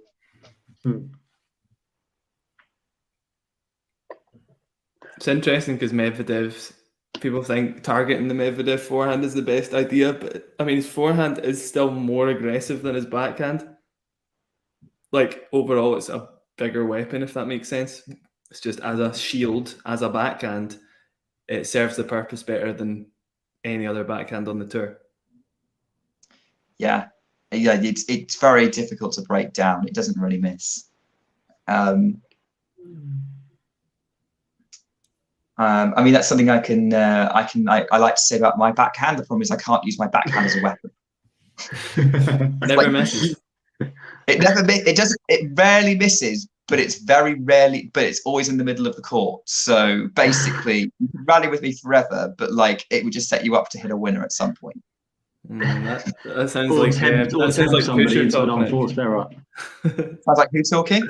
Sounds like pusher talk, Nick. Are you a pusher? Only if you hit to my backhand. Okay, right. So a bit of an aggressive forehand going on. Yeah, the trouble is the forehand will go over the baseline half the time. Right, okay. So basically, the best bet is either to just hit to my backhand and then just set yourself up for a winner, or just keep hitting to my forehand and wait for me to miss.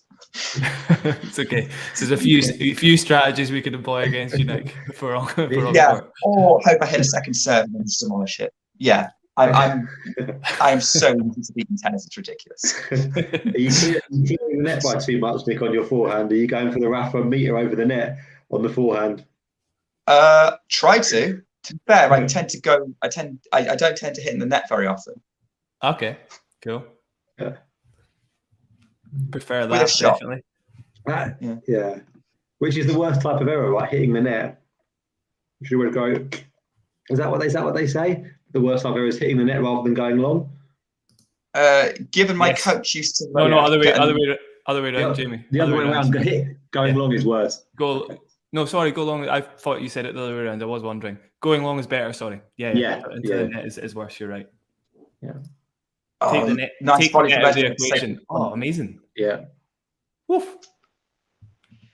Yeah. No, my coach when I was like 17, 18 was very much age 15 to 18. I had a coach and he was like, he was definitely more annoyed with me when I put it in the net than when I put it long or wide.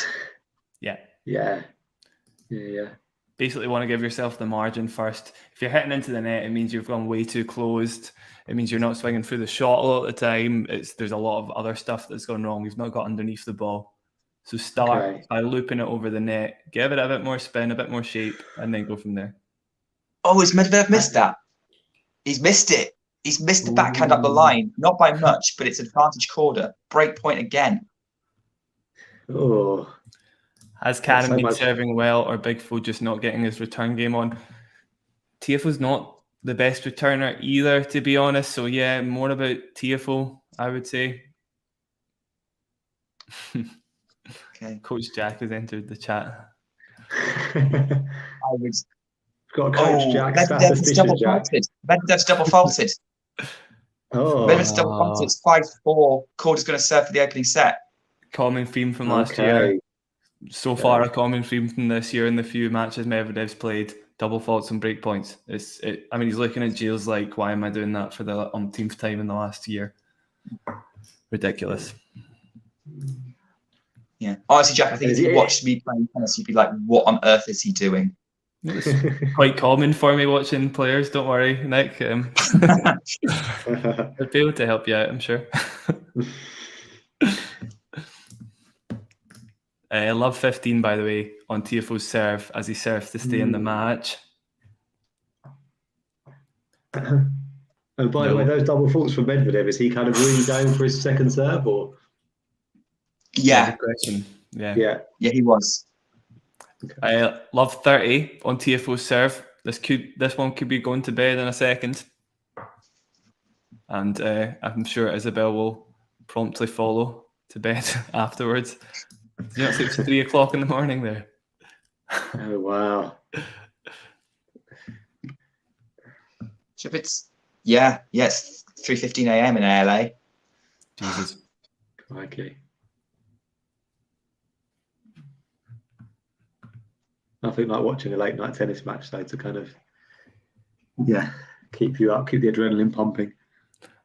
The difference with your shots, Isabel, that they were flat as a pancake, to be fair, so. Not a ton of net clearance, which isn't a bad thing. Just means you've got super powerful shots, but they maybe don't go in all the time. 15-30. John Sands is saying that he doesn't think Medi's beaten a top 10 player in a year. Yeah, we were discussing that on the show actually. So it's like 8 matches in a row or something he's lost against top 10 players. Obviously 3 of them coming in the ATP finals when he went to a third set tiebreak in every match. Every match, yeah. I mean, Silk. John seems to think I called him Silk. Why am I calling him by his surname? John seems to think that. Korda's pretty much top 10 in his head. He's already treating Korda as kind of top 10 material. I think he said top 10 in terms of favourites for this. Flat as in top spin, Isabel, as in a lack of top spin, not flat as in rubbish. Flat as in Medvedevian. Exactly, Medvedevian. Exactly. Nice denim in there. 30-all. On the Tiafoe serve, by the way, huge point here. They're locked in a rally, both neutral. Backhands cross court,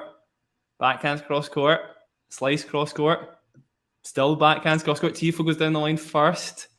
It's a net cord. Tiafoe's on it. Drop shot. Khachanov just gets it. Lob goes out. Tiafoe wins the rally. 40-30. The man's alive yet. He's still fighting. A lot of people screaming in the crowd. Jesus, they're getting close. People like attacking the camera.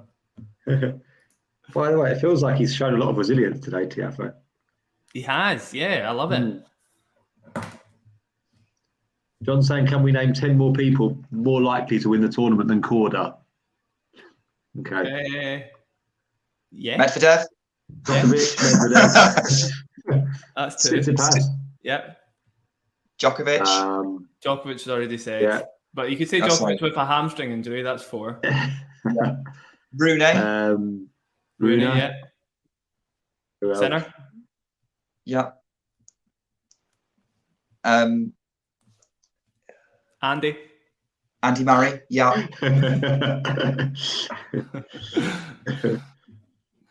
Genuinely, I would probably say Denis Shapovalov and Frances Tiafoe. You've got to look at the quarter of like challenger players as well, because they're going to get to the semi. Ben Shelton, maybe, or Popperin, yeah. Nishioka. I think we're just setting ourselves a challenge here. Korda's got more chance than Nishioka, I'd say. Felix has more chance than Korda, right? And I'm not sure. No, I think Korda's the edge of the Felix. Yeah. So we struggled to get to 10, to be fair to you. Michael Moore might be more likely, Ghibli, yeah, because again, there's that quarter that just leads you straight to the semi-finals. By the way, 15-40 on the Korda serve. It's there's drama everywhere. Apart from possibly the Hurkacz-Shapovalov match, which must have settled down. We're in the early sort of flat stage of the fifth, yeah. Okay, as backhand goes wide from Korda and they're back on serve, it's 5-all. Christ. Oh, so that's 3 breaks each and 2 holds each. Yeah. Yeah. No. Yeah. Jesus. Yeah. Crikey. The common theme, so although he's double faulting to lose a lot of his service games, Medvedev, he hasn't lost that like fighting ability on return games and stuff. So you get a lot of weird and wonderful matches. Third set tie breaks, of course, in the ATP finals being quite a nice ending to his season, or a thematic ending to his season in that sense. They're all really dramatic and he tends to lose them. So no forehand long from Korda, who's like just clutching his shoe. 15 love. By the way, how's Khachanov's service game going at 5-all? Tiafoe holds, yes. Sorry, yes, Tiafoe holds. Okay. And it's just started that service game. Okay. Backhand wide from Korda, 30 love. Hurkacz is serving first in this set. I think that might make the difference. Ghibli, that's fair. Maybe it isn't a mental issue then, I suppose, but we do tend to see the rallies break down from him when he's in better positions, so you can make an argument for both. I would also say it's a bit too early in his career. That Indian Wells loss, you don't expect him to do something quite like that again, but we've not really seen him in a similar position since, so hard to say. Nelly Korda more likely, and Peter Korda also getting the nod above Sebi Korda. Comes out of retirement. Oh, untenable from Medvedev, 6-5. Korda is now, they're going to change ends in about 2 minutes. Korda's going to serve to stay in the set, having served for it. Tiafoe Khachanov taking off, by the way, love 30. That was some amazing shots from Tiafoe. Wow. Difficult to know where to look, but probably Khachanov Tiafoe, I think. Just the way they're playing at the moment is insane.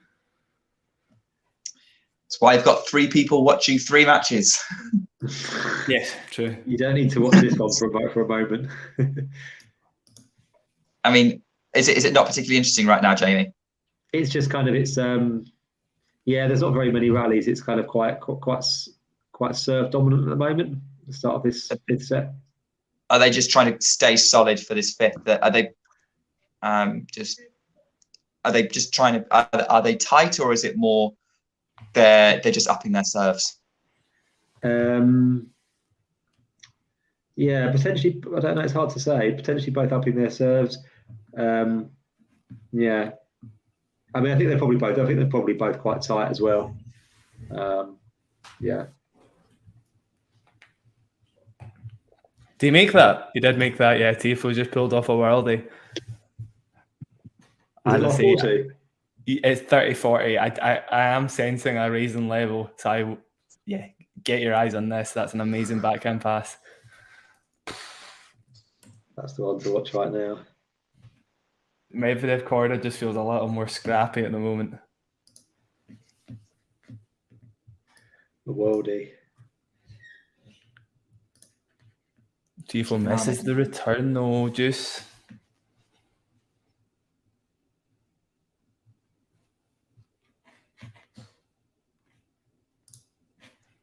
I don't Long know. rally here, Korda-Medvedev. Korda's trying to dictate with the forehand. Medvedev goes for the pass, but it's not in, and it's 15-love Korda.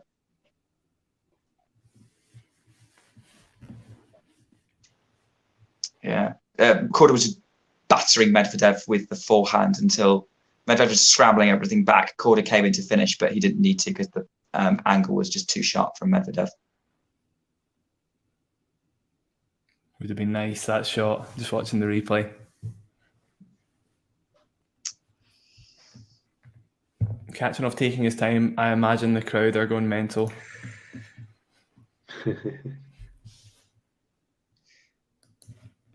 Backhand into the net, Korda, 15-all. That sounded like it was early in the rally. Relatively, yeah. Couple of balls in. It wasn't like first shot after the serve or anything like that. But by the way, this stat that's just come up, pressure points won. Does anyone know how they take this stat? Yeah, I'm pretty sure it's like 30-all juice. Basically points where you're either 2 points or 1 point away from winning a game. With the opponent also in the same position. Sorry. Forehand passing shot winner Medvedev, 15-30. Good shot. Like Korda was again inside out forehand, comes into the net, tries to finish it, but Medvedev was going to pick that off easily on the run. Still a good shot, not the easiest to pull off there, right? Oh, definitely not. No. Khachanov holds, by the way, for 6-5. Oh, he held. Okay. High tension points across Melbourne Park. I'm watching Medi now. Serving volley from Korda, nice. Oh, never mind. Missed the first serve. Yeah, I missed the first serve. I'm going to listen to what Khachanov is saying. He's complaining about something. Jack, focus on that. What's the score again, then? Nick can get in points? Sorry, it's 30-all, 5-6. Korda wins it with a backhand volley. He's coming in a lot this game. He's definitely decided that net play is the way forward against Medvedev, which isn't a bad strategy. We've known Medvedev to lose to people like, Hubert Hurkacz or Nick Kyrgios, who've employed that strategy of just high risk net rushing. It's just whether Novak as well. Novak's employed that strategy. Net. Well, I suppose it was more serve and volley from Novak rather than net rushing. But yeah, the serve out wide plus the drop volley, I guess, when Medvedev's like 7 meters behind the baseline is a great strategy. Yeah, Korda's rushing it, came in again, pushed Medvedev back because Medvedev was kind of coming inside the baseline, which Medvedev kind of loops a forehand over the baseline, and Korda's got a point to take this to a tie break. So that one, he had a look at it. Go on, Jerry. Sorry, I was just saying, stats just come up. Total points won, 146 each here. So completely level total points. Really? Points won. Yeah. Wow! Oh my god. That's a sign that Hurkacz versus Shapovalov is an absolute knife edge. Yeah, Khachanov was saying here he wasn't bothered about the crowd shouting, but he said a little bit of respect obviously would be good. I think they're just screaming all the time now, basically. Okay. Yeah. That usually happens at the Tiafoe match, doesn't it? Mm-hmm. Yeah. Korda's put a forehand into the net and taken it to juice. Forehand volley.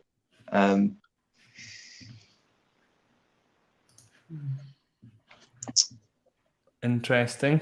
Okay. So Korda must be coming into the net constantly then. He's basically every point Korda's coming in. Every point. He's rushing in now. But he didn't need to because Medvedev, maybe Medvedev saw him coming in and panicked, but the Medvedev pickup on the backhand was just higher in the sky than it was further into the court. I think that was more to do with maybe the Korda forehand he was trying to hit. Korda spread the court love really, really nicely. Interesting as well, you'll see Korda coming in off the serve +1 rather than the serve, potentially because his net game isn't quite as polished as Novak's, even Kyrgios's as well, who's got some of the best hands in the game. You also have to take into account that Medvedev's return can often be quite deep. So maybe he just want to make sure that he's not caught out in no man's land by a Medvedev return. Yeah, true. Oh, lovely forehand from Korda. Medvedev's on the scramble, drops in. Korda finishes off, but Medvedev lifts it up, should drop at the tram line. It does. We're going to a tiebreak in set 1 between Sebastian Korda and Daniel Medvedev.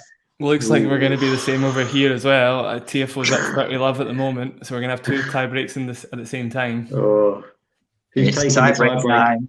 Who's taking it in the Medvedev match? Medvedev. Yeah, Medvedev.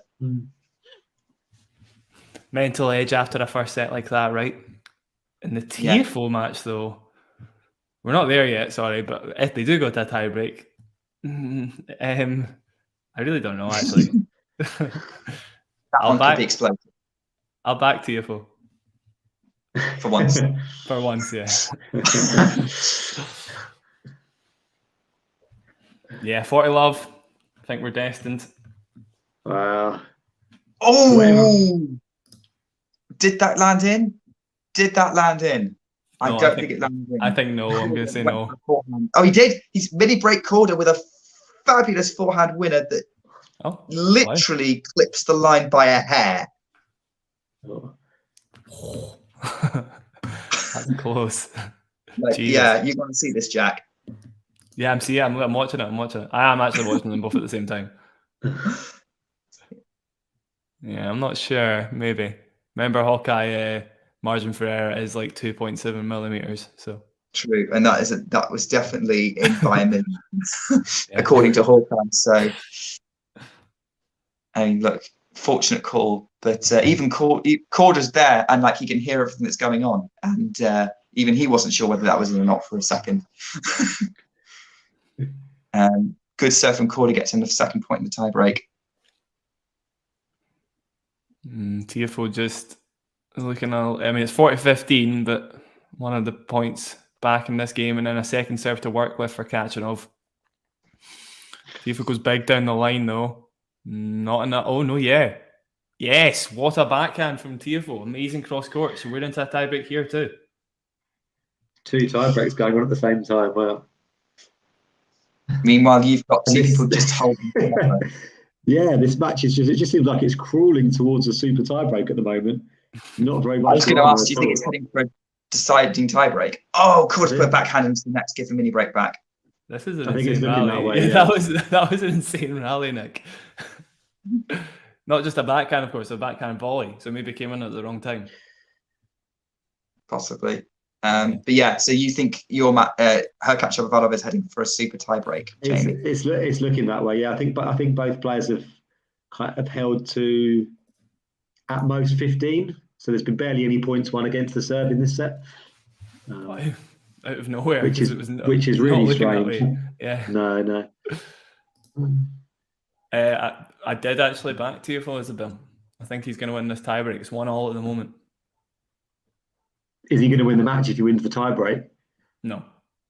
He's not backing that. He's still got some. He's got to stand by his earlier point. The stats don't lie. Exactly, the stats don't lie. Quite right. I think he wins the 3rd and 4th and loses in the 5th. Oh, Medvedev has trouble picking up a slice backhand from Korda. Puts his own slice long, and it's 3-1 again. 3-1 mini break again to Korda. Well done, Korda. Good stuff. Tiafoe taking very fun. So we're actually at juice here on the Shapovalov serve. Hurkacz has won 2 points in a row. So light sneak at the break here for Hurkacz. Well, he's got first chance in a while anyway. Yeah, first chance in a while. Keep an eye on that. Did he make that shot? Just watching that point back, I'm pretty sure it was very nice at the corner of my eye. Yeah, an amazing forehand winner down the line from Tiafoe to go 2-1 up.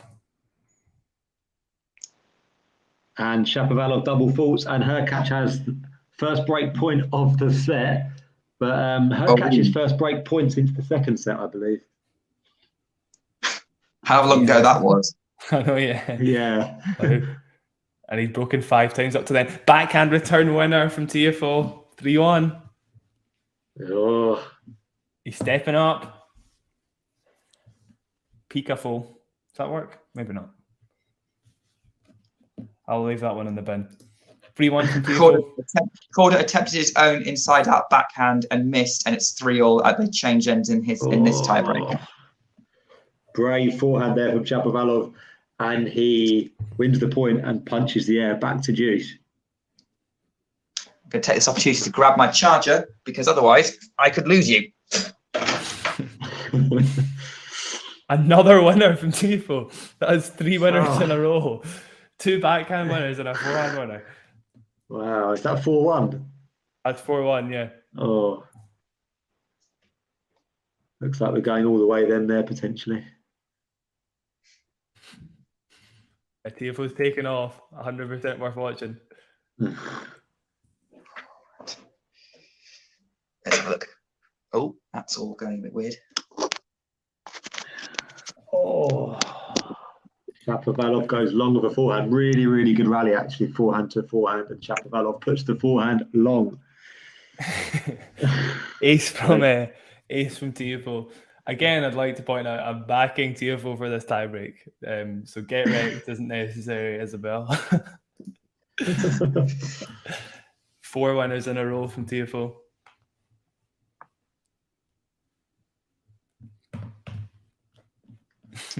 Korda hits a forehand winner to go 4-3 up in the tiebreak, but it's on serve. Okay. Serve +1 there, right? Yeah, serve +1.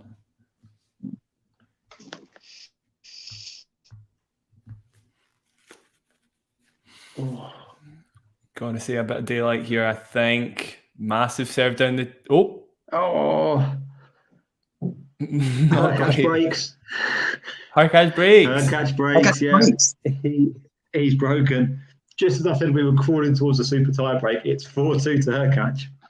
Did Hurkacz do anything there, or was it Shapo? I think it was more Shapo. Yeah, okay. 5 set points, Tiafoe.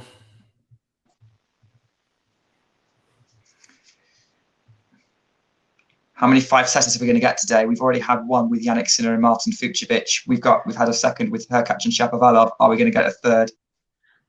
And that, of course, was the 2 sets to love comeback, right?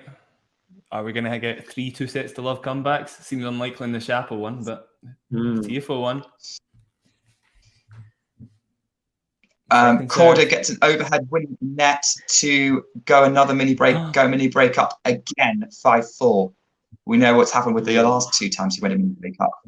He is 2 points away from this first set, both on serve.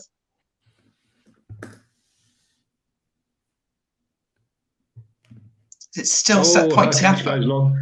Yeah, he saved. Khachanov saved 2 set points. Ghibli saying, "Come on, Shapo." He's at love 30, looking for the break back. He's got 2 set points on serve though, Tiafoe.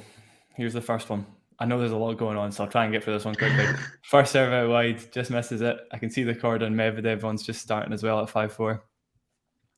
Second serve for Tiafoe. Yeah. Korda's double faulted, 5-all. Oh, God. Oh, wow. Tiafoe with a loose forehand, so that's 6-4. Just looked a bit tight there. Oh, it's 6-4. That's got a bit closer than it was. Yeah, and now just the 1 set point on serve. Is he looking tense, Tiafoe? Yeah, that forehand did look tense. Straight into the net. Oh, big serving from Hurkacz to get back to 30-all there. Literally every match is poised on a knife edge. Tiafoe thinks he's made the first serve. He hasn't. It's a second serve. Or was it late? Maybe it was late. We're on a long rally between Medvedev and Korda. They're not really going for the lines just yet, but going backhand to backhand. Korda now tries to sharpen the angle a bit. Switches to a forehand inside out. Medvedev has to scramble that one. Korda's trying to finish it at the net. He's coming. His lips it up. He's going to go for Korda overhead. Goes towards Medvedev, but Medvedev gets it long over the baseline. And now it is set point for Sebastian Korda on the Daniel Medvedev serve. As that's happening, second serve on Tiafoe's set point. It's in play. They're locked in a rally. Backhands cross court. Tiafoe going down the line. Playing pretty safe though. Is that on the line? No way, that's on the line. Khachanov kisses the line with his ball there. So close. They're going cross court again. Tiafoe thought it was out, I think. It goes hooked cross court. Is that got the line? Oh, Tiafoe. It's not. He hooks across court and he just misses. It's now 6-5, and Khachanov is going to have a set point to save on his own serve. God. I think the score on the thing might be slightly ahead. It says 6-6 there. No way. 6-6. Oh, God. Sorry, on the score on the screen. He's blowing. Backhand Korda into the net, going cross court. He had Medvedev on the run. He was going for the space, but that was middle of the net. Oh, my God. Oh my 6-6. They're changing sides again. So both tie breaks are 6-6 at the moment. Yeah. Tie break. Oh, my God. Wow, look at that symmetry. Tiafoe missed the forehand pass by an inch. Like, it just clipped the net. So it's 5 set points saved. Wow. He was making those forehand passes, wasn't he? Yeah, he was. So now Khachanov was 2 points away from the match. 5 set points saved. Okay. That's going to hurt. Hurkacz, by the way, held for 5-2. So he's got a commanding lead. He's not far away from closing the match and getting it. Has he made? Is this going to be the second slam he's ever made in the last 16 other than Wimbledon? I am going to. Shall I remove the? Shall I do that just for now? Just so we can keep the tension a bit. I'll remove the live scores. I've seen that Khachanov wins this point now, but I'll try and keep it a bit. Hurkacz hasn't made the last 16 at the French, has he? So it must just be the. Wimbledon. He hasn't. Yeah. No, so it'd be the second time. Korda loops an overhead over Medvedev, who was at the net, and it's 7-6 Korda. This time he has a set point on his serve. Tiafoe looking to save a match point on his own serve here. Match point. Well. This is pretty horrendous from 6-1 up, I gotta say. Well, obviously, only the 2 mini breaks to save for Khachanov, but still. Great first serve, enough to save the match point. He's still alive here, 7-0. That's good. I was going to say all the good work he's done to make this a match, right? It's all going to be forgotten in this tie break with what he's given away. Christ. Potentially. I've got my eye on Korda now as well. Nick, if you take us through the set point. Yeah, first serve missed by Korda. So we're heading to a second serve by Korda, and he's going to go kind of middle of the box. Medvedev gets in play, inside out Korda on the forehand, trying to dictate with that, trying to run Medvedev into the corner as much as possible. Now tries to switch direction with it. Backhand Korda, backhand Medvedev. Trading backhands at the minute again. Not really. Medvedev goes up the line. Korda has to scramble for it. Now Medvedev's in control of the rally. Hits the forehand, and Korda's gone long. And he. Oh wait, no. Yeah, he's gone long. He's gone long. It's 7-0. Oh, the score's messed up there, hasn't it? Because it looks like he's taken the set. They've now changed it, so it's 7-0. I think they thought they'd done clear because that ball was clearly out, and yet it looked like they were panning to Korda like he won the set, and he hadn't. Set point number 6, by the way. Tiafoe saved the point at 7-0 there with a great backhand approach off the serve. So now Khachanov serving. First serve to Tiafoe's forehand. He gets it in play. The weaker of the return wings. They're trading down the middle. Khachanov goes bigger first, but it's not enough. Tiafoe goes long though. So it's 8-all. Forehand winner Korda to set up a third set point, coming into the net to finish it. This is horrendous. I want to watch both of these. I'm watching neither. What's your score, Jack? 8-all. Okay. Khachanov with a great serve out wide. Not enough though with a great forehand return. Tiafoe drop shots. Khachanov bunts it into the open court. It's 9-8. Another match point. 5-3 here. Shapovalov's held serve, so he's made Hurkacz serve it out. And Korda's return was right at Medvedev's feet. Medvedev couldn't pick it up, and it's the first set to Korda. 7 games to 6, 9-7 in the tiebreak. Good stuff, Korda. Semi. Well played. Wow. Right, Tiafoe. I imagine the match might already be over if Isabel's going to cry. We'll see. Match point number 2. Tiafoe with a great... Oh, no, never mind. He missed the first serve. Second serve. It's not over on the live scores. Second serve. Tiafoe out wide. Going cross court. No risk whatsoever from both players so far. All close to the line from Tiafoe. Gives him the chance to set up a backhand. Doesn't do anything with it. Tiafoe cross court. This could be a really long rally then, Nick. Yeah. It's the Tiafoe's backhand. He keeps going into Khachanov's forehand for some reason. Cross court with a backhand. Tiafoe And again, massive cross court with a backhand from Tiafoe. Forehand, inside out, drop shot. Oh my God. Oh my God. That is insane. What a way to save a match. Who drop shotted?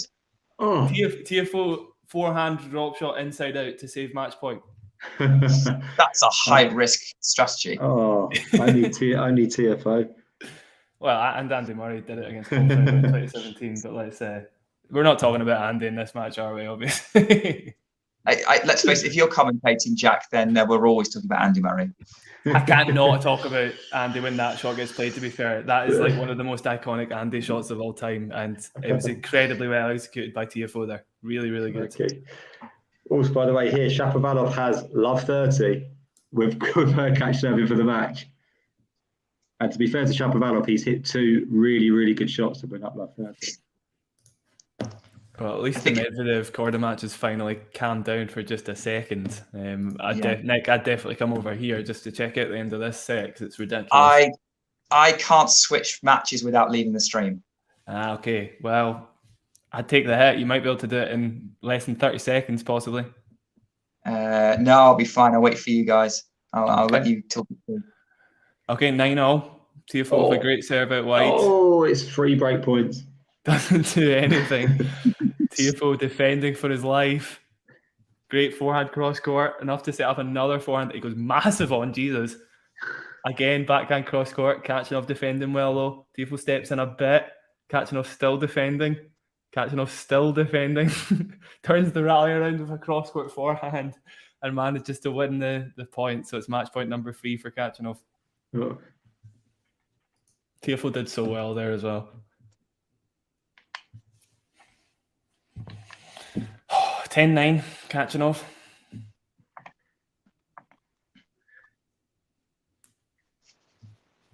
Is this it?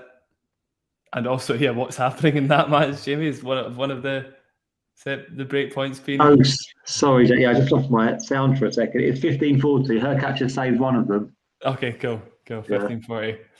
Right, match point number 3, Khachanov with a great first serve out wide. He wins the match. He's won. Oh, yeah. 11-9. What a conclusion, though. What an epic way. And Tiafoe's going to be kicking himself if he couldn't make a 5th. Yeah. Like 6-1. It's tough. 5 set points he had. Wow. Yeah. Back to back as well. I'm pretty sure he had 6 set points. In fact, just one on top of that as well, Jamie. So 6 set points came and went. So Hurkacz has saved 2 of them. It's 30-40. He's gone big down the tee with the serve. Shapovalov returns it with a backhand. He's into the net, Hurkacz, and Shapovalov goes long with a backhand, and it's deuce. Wow. Oh, I'm watching this now. Shapovalov's berating something or someone. Hurkacz is trying to go absolutely huge off the serve. Jesus, 222 kilometers an hour. Crikey. Has Shapo had his chance there? I'm watching a point he's constructing nicely, actually. He does look the better player in this rally. And he's gone a bit slow, though. Inside out, forehand from Shapovalov maybe gives him a bit of an advantage. I think Hurkacz has pushed that wide. Yeah, break point. Just floats the slice wide of the sideline there.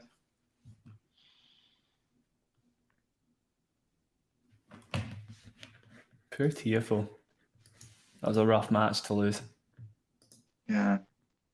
Or at least a rough set to lose. But the stats don't lie. So if this Australian Open has proved anything, it's not over till it's over. That's true. That's an Australian Open stat that backs up Tiafoe. Well, not anymore. Not anymore. And honestly, I'd been saying he physically flags. He didn't physically flag in that match. He just looked a little tight from 6-1 up. So there's silver linings, but yeah. So we have another court. We have a 4th round set between Yoshihito Yoshioka and Karan Khachanov. Wow. Oh, by the way, we've got another break point here for Shapovalov, and it's on a second serve as well. I'm not sure if it's already happened. I'm slightly behind, but Hurkacz has done his second serve. Shapovalov's netted. Yeah, I think he's netted the second serve, and it's juice. It's break point for Medvedev on the Korda serve in the opening game of the second set. Cool. I can tell you. Well, Jamie, you keep commentating on that actually, because I know what's happened already. But if you tell us in a second.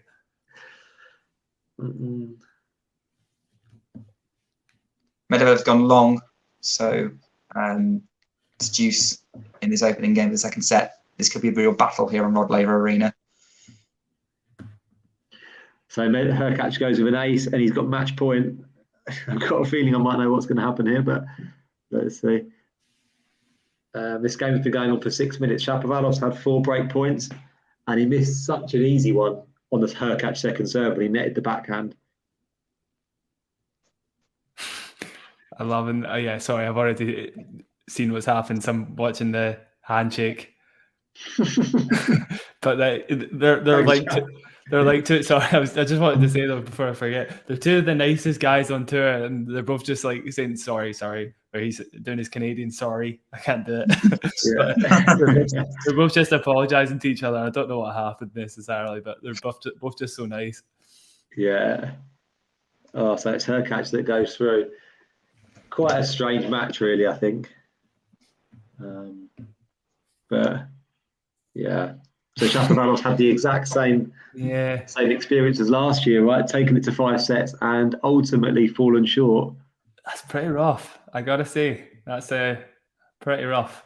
He's had a lot of situations like this where it just feels like he's like the Djokovic match he played at Wimbledon, where he played one of the matches of his life and he walked off court in straight sets. Yeah, that sort of result is just brutal.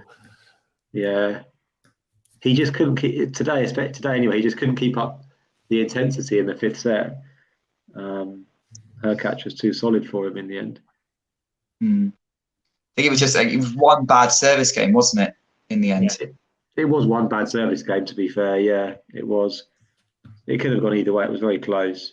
I think he ultimately paid the price for in the first 2 sets, not being able to consolidate his breaks. I think that was probably where the match was won. Those first 2 sets, really.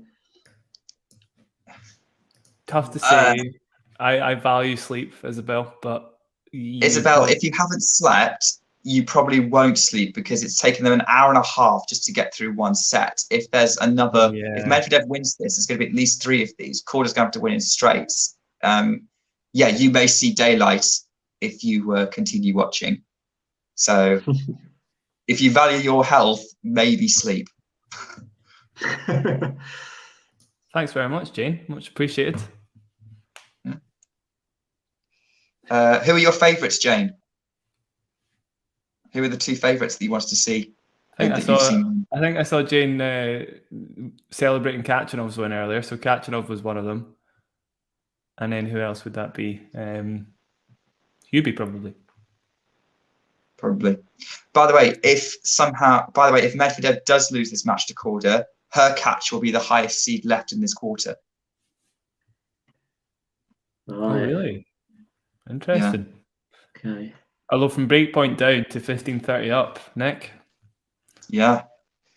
Yes. Been updating things. Although that was a good set for Medvedev to take it to 30 all. So it's the match is very much continuing the same way as it was. Very competitive between the 2. Jamie must be changing his stream to join us on Rod Laver Arena. Although, having said that, we still have now the match between Hurkacz and Shapovalov is done. We've still got to have Maria Sakkari taking on Zhu Lin, who will be walking out to Margaret Court Arena probably in about 20 minutes or so.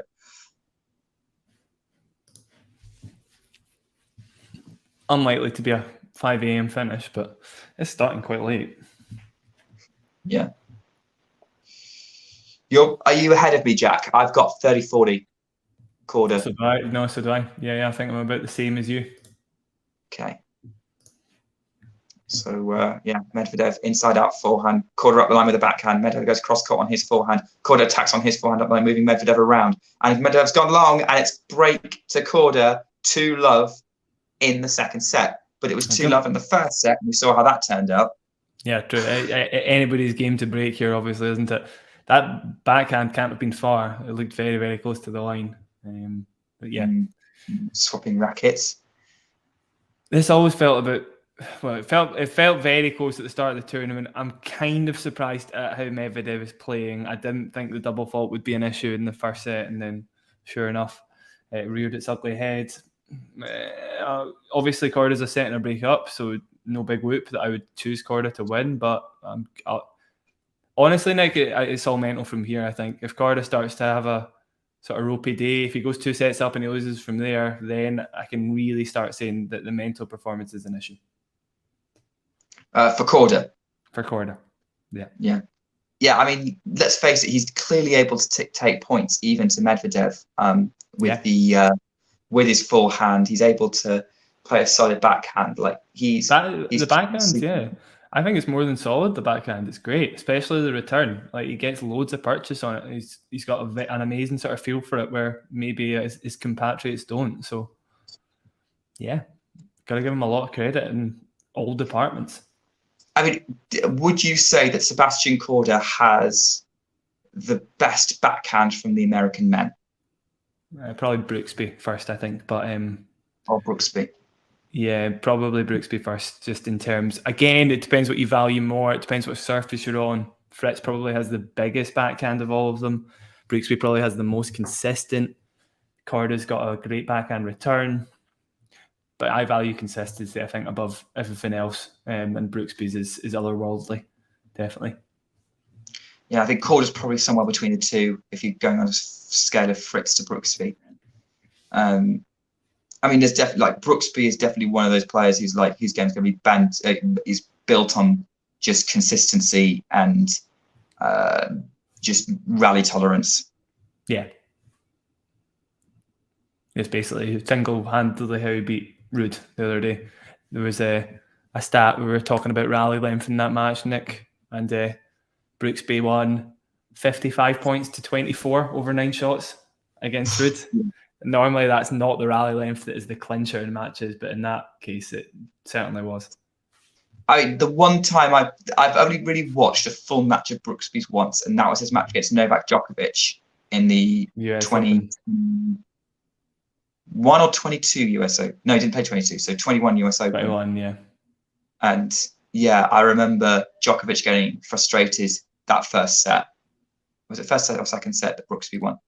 The first, he won 6-1. Yeah, that set being really frustrating for him, and but then Djokovic figured him out.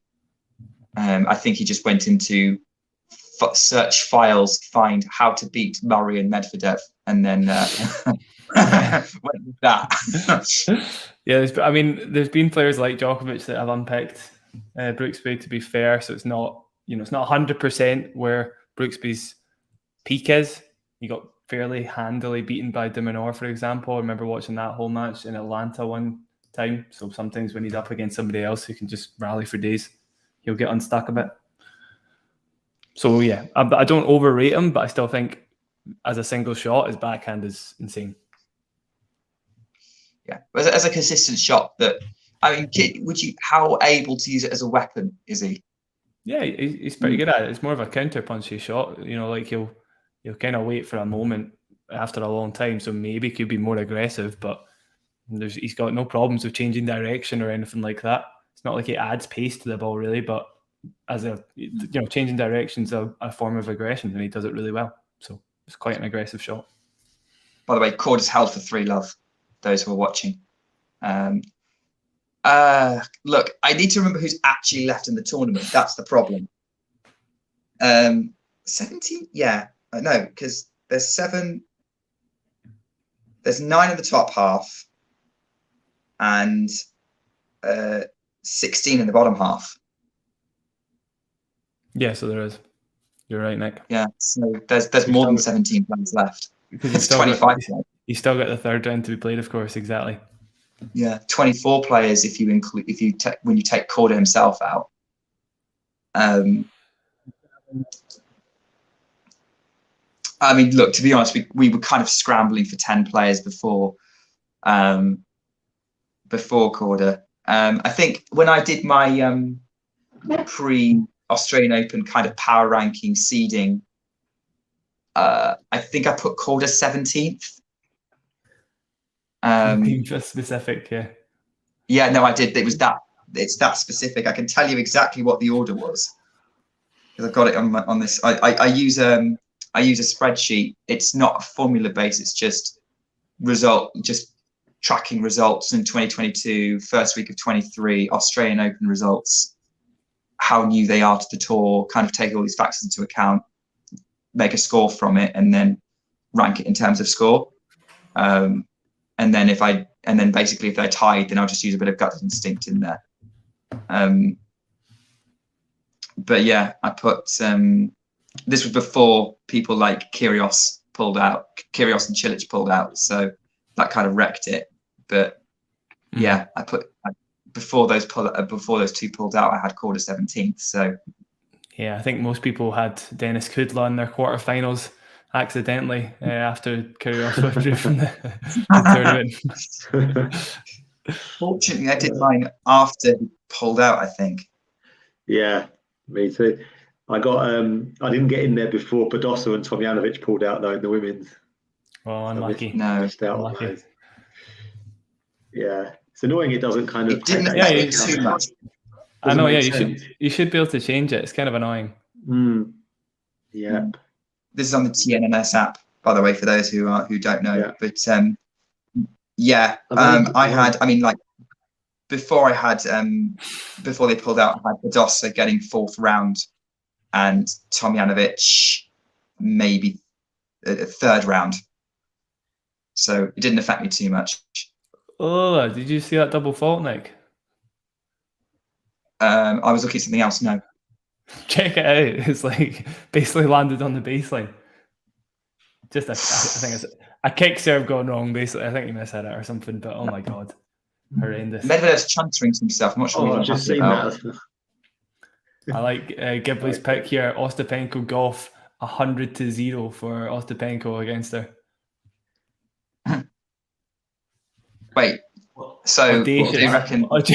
Audacious Ghibli. So Ghibli gives Ostapenko's beating Goff. 100% chance though, yeah. Wow.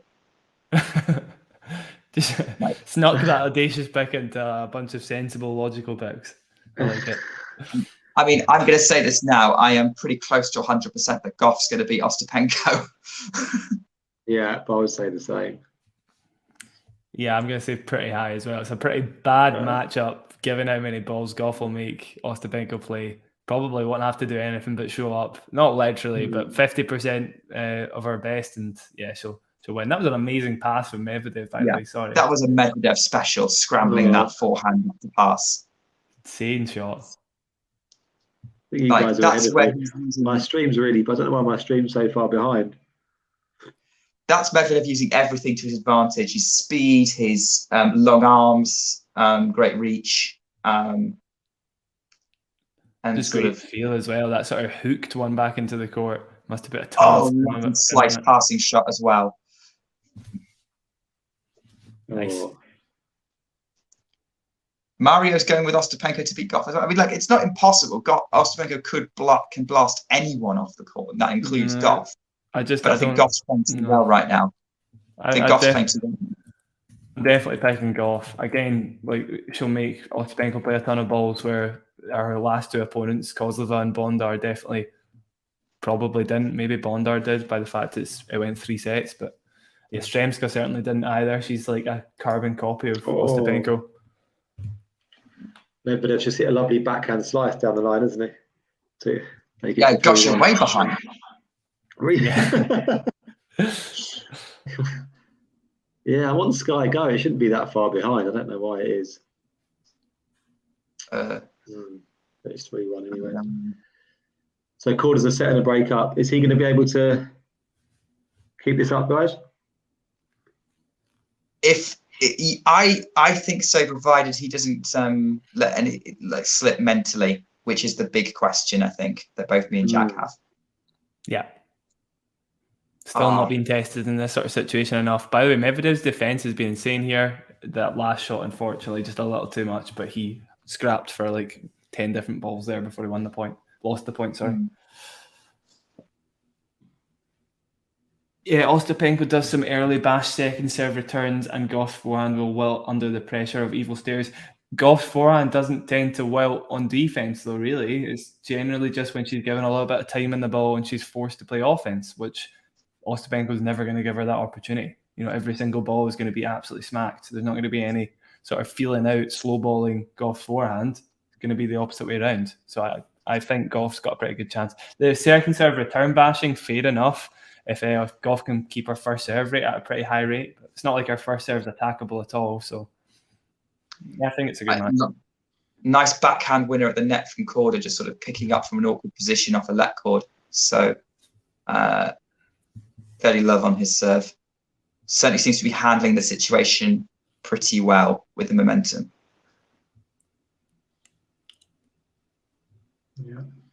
Yeah, it was a nice backhand. Bunted back into court. Very little follow through. Just got a shot of Stepanek there as well. You made the connection there between kind of Korda's dad being Czech and Stepanek being Czech. You think that might be kind of, I think so, yeah. Pretty sure. Jacked off their way before I did. As usual. Sorry, Nick.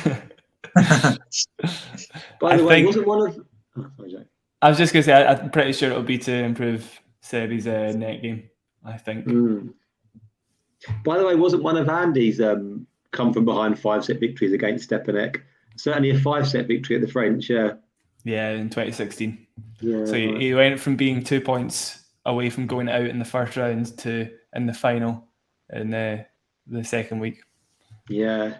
I think that was the year when he had two 5-setters in the first 2 rounds, and they thought that might have cost him in the final a little bit.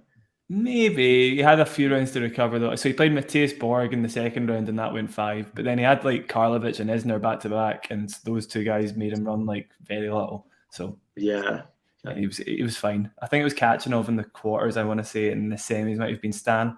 It was Stan, yeah. Yeah, the Stan match was tough. Which year was that? 17? 16. Yeah.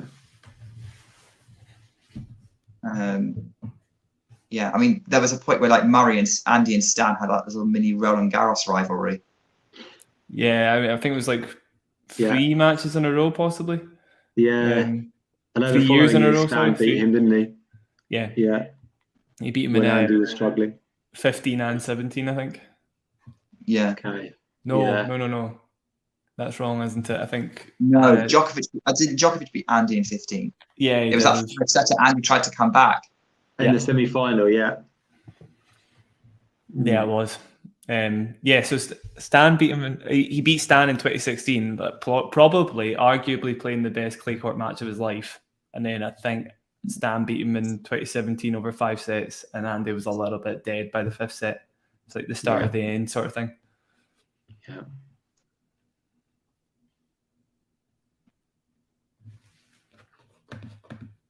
One of Tsitsipas's tweets. What's that? Sorry? John's just put one of Tsitsipas's tweets up on the screen. Oh, so he has. Tennis is an art form. Yeah. Grace with elegance and poise that transforms. Oh, for goodness sakes, I'm done. I'm blacked out halfway through that tweet there.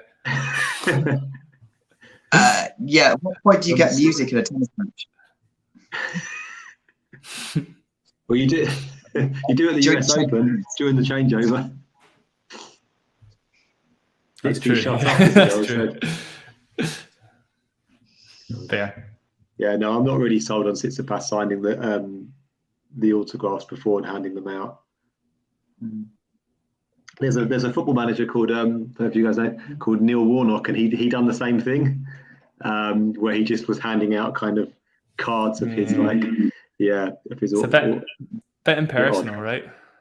Yeah. Give me 2 seconds, by the way. Just take a quick bathroom break while we're at a semi-unexciting part of the match, although I'm sure it will get exciting in a second. I've also got the live score. I've got live scores up mostly to track Zhu against Sakkari.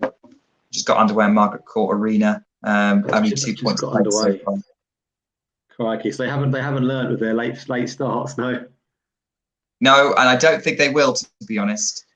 Tennis seems to has a badge of honour that they make their athletes play ridiculously late at night. Yeah, right. I don't think any other sport does that. No, they don't. It's pretty insane. The 1 year that I went to Australia in 2018, they had I can't remember who was. It finished at about 2:30 local time, I think. They had Nadal against Cilic, which was the first match, men's, and then the second one was Wozniacki. The year that she won it, Wozniacki against Carlos Suarez Navarro. That finished at 2:30 local time, which I think was the latest finish for a little while, but that's been overtaken now. Yeah. They have to stop. Like, they have to, like, if tennis matches are gonna just be this length, men's or women's, then they're gonna have to only put one match on at night going forward, or move the night session starts soon. Starts it an hour or so earlier, right, or a couple of hours earlier. Yeah. I mean, someone else made the point that, like, hey, why don't you, like, for Australia, like the US Open only has 2 day matches and 2 night matches. Just move out one of the day matches on Rod Laver. Yeah. Well, I said that Margaret Court also has 3 day matches. So I don't know. They may be trying to pack in too much. And I like the primetime stuff, and it's great. And it's, as a European, waking up and watching these night matches through the morning, it's great. I really enjoy it. It's only as I've gotten older and realized, like, when I was a teenager, I thought it was amazing. It was about 10 years ago now. I was a teenager, but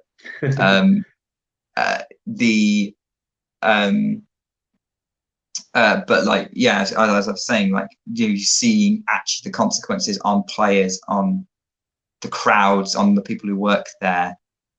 It's just not good. Yeah, and even on the players as well, as you say, for the next round potentially as well, you can often see the impact as well, right? On the players' fitness levels if they've been up all night. Quite often they'll be gone the next time around. I mean, like, I don't know how Carlos Alcaraz won the US Open, because he finished that match with Sinner at like 4 or 5 a.m. Yeah, absolutely. Yeah, it doesn't make much sense. No, that was our time, not their time. I don't know what time it was for them, but it was like, I could have easily woken up for the end of it. 2 or 3 in the morning. Yeah, so it would have been one, or if it was 7 in the morning here, it would have been 1. It would have been 2 in the morning there, right? Yeah. So it's not. Yeah, it's okay. So that's not quite as bad as that finish here, but yeah, it's not well thought through, really. No. For any slam, it's not just an Australian Open problem. It's also a US Open problem. It's a Roland Garros problem, because of how late they start their session. 9 p.m. is ridiculous. But Wimbledon's the only one that doesn't have this problem, because the local residents won't allow it. Yeah, we've got to be finished by 11 p.m, right? Yeah. Which means you basically get, the roof closes, it takes a bit of time to close the roof, so you get about an hour and a half, right, of tennis after the roof is closed, if it's, which almost doesn't make it worthwhile. Yeah. I mean, it depends on what time they close it, right? But they've definitely played with the line a couple of times. Yeah, wasn't the Rafa Novak semi-final in 2018? I think that was kind of quite close to the cut-off. Yeah. Absolutely. I remember Murray had one with Wawrinka as well, maybe 2009, the first year of the roof, and that went close to 11 o'clock as well. That was an epic. I'm sure there was a doubles match that like went pretty close to it as well. Okay. Yeah. Like when they put the doubles on sometimes. I mean, like that Johnny Murray final, I'm pretty sure finished pretty late when he and Nielsen won it in 2012. Yes. Yeah. That was quite late. Yeah. And then I think they played the doubles final after that as well. Of course they did. So actually that was a late scheduled match. Yeah. So yeah, it's a tennis problem. It's not an Australian Open problem. It's not a Craig Tiley problem. Oh, backhand winner from Korda to seal the game and make it 5-2 in the second set. Yeah, I haven't seen that, unsurprisingly. But so he's 5-2. He's looking good in this set. Yeah. The question is, can Medvedev come back? Not just this set, but like in the match, regardless of how the set goes. I mean, like in the set, yes, he could, because it's only one break. And look, if Andy Murray can come from 2-5 down, then yeah. I mean, not anyone can, because Andy Murray's special, but Medvedev is probably a similar level of special to Murray. I still think even if Korda takes his second set, if Medvedev just kind of, gets a glimmer and he's able to sort of change the momentum a touch, he can still. I don't think it's finished at 2-0.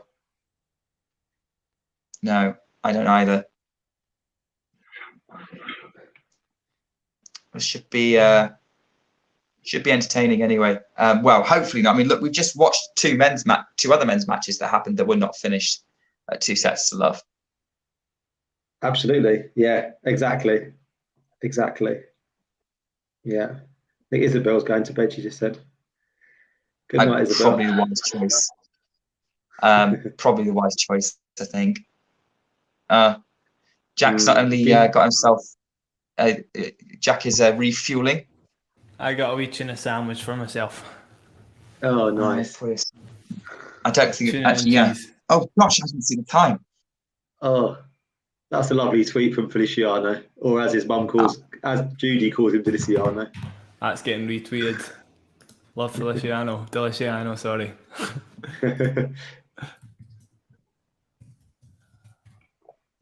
You're my hero. So you're just cute. That's lovely. Riley Opelka tweeted yesterday and said 4th greatest of all time. Behind the other three, I suppose. That's fair. That's fine. That is a compliment. But maybe behind Rafa, Novak, and himself. Maybe, who knows? Yeah, exactly. Depends if he holds himself in high regard. He says some stupid stuff. I don't think he elevates himself up. That's next level, isn't it? That's Kyrgios level of arrogance. Right. Anyway, you're in time, Jack, to see Korda trying to break Medvedev to maybe get a 6-2 set double break. Nice forehand inside out winner for 15-all on the Medvedev serve. The moment of truth is about to come up, I think. If Medvedev can hold here, right? Does Korda hold his own to get to a third set, 2 sets up? I would imagine he's going to get a little tight, but I'm fairly confident he'd serve it out. Oh, Medvedev misses that forehand. 15-30. Oh, Isabel's gone. Good night, Isabel. Yeah. She's... I'm not surprised. I mean, I think she can be fairly confident with it. Nice from Medvedev. Really deep forehand, very difficult for Korda to pick up. 30-all. I did see that tweet from the, I believe he's a sports journalist called Andy Murray yesterday. Did any of you guys see that? Oh, really? Yeah, he said, seeing all this praise on my timeline plus plenty of new followers is genuinely humbling. Thanks, everyone. I should sit on the sofa all day and write snide asides about footballers more often. In all seriousness, the man is a joke. We did say the same thing in our tennis chat, and we've got a tennis player at our tennis club called Andy Murray, and he took all the praise. Obviously, he's amazing. He's not quite as good as Andy. He's not quite as good as Andy Murray, to be fair. As the Andy Murray. Yeah, the Andy Murray. Good hold from Medvedev. Forehand winner followed by an ace. Now, moment of truth for Sebastian Korda. Can he serve out the second set? He couldn't serve out the first. He's held his serve a few more times in this set, right, compared to the first. I think broken wasn't in the first. By the way, live score update. Zhu Lin has just broken Maria Sakkari for 2-1 in the first set. That was always going to be a struggle. Zakkari's not given us anything to be particularly enthused about this season so far, and obviously the tail end of last season was up and down too. So, not surprising. Yeah, just throwing it out there for people who might want to know what's going on. Good ace from Korda to open up the first game. So Korda's getting ready to second serve up the middle. Medvedev return right on the line. Korda gets it back into play. They're really going for it now. Backhand cross court Korda. They're going backhand to backhand at the minute. Korda tries to change direction, passes Medvedev who was coming in, and it's 30 love. Okay. Yeah, that was not a good time. That wasn't even an approach shot. That was a scare tactic. That was I was like, why is Medvedev coming in? I was watching Korda to see what he would do, and I looked up to see where the ball was going. It's like, why is Medvedev in the middle of the court? I kind of like the play actually, because obviously, with us watching, we're not even watching the ball, and we didn't notice Medvedev snuck in. I'm surprised Korda was ready for it. Yeah, good first serve from Korda out wide. Medvedev's getting back in play, so we're into a rally now. Inside out, forehand Korda into the net, top of the net. Medvedev shakes the racket. He knows he's still in this. Jamie, where are you at? Is this on par with you, or are we ahead? No, I'm only just seeing a replay of the point where Medvedev's tried to come to the net. Okay, fine. Yeah, I'm a point behind you guys. Okay, I'll keep talking through while Jack's refueling, and then come to you afterwards. So Korda's getting ready to serve 30-15, goes out wide, but that was. Unfortunately, you'll have to serve again because that was either out or roulette. Second serve goes up the middle. Yeah. Backhand Korda, cross court Medvedev. Korda tries to go inside out, up the line, and that just ends up in the net. And now it's 30 all. And suddenly it's a little bit more tense. It's a little more tense. This will be a test of his mettle, won't it? Gidley is basically offended that we've compared Medvedev to Murray. I saw that. Yeah. I'm like, well. To be fair, Murray, Nick, I think you said that nobody's. I'm not sure if there's you said sort of nobody can fight like Murray, didn't you? I don't think you. Mehdi deserves some of the comparisons. He's had some crazy comebacks throughout his career. Not quite 2 sets to love, but within sets. I mean, at the start of the season, he saved 9 set points against Sonego. Win a first set. As Korda hits a winner to get to 40-30 in set point. I think my comparison was more, yes, they are similar game styles, but not the same by any means, but like similar game styles, but they are, I think I mean in terms of like caliber of player as overall. Yeah, obviously. Both slam champions, they're both world number ones. You can't compare Medvedev's career to Andy's yet because he's not had long enough at it, I guess. Yeah, we'll see when it's all said and done. That's a lovely 7 volley. Yeah, I was going to say 7 volley to win the point from Korda, 7-6, 6-3. He is 2 sets to love up against the 2-time Australian Open finalist Daniel Medvedev. Yeah, I'm not necessarily compare. I think it depends on what you mean by like career achievement. I'm like, look, we'll know kind of where they are at.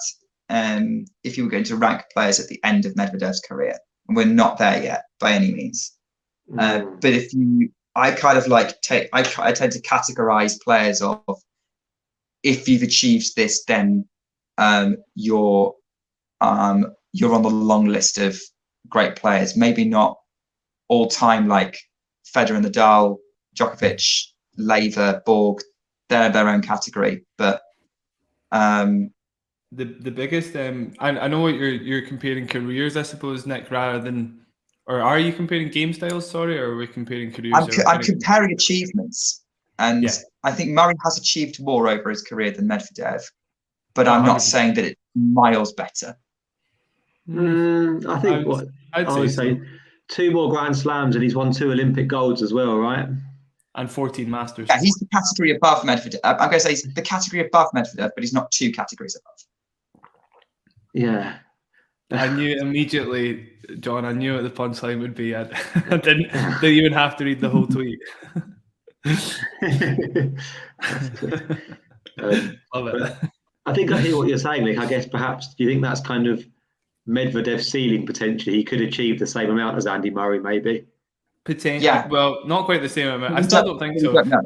I think there's a crucial difference, and probably the biggest difference, and it might not be as teachable, is that Medvedev doesn't have the same tennis IQ as Andy. He doesn't come up with. So the reason Andy's a better fighter isn't just because he's grittier, it's because he can come up with something different and special when he really needs to. Where Medvedev, like that. I mean, would you see Andy coming in with a net rush at 30-15 at 5-3? Absolutely not. He'd know he has to stay in the rally a bit longer. He's a bit more patient. Better tennis IQ in general. It makes a big difference in some points. Yeah.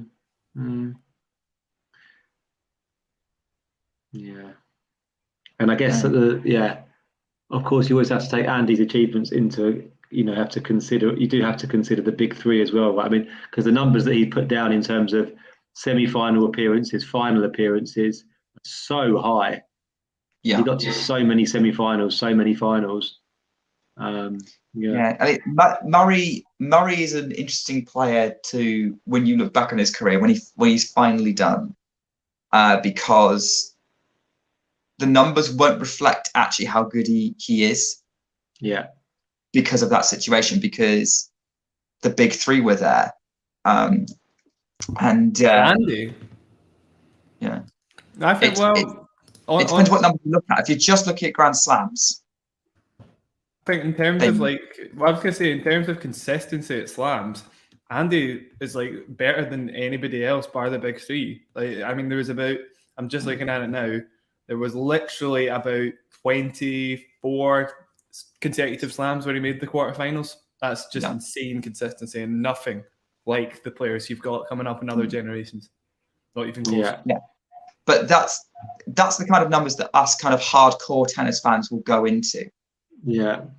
If you look at the headline results, they don't tell the story of how good he was. It's only when you dig into those kinds of numbers that you realise. Yeah, but if you think that Stan Wawrinka's won the same amount of slams, right, as Murray, that's what the kind of casual tennis fan would say, right? Yeah, exactly. And we've had this conversation before with people on the stream as well. There's Wawrinka and Murray are similar, and it's only when you realise that Murray consistently puts in performances that puts him there and thereabouts, whereas Wawrinka didn't. No, I think Wawrinka won one Masters 1000, didn't he? Yeah. Just Monte Carlo. Yeah. So. Damien, if you're not listening to the Murray propaganda, Damien, this is, I don't know what to say. This is, you're surrounded by Murray fans.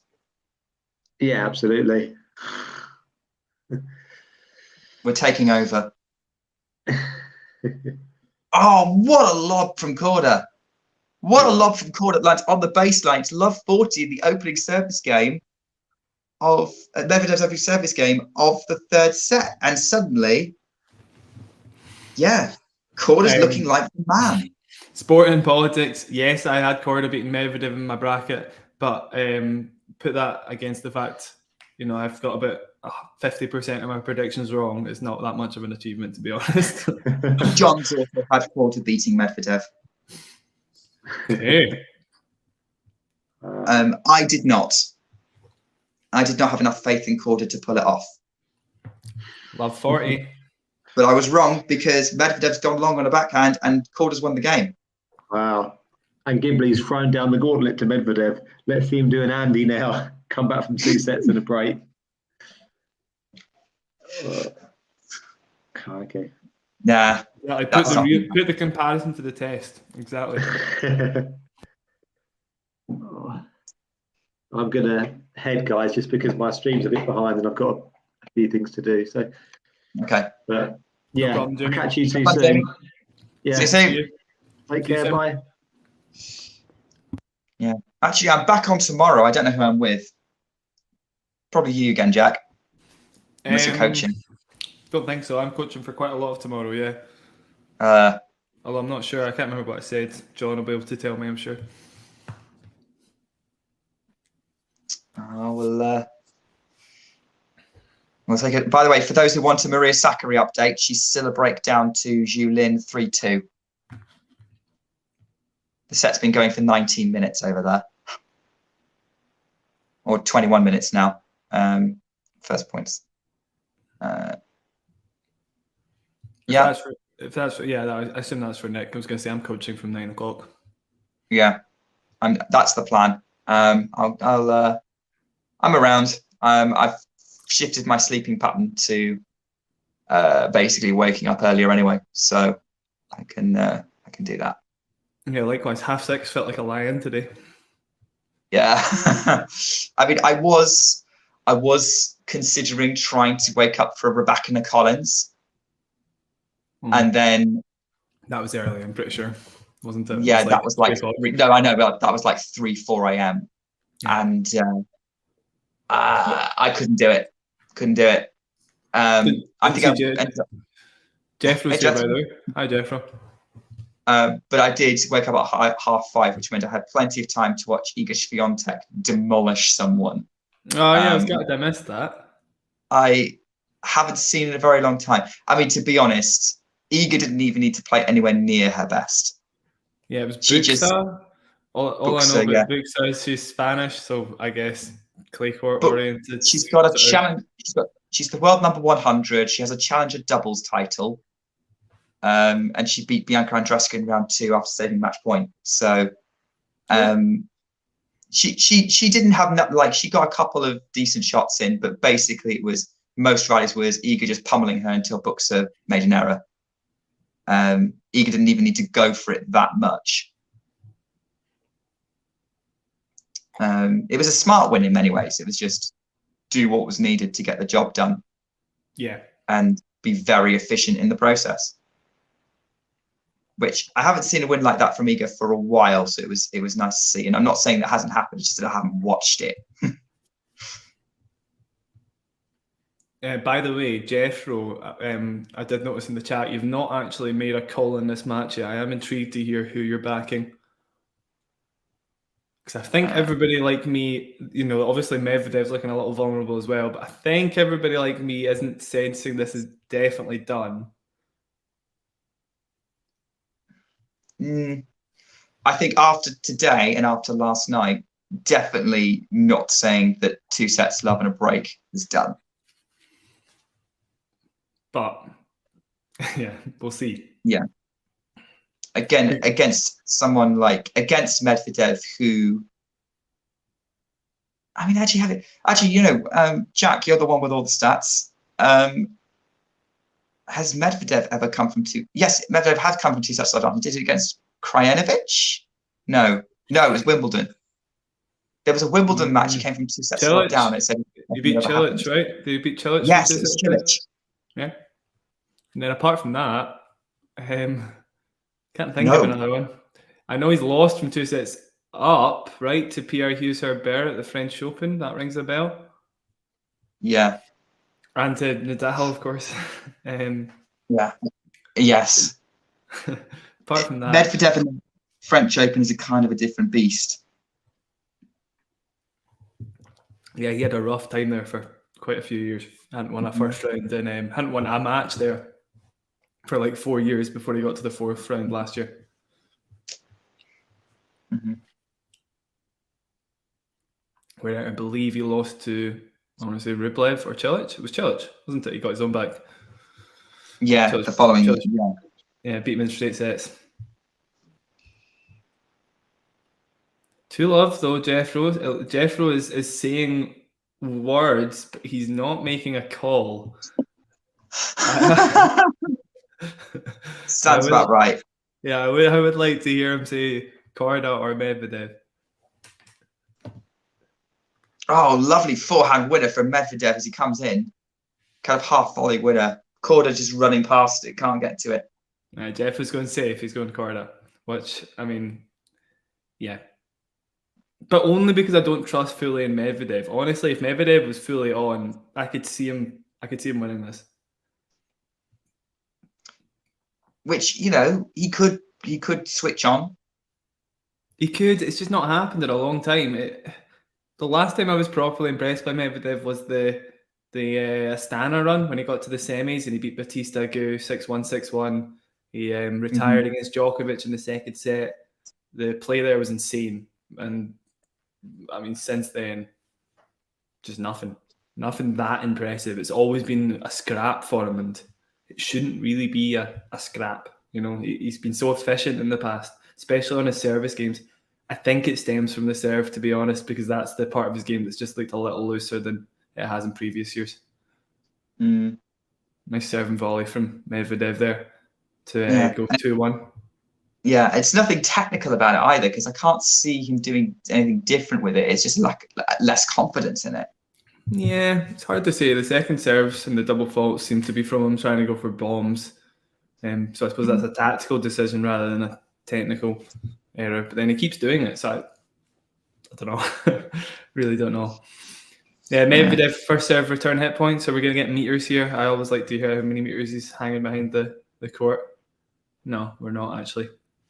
I'd have guessed about 7 meters. It was 1 year. Yeah, no, most of it is definitely seems to be sort of that mid-court area. The hernia surgery for Mehdi maybe hurt him. You'd imagine that, you know, there would have been a point of last year he got over that, you know, within a month or two. So it's hard to say. Maybe he loses a bit of momentum from that. But honestly, the biggest losses from last year all came against top players. So it just feels like he's lost a little bit of an edge. Like Kyrgios beat him at the US Open. I'd consider Kyrgios a top player in that context. And then all the ATP finals losses, you know, all of them pretty close, but Medvedev just losing out in the end. And most of the time it was because of his serve. I mean, he served for the match against Djokovic, looked rubbish trying to serve that out. Rublev, did he serve for the match against Rublev as well? I feel like no, but anyway, it felt like his serve was ropey there too. And Steph beat him as well. Normally he's got the edge on Steph. Yeah, I mean, look, it says something that we were predicting Steph to beat him at this Australian Open, right? Yes, it does, exactly. Nice wee half volley pick up from Korda there. 15 love. Did I catch flop catch v Shapapi? Says Jeffro. We saw most of it. Jamie was doing the commentary on that one. Flop catch is not so floppy today, to be fair. It's clutch, her clutch. No, I give up. Never mind. Her clutch would work. Yeah, kind of. Thanks very it much. Wasn't that clutch a win though? Like it was. I don't know. Like I'm going. They were, yeah. Obviously, there was a lot of shaky moments, but I think everybody's giving him a lot of praise for coming back from love 40 down in that last game, saving another break point. Because otherwise, that could have dragged on. Yeah, Jeffro would like to join. Yeah, Jeffro, of course. Yeah, send them in. Jump on in. Get the link off. Get someone sending the link.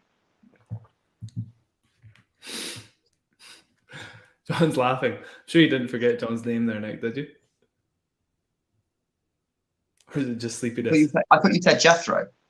I did, no, right. I thought you were saying get the link off of what's that guy's name again? No, I said get the link over to Jethro. Hurkacz hold to win was amazing. It was all I watched after sleeping through most of it. Yeah, so there was a lot. I mean, the first 2 sets, Jeffro, 10 breaks of serve between the two of them. Or 11, actually, because he broke to finalise the set. So it was some pretty ropey stuff for a while.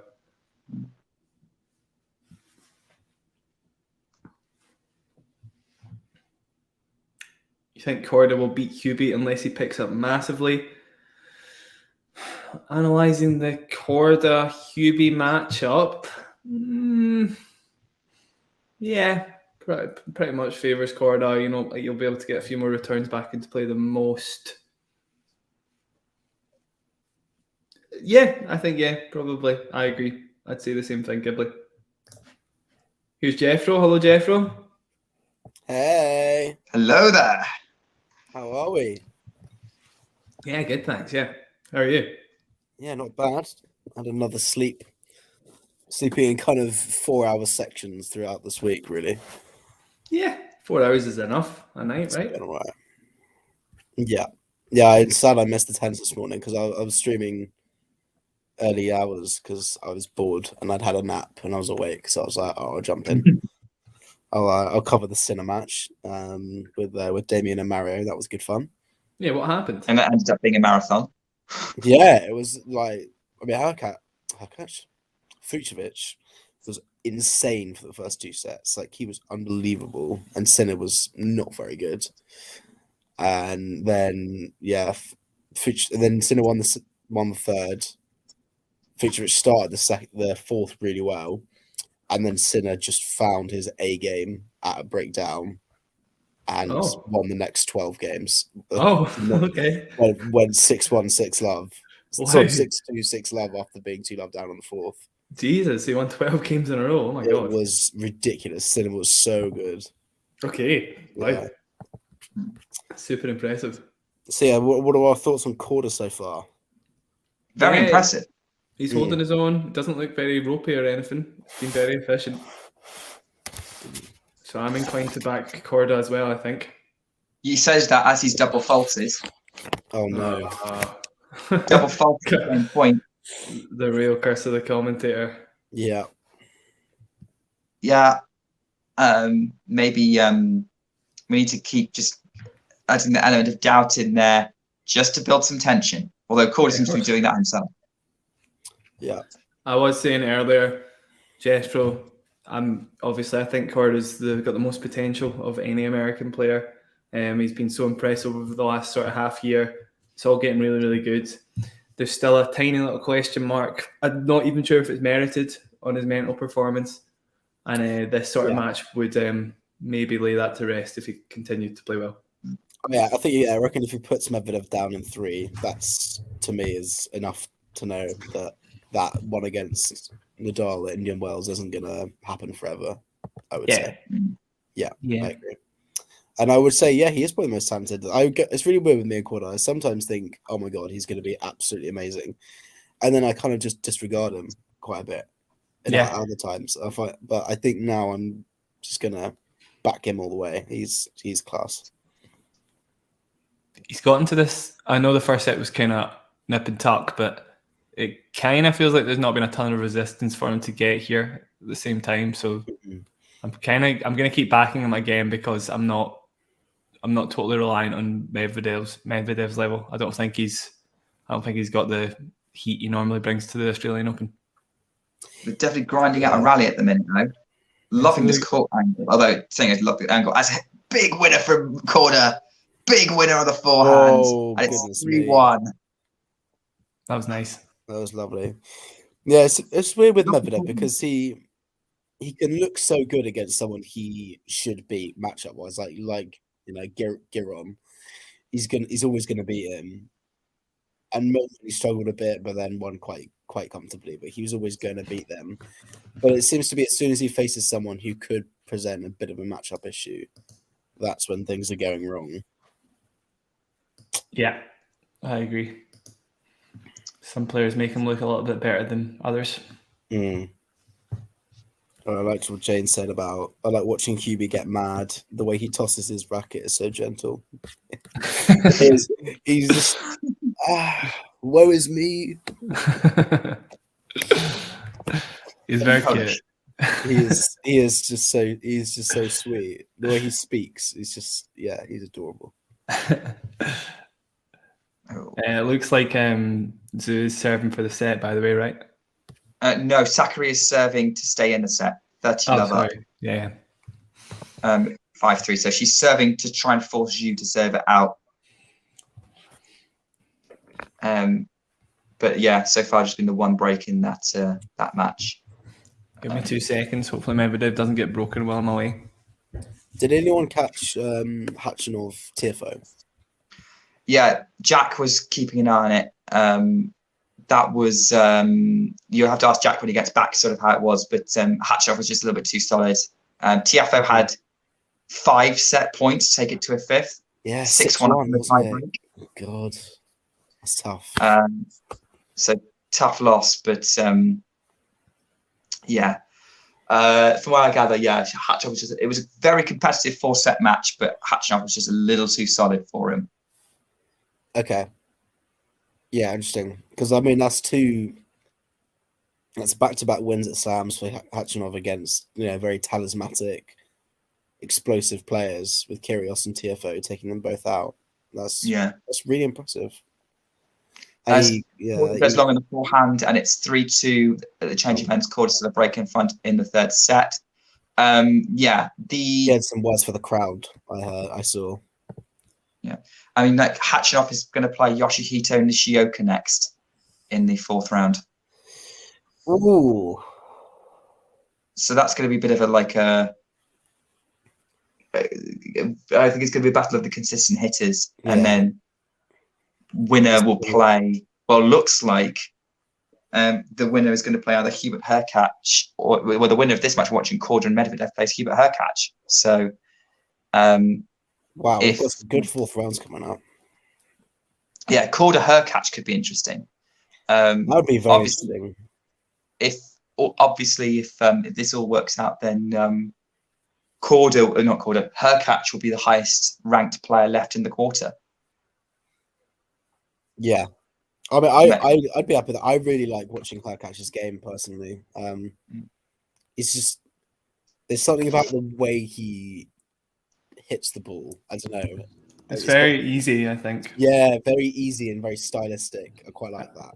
I like his net approaches as well. He sometimes comes up with some really, really special stuff. Yeah, and the all lavender kit is gorgeous. It's gorgeous. Were you talking about Khachanov Tiafoe earlier? Yes, yeah. So what was going on there? Well, did you see in the fourth set, Tiafoe was up 6-1 in the tiebreak? I did see it being reported. I think after the set had been won by Khachanov, though. That's crazy. Yeah, quite brutal. And you know what? I'm just going to say to Tiafoe, that's karma for beating Schwartzman in that first set of the US Open when he should have lost it about 1 million times. That's true. He was up 6-1 there as well, was he not? Yeah. Down 6-1. He was down 6-2 or 6-3. He was also down 5-2 in games in that set. So. Oh right, okay. So he was. Trauma is still very relevant for me. That's what happens when you destroy Schwartzman. Never anything good. Someone else will come along and rip your heart out, and I will have to enjoy it briefly, just for a bit. Who beat Schwartzman this tournament again? JJ Wolf, but I actually kind of really want him to make the semi-finals. I like JJ. I like Tiafoe a lot actually. I don't know, but like Schwartzman also could barely move, so I just hope he's fit for the Golden Swing because he's got a lot of points to defend, and if he doesn't defend them, he's going back out the top 50 probably. Okay, serious question from that final quarter that only has RBA as a seed left. So obviously, I'm ranking he'd be the favourite for semi-finals. But who do you think is the most likely player from that bottom quarter to make the semis? Let's take a look. So I'm trying to think. So off the top of my head, there's Wolf, there's Mo, who are playing each other. Yeah. Brooksby, Paul. Yeah. Murray Batista Agut. Are they all that's left? And Popper and Shelton. So one of them is making a semi-final. Yes. If you asked me in 2 years' time, I would say Shelton. But he's probably not ready, I would say. I think he's still too raw, but he's so good. Like I watched him in Auckland. I was like, this guy is just so good already. Like, he hits so hard. It could be Paul. Did anyone say Brooksby? Yeah, I thought Brooksby, but honestly, Rude's a good matchup for Brooksby. I don't think he'll get the same joy against Paul and Batista Agut back to back, or Andy, obviously. I think Bautista Agut should be fancying his chances a bit because he's got the experience more than any of them really, and he can beat anyone. I like how Bautista Agut could lose to world number 90, but also will give Djokovic Murray the worst match of their entire lives every time he plays them. Yeah, it's pretty. I want to see JJ Wolf there, but I don't think he's got enough in his game to beat. I don't know. Maybe he does. Maybe that forehand's enough. Do any of us fancy Andy beating Batista again? I'm not ruling him out for sure. I don't think you can. The one thing I will say is everything he's doing is like unprecedented in his hip surgery era. Yeah. So what if secretly he's actually regained his form from 2016 and prior? Who knows? And then he comes out and plays a blinder. I mean, it was 3-0 against Batista. Showed flashes of it. Exactly. So all I want to know is why couldn't he have done that against Isner at Wimbledon? I was so sad he lost that. God. Yeah, but the whole season was that bad. It's like, yeah, this might be a new beginning. Maybe there's something in the off season. What was that, Nick? I'm daring to dream with Murray, but at the same time, I'm also thinking Bautista Agut's proved to be a physical challenge in the past, plus recovery from that late finish. I won't pick Murray to make it unless he beats RBA tomorrow. Yeah. If Murray beats RBA tomorrow, he's the favourite. He's got a good chance if he does beat him. Yeah, I can see Tommy, like, a peaking Tommy Paul. I think probably if we go on 4 or 5 months ago, if we get peaking Tommy Paul from then and stick him in the section, I think he makes that semi-final. For sure. Yeah. But he hasn't quite brought that form into this year yet. But I don't think he's particularly streaky. I think he can kind of just pull it out whenever. So I think Paul Bautista Agut is my pick for the semis. Which they potentially have to play each other in the 4th round. So if Bautista Agut beats Murray, Paul beats Brooksby, Bautista Agut and Paul would play each other. I mean, Brooksby's just going to be such a nightmare to play against. Oh, it's really hard to call that. Can you imagine what an RBA Brooksby match would be like? Oh, I wouldn't watch. It would be too much for me, I think. They'd be going for 7 hours. I love a good rally, but that would be 60+ shot rallies for the entire match. They weren't going to go for a winner at any point? No.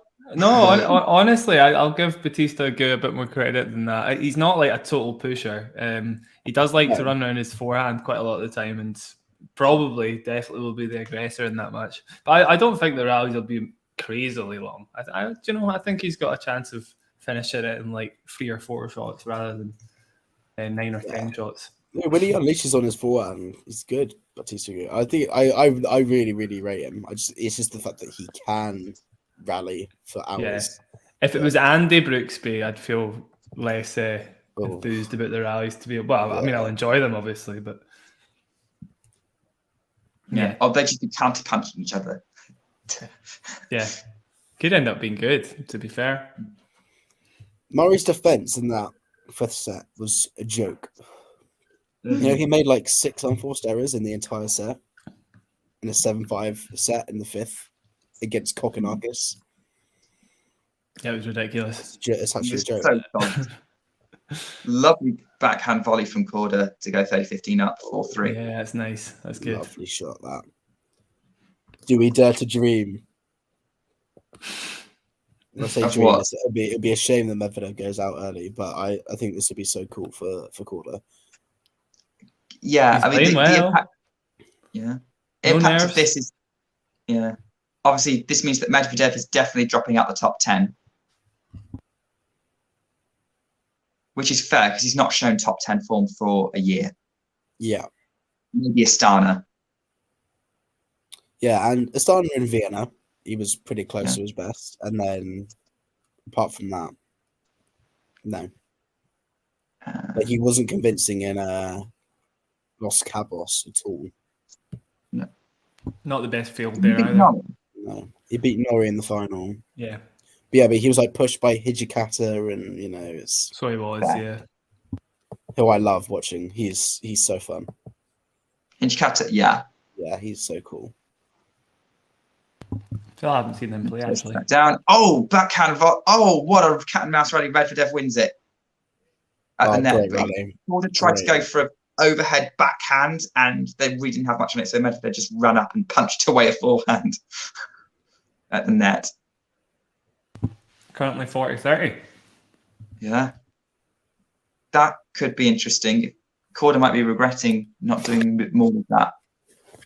I mean, that was a reaction shot. Like, that was so close to going in the net. Like, do you think he had time to get in position for a proper overhead, or would that have been a bit too much of a challenge? Too much, I think. Not really much time there. It's gone long on the volley. It's gone long on the serve. Oh, that's a push. That's a push. I'm sorry, but that's nerves for sure. That is shades of Rafa Indian Wells last year. Reminded me of Zverev Rafa actually at Indian Wells one year. Oh yeah, Zverev had a volley on top of the net. When they for the last 2 months and for the next 6 years, they were telling us that Zverev was the next big thing in tennis and he was going to dominate the slams and take them away from the big three. Well, you can see why they thought that at the time when he first showed up. I thought he was really average personally. He did always show. It was good, but like I was like, next big thing, no. I mean, we have got a break point here, by the way. Korda trying to go for a drop shot from an inside-out forehand position. Looked like the wrong shot choice to everybody, basically. Poor. What was he doing there? Interesting. That graphic saying that Medvedev's made 0 forehand errors, unforced errors this set, which is interesting. Backhand in play for Medvedev. Backhand Korda. Backhand Medvedev. Backhand Korda. They're trading cross court. Medvedev goes up the line with his backhand. Now switching to the forehand. Medvedev's moving Korda around. Now Korda's changing direction. Oh, puts the backhand into the nets. Trying to change direction again. It wasn't even anywhere near the top of the net. Yeah. And it's 4 games all. And Korda has let that lead slip. This match is not over yet.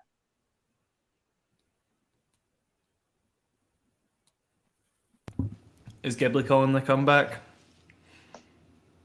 No, Andy. There's no Andy. Not so Andy. Talking of comebacks, Zhu was serving for the set. It's now 5-6. Then she's now serving at 5-6 against Sakkari. Sakkari's broken back.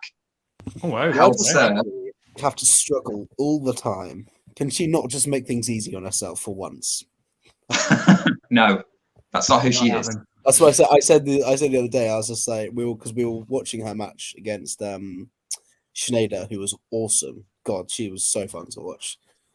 And I was like, it's like I'm watching the female version of Diego in a way, because they just refuse to make things easy for themselves, and it's really, really starting. I'm glad I'm not a fan, because I'm having heart attacks.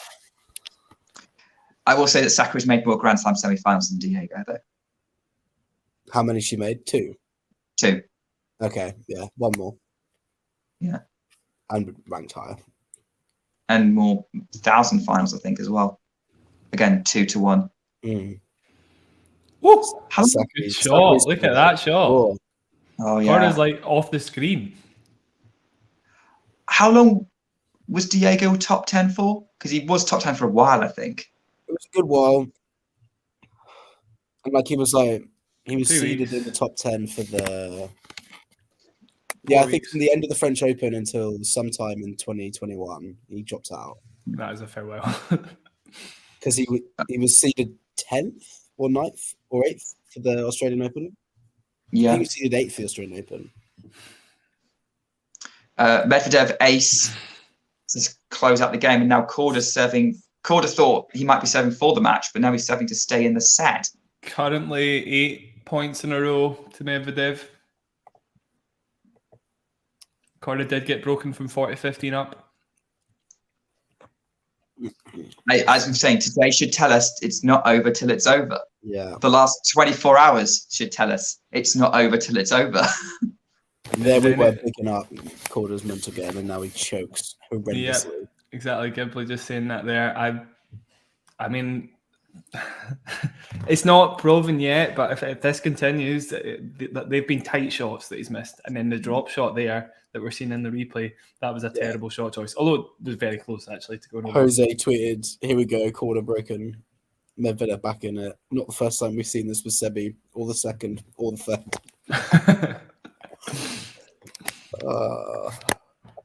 Right, 2 seconds. I'll get one more bit of shortbread for this last game, potentially last game.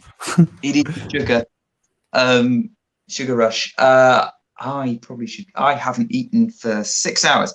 Oh well. This is an insane situation we've got right here. I mean, we're talking about potentially like Korda and Hurkacz being a nice match. If Medvedev pulls off the comeback, Hurkacz-Medvedev could be a nice match for different reasons. Hurkacz-Medvedev, it won't fill Medvedev fans with a lot of hope because that's a bad matchup. On natural surfaces, probably hard court, maybe not, maybe a bit more. It's not like Hurkacz is all over him in the matchup, but he's tough. And I actually, now that Hurkacz is into the fourth round, I'm like, I really want another Hurkacz run to like a quarter or a semi at Slam. Yeah, which you could do. It's kind of open because, I mean, look, let's face it, that semi-final, that top semi-final could be interesting. I mean, it's interesting that the only two players that most people have been backing left are Tsitsipas and Djokovic. That we have much confidence. I mean, Medvedev's still in the tournament, but shots. That was a nice backhand. Fabulous backhand up the line for those who haven't seen it from Korda. Very love. Oh, outside of the line as well. Nice. Zhu and Sakkari into a tiebreak. Come on, Maria. Great serve from Korda, putting him on the ascendancy early in the game, in the point, and Medvedev going long on the backhand, so it's 4 love. Yeah, Korda's doing a great job of just dictating, and yes, Medvedev is scrambling, keeping himself in it, but he is eventually breaking down. He's finding really good angles, Korda, as well, on the forehand. He's stretching Medvedev out wide a lot. It's not the rectangular shortbread, Jane. It's them shortbread assortment, different shapes. Good hold. That's a good hold considering what happened in the game previously. Sakkari has been broken in the tiebreak. It's 3-1 to Zhu. Ghibli, I wonder if Daniel does pull this off, which I doubt he will, if that could alleviate his Nadal blues and bring back old Daniel. Not really. I mean, he had a 2-sets comeback last year as well. You know, he beat Felix from 2 sets down and saved a match point. Similar stage of the tournament in the 4th round. That was before he lost Nadal, though. True. Yeah, still, it wasn't much of a consolation, you know, afterwards. Nobody said, oh, but Daniel, you saved a match point early in the tournament. Aren't you happy just to have got to a final? Yeah. I don't think so. I guess tennis players aren't very good at thinking big picture. I didn't win the tournament. I hate my life. Exactly. Ghibli's question might be onto something though. Like, what kind of result does Daniel need to make him believe again? To switch back into, he doesn't need to attack his second serve so hard to give him that confidence again to beat a top 10 player. I think, beat a top 10 player. I think is what he needs, and then I think he needs to be more than a top 10 player because I think he wants more than that. Like we were like, is he the new challenge to Djokovic on hard courts? He has been for years. I'd say he has been for sure. And then it's like he would need a win against Djokovic, I think, at Slam. Yeah, I think it's going to take quite a lot to find that confidence game, but also people are figuring him out as well. Or Alcaraz. We've not had that yet, have we? No, I really need to see it on a hard court. That wasn't a thing yet. Well, we had it at Wimbledon when Alcaraz was just a teeny weeny baby. It depends where they play, I think. Yeah, I'd say it depends where they play. Open would be fun. So I think if you're on a fast hard court, you probably go advantage Alcaraz. If you go slow hard court, you go advantage Medvedev.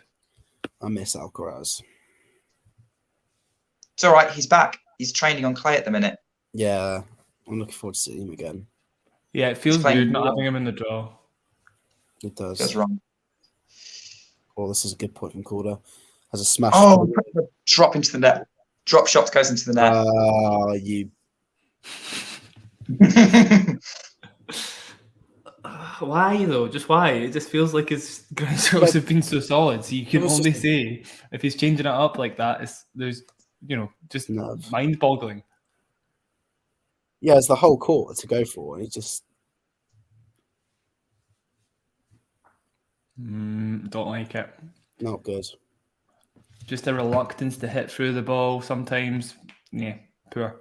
Medvedev is a professional at scamming wins as well, so we'll. Scamvadev. Great return, Scamvadev. Scammy Medvedev works actually. I like that. Something very Murray-like. There's just no way he can win it from there, and he just does. Oh yeah, I see you woke up to the Norrie result. We were watching that earlier at the beginning of the stream. Yeah, I watched a few of the first games of the first set, and then there was no commentary. There was commentary, but I just wasn't.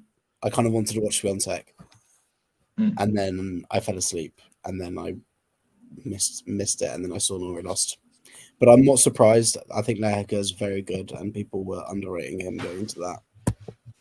Yeah, I think what I would say is Norrie. I think it's a possible injury, but he just went off the boil for the fourth set, and only in the fifth, he just wasn't able to hold serve for about 40 minutes. Ugh. And he had it under control, 2-1 up, but yeah, it was odd. I mean, Lehecka definitely got him up, caught him out with a very good return game beginning of the fourth set, and then it all unraveled. And then he tried to solidify, tried to mount a comeback in the fifth, but it was too late. Yeah, shame. I like Norrie, but I did think that was going to be a tough one. Showing a hot shot between the Zhu and Sakkari match. Zhu, has to run back to hit a backhand, which he hits a lob over Sakkari to win it. They're just showing out. Yeah, great play. Shot. Well played. And she's got set points as well on the live score, 6-3. Zhu. Can Azarenka win the tournament? Yeah. I need to take a look at her draw, which I'm doing now. Actually, I'm just going to find out. She says she's playing. She's playing the winner of this Zhu-Sakkari match, which I would expect her to win, to be honest. Yeah, and likewise. Then potentially either Pegula or Krejcikova in the quarters. I don't fancy her beating either of those two. So on paper, yes, but if you really think about it, there's a lot of other players who have a better chance than she does at the minute. Nice 1-2 from Korda to open this 5-6 game. Unreturned serves from Medvedev. Just Ghibli was asking there. 27 out of a total of 117 points played. Can't give you relativity of that until I see what Korda's is like. Let me just plug that into a calculator as well. What you're talking about. 22%. Set Zhu 17 the tie break. Sakkari's going to have to do another comeback.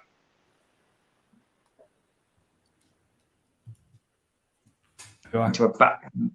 Korda puts a backhand slice into the net. 15-all.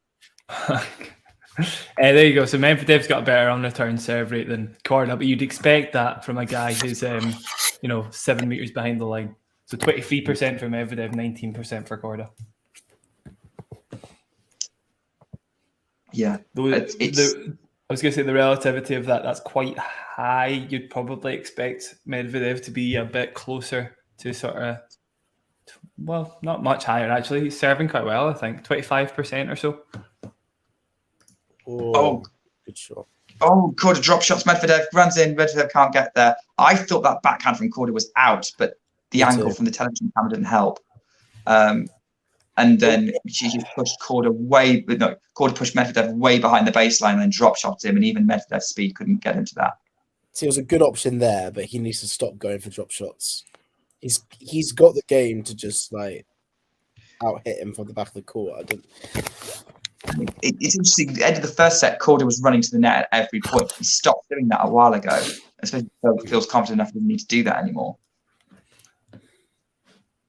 I quite like being confident enough to do it again, to be fair. And also recognising that maybe Medvedev pushed back a bit to keep Korda going.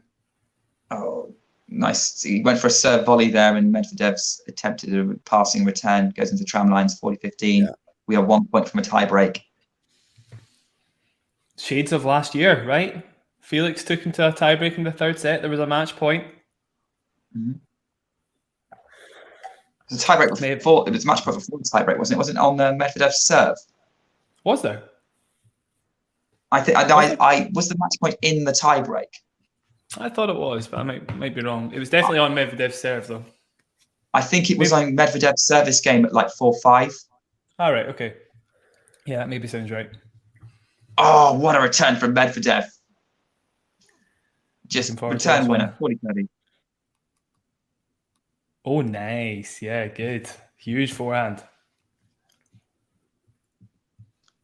Yeah, they're both. Yeah, it's interesting those stats you're reading out. I mean, what is it that's been letting Medvedev down this match then, that he's 2 sets to love down at the minute? Well, we saw the double fault in the first set on break point. There's been a little bit of flakiness in general on his serve. But overall, it's kind of been Korda against a passive Medvedev. You know, when you see Medvedev at his very best, he's still able to come up with offense after long rallies. Not really seen that. And Korda, that's normally good enough against most people, but Korda can take advantage. He's a good enough player. Yeah, I think that's fair. I think, you're right. I haven't seen him take an offensive shot from a defensive position at any point. Yeah, in a wee while. Yeah, so there might have been maybe 1 or 2, but I can't recall any off the top of my head. Oh, what a return from Korda. What a return from Korda. And it's in the net. Great start to the tiebreak from the American. Oh, good. Yeah, well played. Could this be it? Korda's moment? 6 points away. But then don't forget, Jack, you just watched a tiebreak where someone was 6-1 up and lost it. That's true. Is it 1-0? Is it make or break here? Does Korda win the match if he loses this set? It depends on how he loses the set. It's tough to call. Okay. Well, we can. Yeah, it's a good start on his serve. We can come back to that. Is that his sister? Is that Nelly? Yeah, I don't know. Possibly. I don't follow golf. I've got a really funny tweet plan for if he wins this match. Not Nelly Korda, no. Yeah, something to do with him being not the most talented player in his family, despite winning this match. Most talented sibling or whatever. But only people who know she's a pro golfer will know that. What's the second Korda sister's name? Good question. I don't know. Jessica Pegula. Jessica Korda. Cool. Plot twist: Jesse Pegula and Seb Korda are related. Now that would be one hell of a family. God. Speaking of Pegula, do you guys reckon she can win the tournament? Pegula, yeah, she's my pick. I think she. Oh yeah. Oh, he's full of that. Gone long on the backhand, Medvedev. Oh, that's poor. It didn't even have to be close to the baseline, that one. Poor. My answer to can Pegula win the tournament? Yes, and it wouldn't be surprised, but I don't think she will. Yeah, cool. I think I'm kind of on next. She's more likely to win it than Azarenka. Yeah, I don't think Azarenka's going to win it. I'm sticking with Garcia. I'm more than happy to stick with her, and especially now she's got through that Fernandez test without dropping a set. It's positive. Yeah, it was a good one for her. Good result for her. By the way, Sakkari's broken in the opening game of the second set. Okay. Sakkari's going to have a Sabalenka season this year. I think it's going to be very, very difficult every match, but she'll have the odd result where she has a really nice run somewhere. Mm-hmm. I mean, isn't that Sakkari most seasons? Yeah, I suppose. I would say last year she didn't really have the result she was looking for, though, to be fair. So, because she never won a title, she never got to the semi of a major. I mean, on paper, 2021 was probably similar. It's just that she hadn't made Grand Slam semis or anything like that. Yeah, great from Korda. How good was the depth on that forehand? Amazing. 5-1 up. Unassailable. That's one thing that Korda that's one thing that I think is huge for him is his depth. Yeah. without managing to go long too often. Like that's a really good trait. Yeah, he's got plenty of control over it. So yeah, as I say, unassailable. He's not losing from here, right, guys?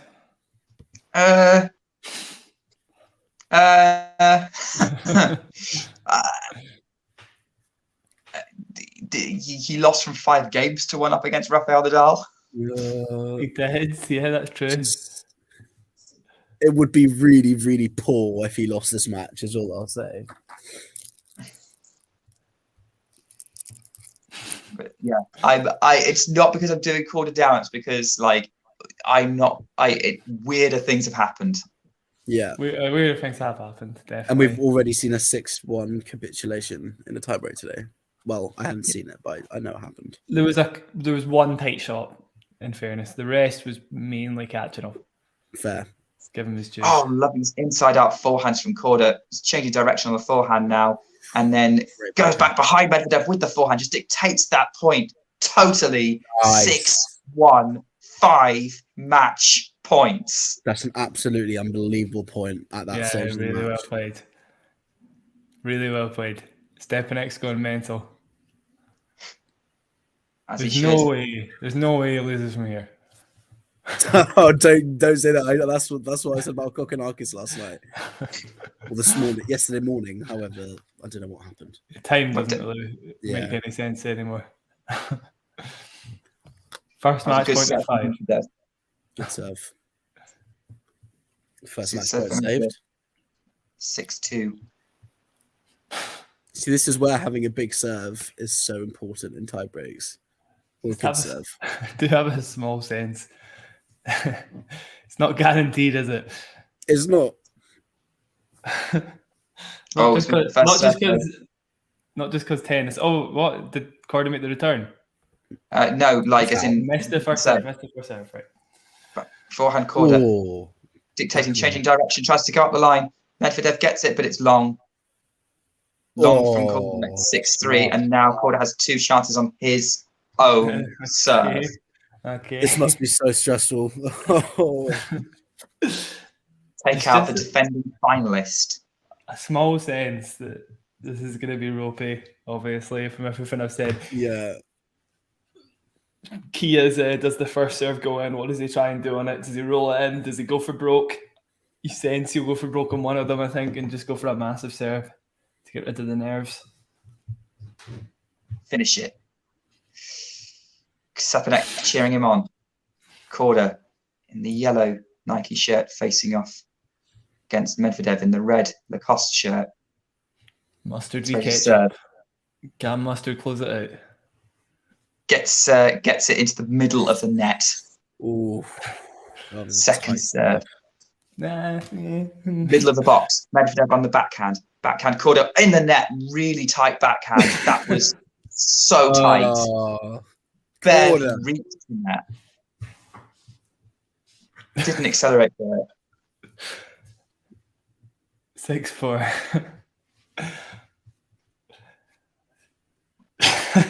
You can see in his face he was like terrified. It's all very, very tight. I think if he doesn't take this match point, I think he's lost the set and the 4th set as well. Oh, what about the 5th? Fifth will see. Backhand Korda, Medvedev on the backhand. Backhand Korda back to Medvedev. They're trading backhands at the minute. They're just literally just trading backhands right now. Then Korda tries to go inside out the forehand. He gets it. He gets it. Okay, yeah. Well done. Well done. Yeah, good shot. Well played, Korda. What a performance from Sebastian Korda. Amazing. He beats Daniel Medvedev in a Grand Slam. He's into the 4th round. If you've not heard of Sebastian Korda before, you have now. I really went back and forth on my bracket. I wasn't sure whether to pick Korda for this, and I didn't, and I wish I did now. Tough to call, though. Tough to call. It's tough to call. Also, the brackets are just a joke anyway. After Murray exactly. beating Berrettini has absolutely screwed everyone. I mean, I picked Korda in the bracket, but I chose Medvedev before this match based on how his first 2 matches went. So, Jack, you chose Korda in the bracket. How far did you have him getting? Good question. Who's he up against next? Hurkacz. Well, I had him beating Hurkacz. Yeah, Even but like, Hurkacz did you being that predict far. Hurkacz to make fourth round? Maybe not, but I had definitely had Korda in the quarters. And then losing to, or Tsitsipas, I think. no, he wouldn't be playing Tsitsipas in the quarters. Then he'd have to play like maybe you have him getting to the semis because I assume did you get have Nadal into the quarters? I have him in the quarters against Rafa, and then Rafa beating him there. Yeah, so which obviously Rafa's now out. So yeah, he's got a good. So you had Nadal in the semis. Yeah, did unfortunately. I had Chorich in the quarters as well, to be fair. Nowhere near. And the pain continues for Medvedev and his fans. He's now out of the top 10. That was a bad loss. You know, you can lose to Korda, fine, but you can't lose in straight sets. Yeah, that was. Well, John's coming on to tell us. He told us so. I gave Korda a good chance last night, to be fair.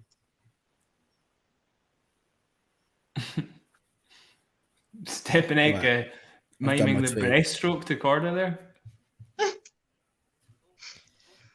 Something that shocked me, Jethro, though, is that I just heard something just now. It's just broken after that match has finished. That you and Damien had Daniel Medvedev in your top 4 at the end of the year. That shocks me. That shocks me. Still could. Yeah. So could my father, maybe, if he won 3 Grand Slams. But I gave a few routes to the world number 1 for a certain small Argentine, as a joke. I mean, I had Djokovic number 1, and then I kind of had, I think I had Medvedev 4, Tsitsipas 3, Alcaraz 2, but I don't know. I've not seen anything from Daniel Medvedev in 12 months that suggests he's a top 10 player. Yeah, it's very harsh, John. Very harsh, man. What have you seen in the last 12 months? Well, Astana is the argument I always make, John. It's latent, but it's not. A win over Bautista, a good Anna, and a good set against Djokovic. Yeah, basically a good 2 sets against Djokovic. To be fair, yeah. The second set was great, but yeah, no, you're quite right. It's been very few and far between for Medvedev. Not much else to pick out. Vienna was obviously pretty good, but not really tested there or anything. So, yeah. And listen, it doesn't please me because I really like the guy, and it's just quite a long time. That doesn't mean it's done forever, but there's nothing that I've seen in the last 12 months that suggests he's going to be top 4 at the end of the year. Yeah, maybe not even top 10. I see Taylor. Listen, I know Taylor Fritz has just gone out early, but we've seen stuff from Taylor Fritz that has been like, oh, you know, that's top 10 material, that's top 5 material. Rune definitely, Alcaraz of course, Djokovic too. Who knows where Rafa will be? He could be anywhere between 1 and 20 at the end of the year. I'm fine with that prognosis.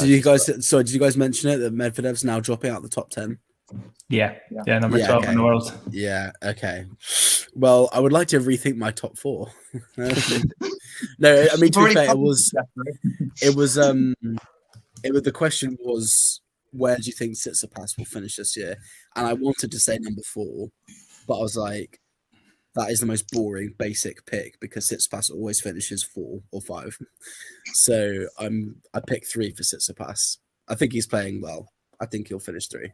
Yeah, I mean, Tsitsipas is number 2 in the ATP finals race. Cameron Norrie, of course, is number 1. So we can look Cameron Norrie, GOAT. We're looking at our year at number 1 for sure. Yeah. Well, the one who just lost to Hyril after losing however many service games in a row. Yeah. Yeah. Unlikely, right? But who knows? Yeah. Sakkari's got a break, I see. Yeah, but no one's held serve in the second set yet. Sakkari broke in the opening game. Xu broke back. Sakkari broke again. It's 30-all on Sakkari's serve. Yeah. Anyway, just finally on Medvedev, I think the most damning thing for me is it's not a surprise. That should be a surprise. The number 7 seed, last year's finalist, former number 1 as well as recently as 10 months ago. That should be a wow. I didn't see that coming. No, I mean, I know I predicted it, but I could easily have been wrong on that. But that shouldn't be that predictable. We should all be going, oh my goodness me.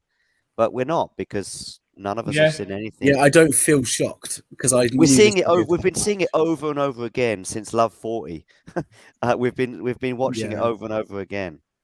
So yeah, no, you're quite right. Condolences to Medvedev fans, because this is probably quite tough. But yeah, I'm sure it's tough for him as well. I saw him do a little thumbs up in the tie break as well, just a little reminiscent, of course, of last year. And I had a lot of sympathy for him, the way that final panned out, and also some of the treatment he got from the crowd. But it pains me. And by the way, it's not done. You know, we could see him for sure win a Masters 1000 and be. The problem is now is it's going to be another couple of months, and then we've got basically the Sunshine Double. If he doesn't do something there, then we've got the clay court season. You know, so it then becomes 18 months, if you like. But he still deserves to be on the cusp of the top 10 for sure. Obviously, he is, but you look at some of his wins. I've just went through it last year. There's stuff that goes understated without him making deep runs. He still has his, basically the rest of the tour's number. It's just those that are playing sort of top 10 level tennis that beat him consistently at the moment. Korda, I'd argue, is there. So then the rest of the tour, he's still a threat. And if a draw opens up somewhere, you could still see him make a big impact at a big event. But that's what he needs at the moment, the draw to open up. It does feel weird, even though he's dipped. I still think he's a top 10 quality player easily when he's playing well. But his struggles against really good players are so apparent now. And I'm not sure if top 10 is good enough to win a slam, I mean, that means there's 7, 8, 9 players that are going to knock you out in a way. Yeah. Good point. Yeah. Jade's looking forward to her Taylor Fritz versus Medvedev final in her bracket. I'm still on for my Djokovic Tsitsipas final, which I'm pretty confident in now. Yeah. Actually, that's very good for my bracket, because now, even though I had Medvedev reaching the semis. So. By the way, how cool was that when we had match points and set points and all sorts of things going on all at the same time? You had those 3 sets, if you like. The first set in the Sebi Korda one, which I think was pivotal in so many ways, especially as Korda, I think, had a break in that first set, seeded it when he was serving for it, and then managed to hold it together in the tie break. But then we also had the culmination of the 2 other matches, which were pretty dramatic. I mean, I think Shapovalov had love 40 when Hurkacz was serving for it, and that was the third on the list at times, and then it sort of went up and down. It was the 3 matches were like, well, okay, well, anyway, it was exciting. It was great. Yeah, it was good fun. Enjoyed that part. So, listen, I'm more than happy to end this stream now. I know we've got Sakkari going on, but we've been going 6 hours, Nick and I, and probably 5 hours, Jack, if you like. So I'm more than happy to bring this to a close. I think we have done it. I don't want to show any disrespect for Sakkari and Zhu, but I think we maybe all need a bit of a break, and we'll see you all soon. All right? Yes. Good to be here. Same goes for thanks, Jethro, as well. And same goes, of course, to Jane and Lexi and Ghibli especially as well, and all the other people that joined us today. And we will see you all very, very soon. And we've just got Lamberto. I think he came in at like a minute before we closed the... Has he been in already, this guy? I've not seen Lamberto yet. No, me neither. Commented anyway.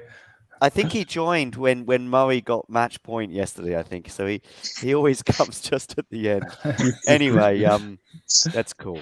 Listen, everybody, thanks for stopping by. I'm going to play this 15-second thing, which says goodbye to everyone, and we'll see you all very soon.